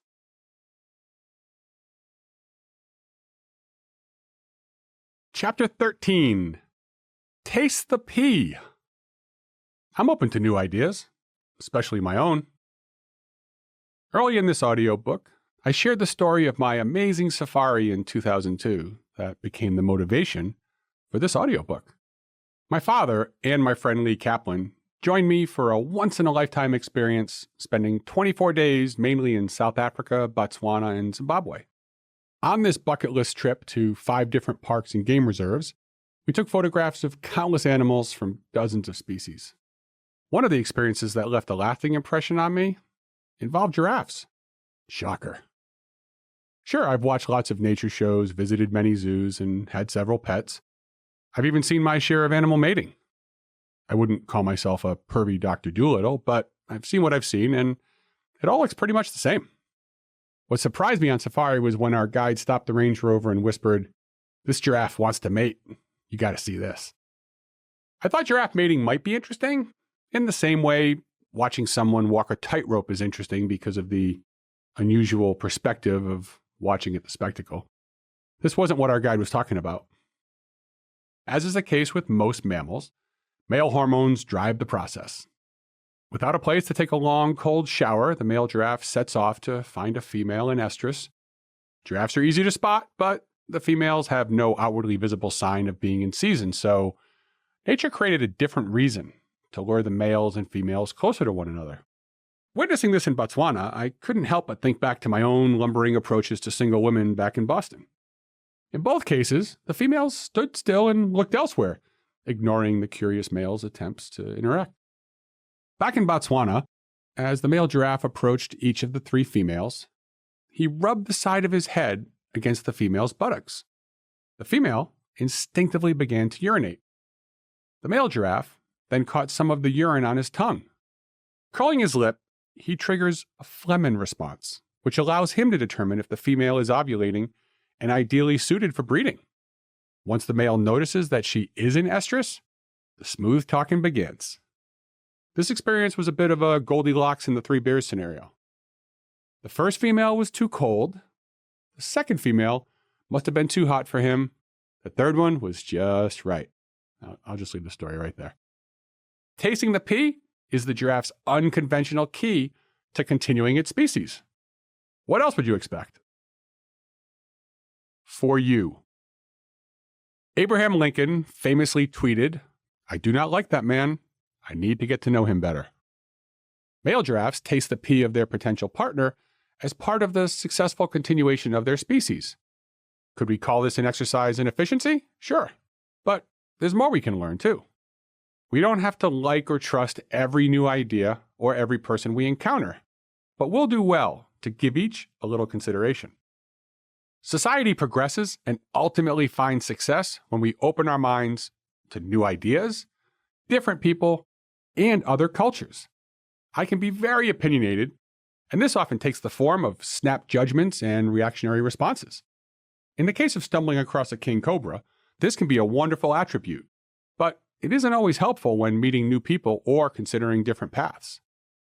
Last weekend, my daughter invited me to a Spenga class. I'm usually a fan of continuing education, but I soon realized this was an exercise class, an unholy mix of spinning, strength training, and yoga. Either she was trying to kill me, correctly assuming I have quite a bit of life insurance, or she really enjoys spending time with me and trying new things. I was glad I accepted her invitation. Now I know to never do that again. Lunch afterward was great, though. Jack Canfield once told me, "The way you do something is the way you do everything. Either you approach life and the invitations it sends you with an open mind, or you don't. It's difficult to hover between the two postures." I learned that pretty well in Spenga. We learned that giraffe childbirth is a wonderful metaphor for dealing with the abrupt impact change can have on our lives. We learned we need to get up and get moving first.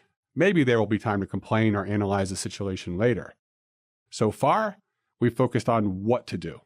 Here, we will think about how the baby giraffes successfully navigate the challenges of change.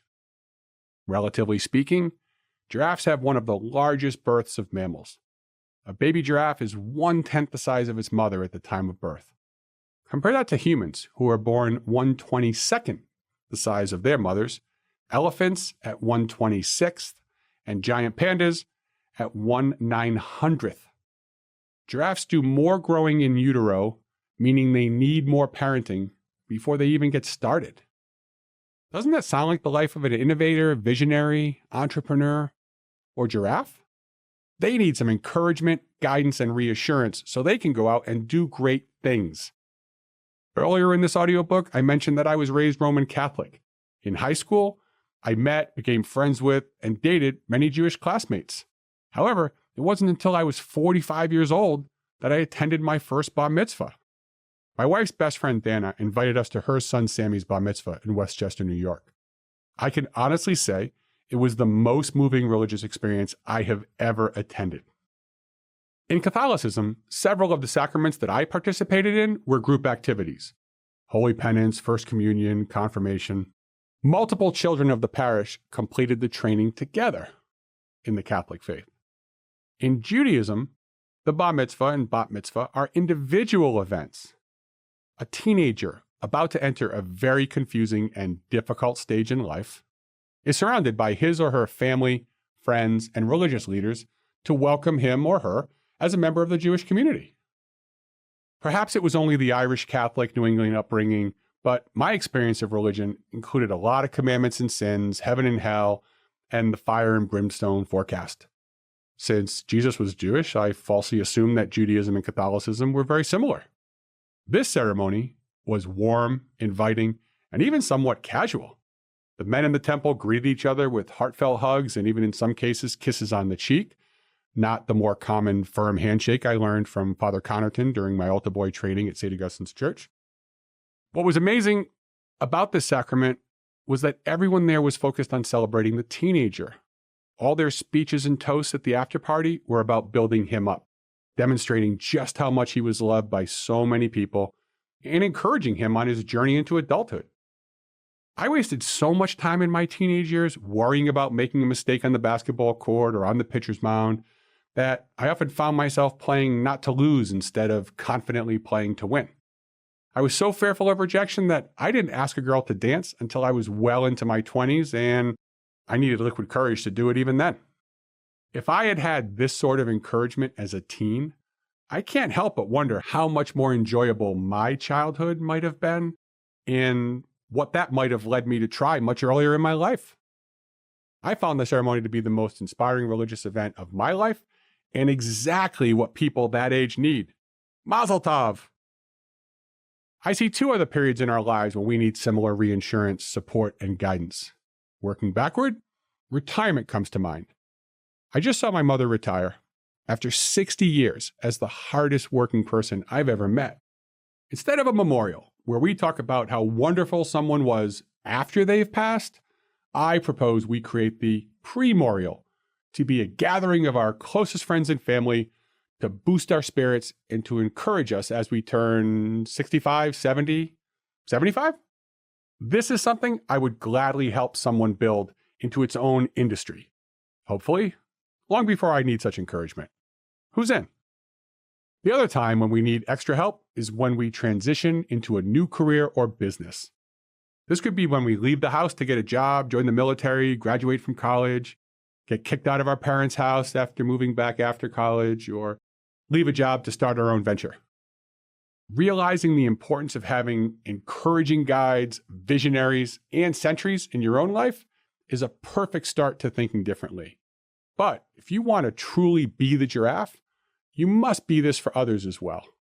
That's a posture and default practice you must adopt. You can teach others to avoid masses and asses, to swim upstream, to avoid hyenas and lions, and to be nomads. You can encourage them to lead with their heart instead of their heads. Speak, feed, and see everything differently. You can let those who are discouraged know that they will survive the drop, to wobble, get their feet under them, and start moving. You will lead by example when you strut your strange stuff and try new things.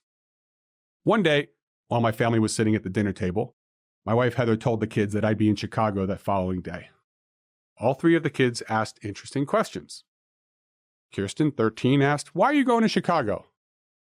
I responded, "I'm giving a speech to a group of successful financial advisors." Tyler, 16, "How much do they pay you to do that?" I responded, $20,000 plus expenses. Chloe, 10, "Wait, what? Who pays you to talk?"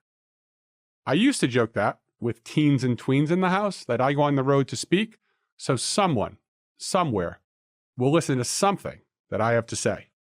The truth is, I'm proud to say these giraffe lessons have been noticed and adopted by all three of my kids.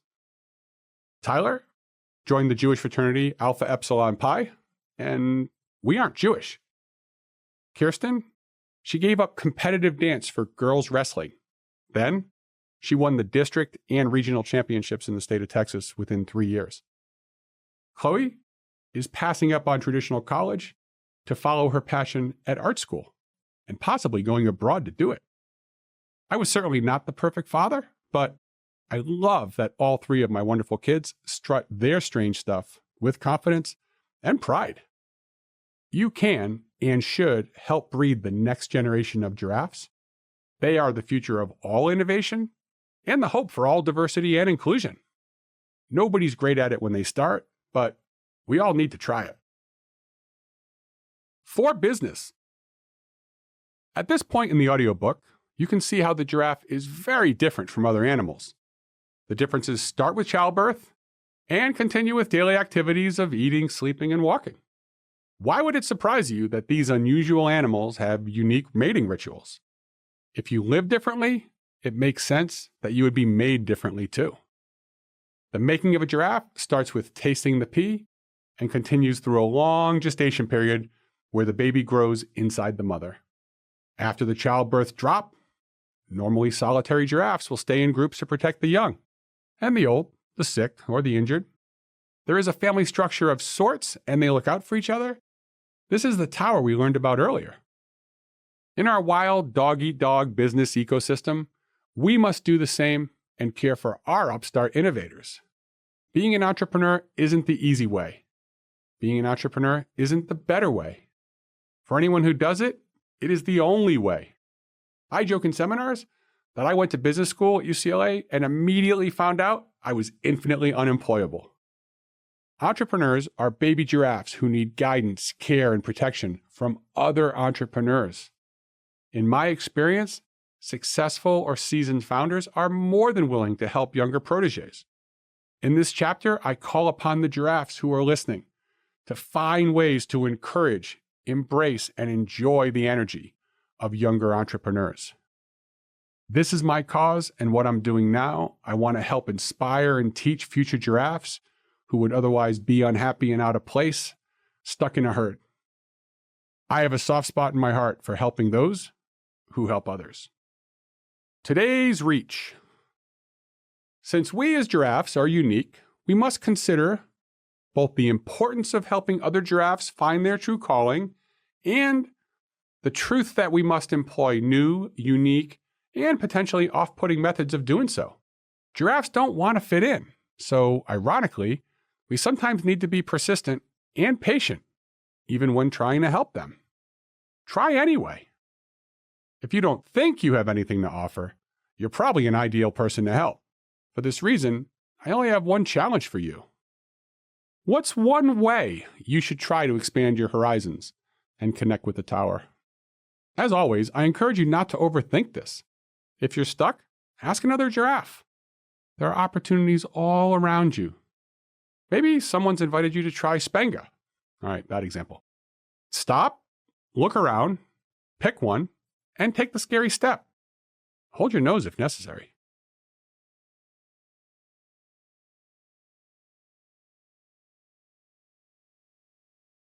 Chapter 14. Don't fall asleep. What seemingly unhealthy giraffe habit can save your life and your business? Giraffes don't sleep, at least not as we define it or expect. When humans sleep only an hour or two, it's usually because of an emergency, a regrettable decision at last call, or an unrealistic assumption about our ability to sleep on a red eye.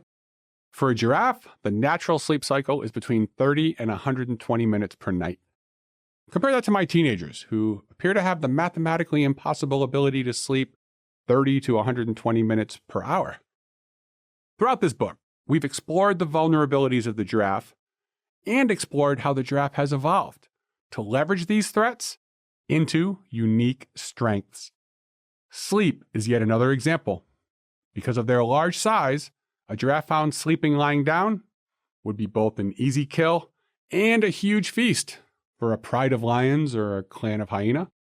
Huge reward and low risk is the opposite of how you want to be seen on the savannah. There are 3 unique factors to a giraffe's sleep routine. First, the giraffe sleeps standing up. This allows the animal to move quickly if it's startled. Second, the giraffe sleeps with its eyes half open and its ears twitching. The clever animal is never thoroughly checked out, so it is much harder to sneak up on. Third, you already learned that a giraffe sleeps very little, but it gets even crazier. The giraffe sleeps for 5 to 35 minutes at a time. Before we dive into what this means for the giraffe, it may make sense to explore why this is possible. It's obviously not a specific quantity of sleep that giraffes are seeking. Our long-neck guides have taught us that the quality of the time we spend doing something is what really matters. These short bursts of extremely meditative sleep appear to be enough to keep the giraffe going. What do all these waking hours mean for the giraffe? You know that giraffes eat standing up, with their eyes 14 to 18 feet above the ground. In addition to having a fantastic perspective, the giraffe stands watch for so much more time than other animals. An average lion sleeps 13 to 20 hours per day. Zebras sleep standing up for 7 hours. The added time to survey the situation on the plains, plus the better perspective, give the giraffe a far more accurate awareness of its surroundings than any other animal could possibly have. What does this awareness do for the giraffe? Well, it keeps its ass alive, that's what. While most of the predators are sleeping away the day, the giraffe is awake and moving. While lions and hyenas are dreaming of coming across a giant giraffe, that giraffe is strolling through their territory on its way to safer havens. Sweet dreams, Simba. For you. Giraffes do giraffe things nearly every hour of the day. Our takeaway isn't to sleep less. From firsthand experience, I can assure you that it's a horrible long-term plan that will come back to bite you harder than a lion. The lesson we need to take is, don't fall asleep in the pursuit of being a giraffe. For most of my life, I didn't have a problem going all in on something. Sure, I've written a lot of books, set some sales records at different companies, built and sold companies, and rebounded from some nasty litigation more than once, I'm afraid. When I survey people at conferences, unsurprisingly, most say that health, family, or spirituality are the most important things in life. Yet, when we track their hours and dollars spent, we find that finances and career are the clear winners. I know that I've treated my body like a temple. Unfortunately, like a temple in a holy war. No fewer than 3 times I've made my health a priority and lost more than 20 pounds. This is not part of some impressive biohacking, anti-aging, or biggest loser story. This is more of the yo-yo effect, where I fall back into a pattern of sacrificing my health when I have something more important, potentially profitable, or supposedly life-changing as my focus. Lifting your head out of the weeds, surveying the landscape, finding a different path, it's not a one-time thing. If you keep an eye on the horizon more regularly, you will find small changes in course correction to be less disruptive and much less stressful. Once I set out on this giraffe journey alone, I realized I wasn't alone at all. So many people were doing the same thing. When I started to be the giraffe, poof, other giraffes mysteriously appeared. In the spring of 2019, I was asked to deliver the keynote address to Penn Mutual Insurance Company's Top Advisor Conference. In this case, my dear friend Mike Dunn instructed everyone in the audience to complete the personal scorecard I provided in their packet. This was the precursor to the Wild Factor assessment you completed at the beginning of this audiobook. When I asked everyone to share what they observed as the lowest scoring area, what I saw was staggering. With 300 people in the audience, I asked for a show of hands. For a low score in business or career, 3 hands went up. When I asked who had finances as a low score, 4 hands went up. For relationships, it was 1 hand. For fun, 2 hands. For a low score of health, 290 people. 95% of the people at this conference of high performers said health was their lowest score. This assessment is designed to help people figure out what areas of life are most commonly sacrificed. A supermajority of these successful salespeople said that health was the area of their life where they were making the most sacrifices. I have given this assessment to over 5,000 people. I expected health to be one of the lower scores, but I never expected it to represent over 90% of any audience, let alone one of successful people. Caught off guard? I said, "So you're saying this job is fucking killing you?" When I peered through the bright lights, I could see the faces of people in the first few rows. That was a bad decision on my part. I followed up by saying, "Don't shoot the messenger. You filled out those forms before I even took the stage. I assume you knew your health was a problem before I said anything today." They knew it, but they really weren't aware of it in a way that would transform them and fuel any action. I suggested the attendees focus on being giraffes at this conference for a change. My charge was that they go into every session and workshop looking for strategies, techniques, and strategic partnerships that would help them improve their lowest 2 scores. The next day, a 70-year-old industry veteran introduced himself and told me my presentation was unlike any of the hundreds he'd attended in his career. When I asked him how, he responded, "Everyone is quick to offer me content for my decision-making. You're the first person to offer me context." Mission accomplished, Mr. Giraffe. The lesson from the giraffe being awake 23 hours per day is that mindfulness makes all the difference. If we want to improve our health, finances, career, relationships, or fun, we must always keep in mind that we're trying to improve and look for ways to be the giraffe. When faced with choices and opportunities, we need to be aware of what we are trying to improve in ourselves before we make any decision. Will saying yes help me achieve my goals? The more aware you are, the more often you'll remind yourself, and the more often you'll review your goals and affirmations, and the more likely you will make decisions that will help you achieve your goals faster and more easily. That's why I have a fun surprise for you at the end of this audiobook. No skipping ahead. For business. Giraffes avoid most potential threats by seeing them long before they appear. Conversely, herd animals have no idea there's a lion ambush until it's happening. Lions rely on chaos and confusion from a surprise attack as it causes their prey to act abruptly and make mistakes. I wrote this chapter on a flight to Charlotte where I was working with a company and its employees. As I put this book aside and read the surveys that the employees and the owner took from me, I noticed something troubling. Every one of the respondents said that less than 30% of their work was pre-planned. Most reported that 80 to 90% of their days were hijacked to fix some important issue. The CEO was unhappy with the production of the team, and the team was frustrated with the CEO's seemingly unending need for them to change gears and deal with the fire drill du jour. When prompted, the employees responded saying that they could get much more work done if they had an hour a day uninterrupted. When pressed, the CEO conceded that it was never a life-threatening emergency that had to be resolved before noon. The solution was to eliminate the herd mentality and focus on the big picture. We helped the company implement quiet hours from 8 a.m. to noon, Tuesday through Thursday. During those 12 hours, you could not knock on someone's door, could not schedule a meeting, could not schedule a call, could not send an email, could not send a text, could not interrupt anybody on the team in any way. During that time, you were expected to complete everything that had been added to your to-do list at the beginning of the week. Since the team asked for 5 to 10 hours, and they received 12, including groups of 4 hours at a time, as longer blocks of time are needed for more complicated proposals, they were delighted. The CEO was skeptical, but eventually went along with it. I encouraged him to schedule his networking meetings, personal appointments, and even his weekly golf game during the quiet hours so he'd be less inclined to break his end of the deal. How did it work out?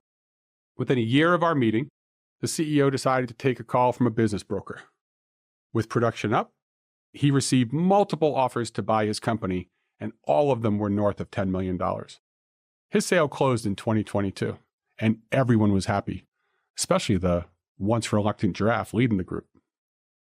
If your business is constantly in a rush or panic mode, or you are routinely disrupted from your daily tasks, it's because you're stuck in the weeds. You're so busy working that you can't possibly see what is coming your way. Even worse, you don't have time to brainstorm a more efficient process, design a better product or service, or build a better team to implement it. The giraffe teaches us that businesses should be constantly evolving and always looking for a better path. When you have your eyes on the horizon, you'll identify problems long before they are upon you. There's little chance for a competitor or industry change to sneak up on you and send you into chaos because you are never really asleep. Today's reach. The next step in your evolution? To be the giraffe.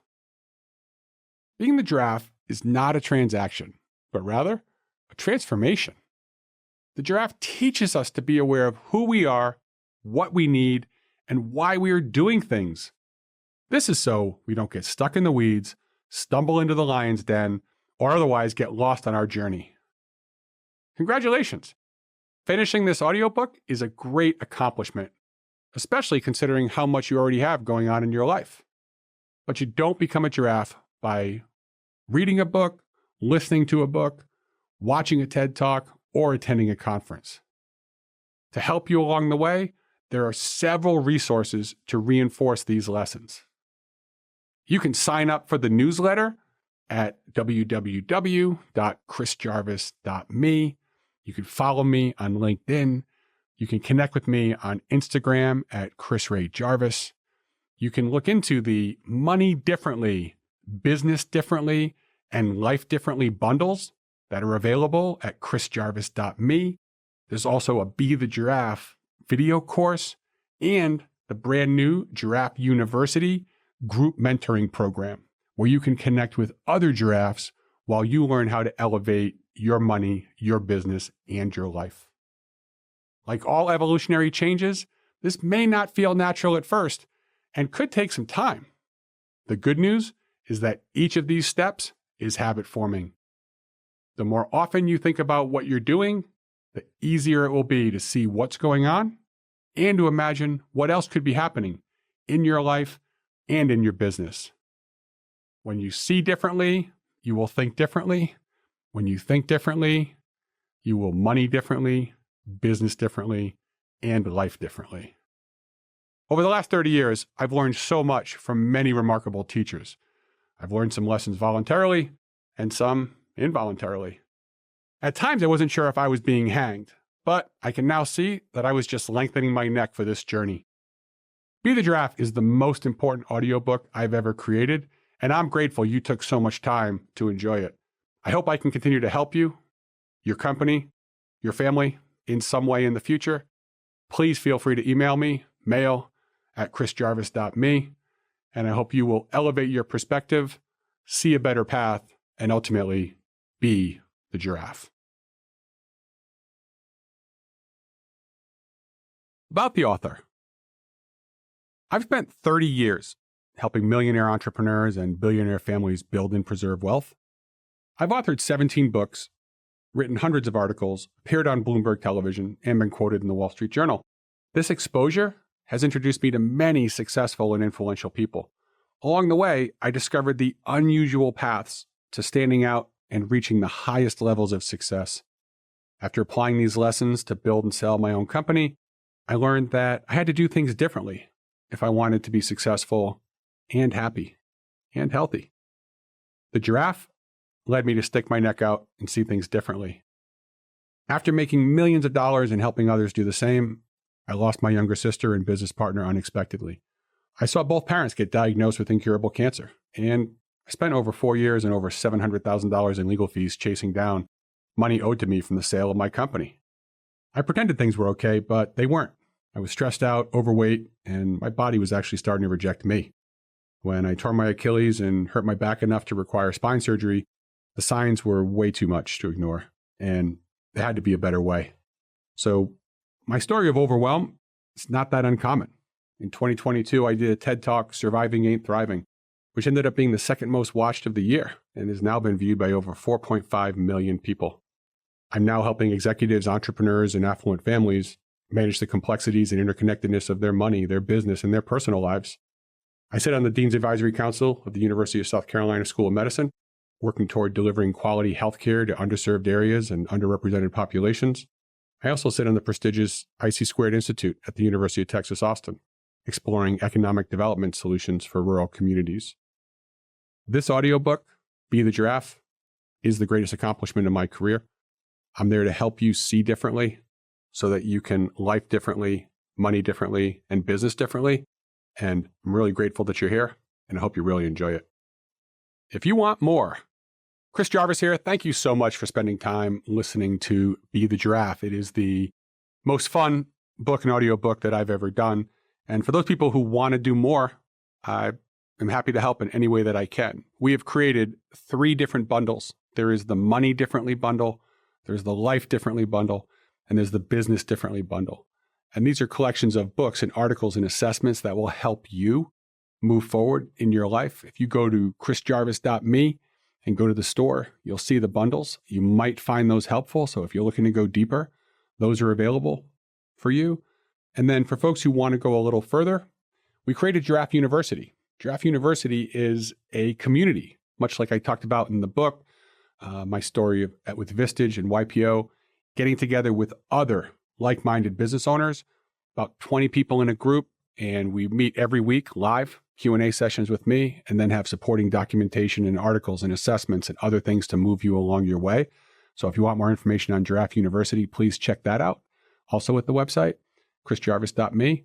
And then for businesses that are bigger, whether it's that $40, $50 million business up to something, $500 million, if you're looking for business, tax, high-end one-on-one help with your family wealth or with your business, we've created the Jarvis Tower program, much more in-depth, year-long deep dive. I only take about 10 clients a year in that particular process. So if that's something you're more interested in, there is an application on the site. I'd be happy to talk to you about what that might look like. So again, thank you very much for all that time. And please let me know how I can do anything else to help you elevate your perspective and see a better path on your journey to being the giraffe. You've been listening to the audio production of Be the Giraffe. Text copyright 2024 by Chris Jarvis. No portion of this recording may be reproduced without the prior written consent of the author. Be the Giraffe was produced and recorded at Record ATX in Austin, Texas.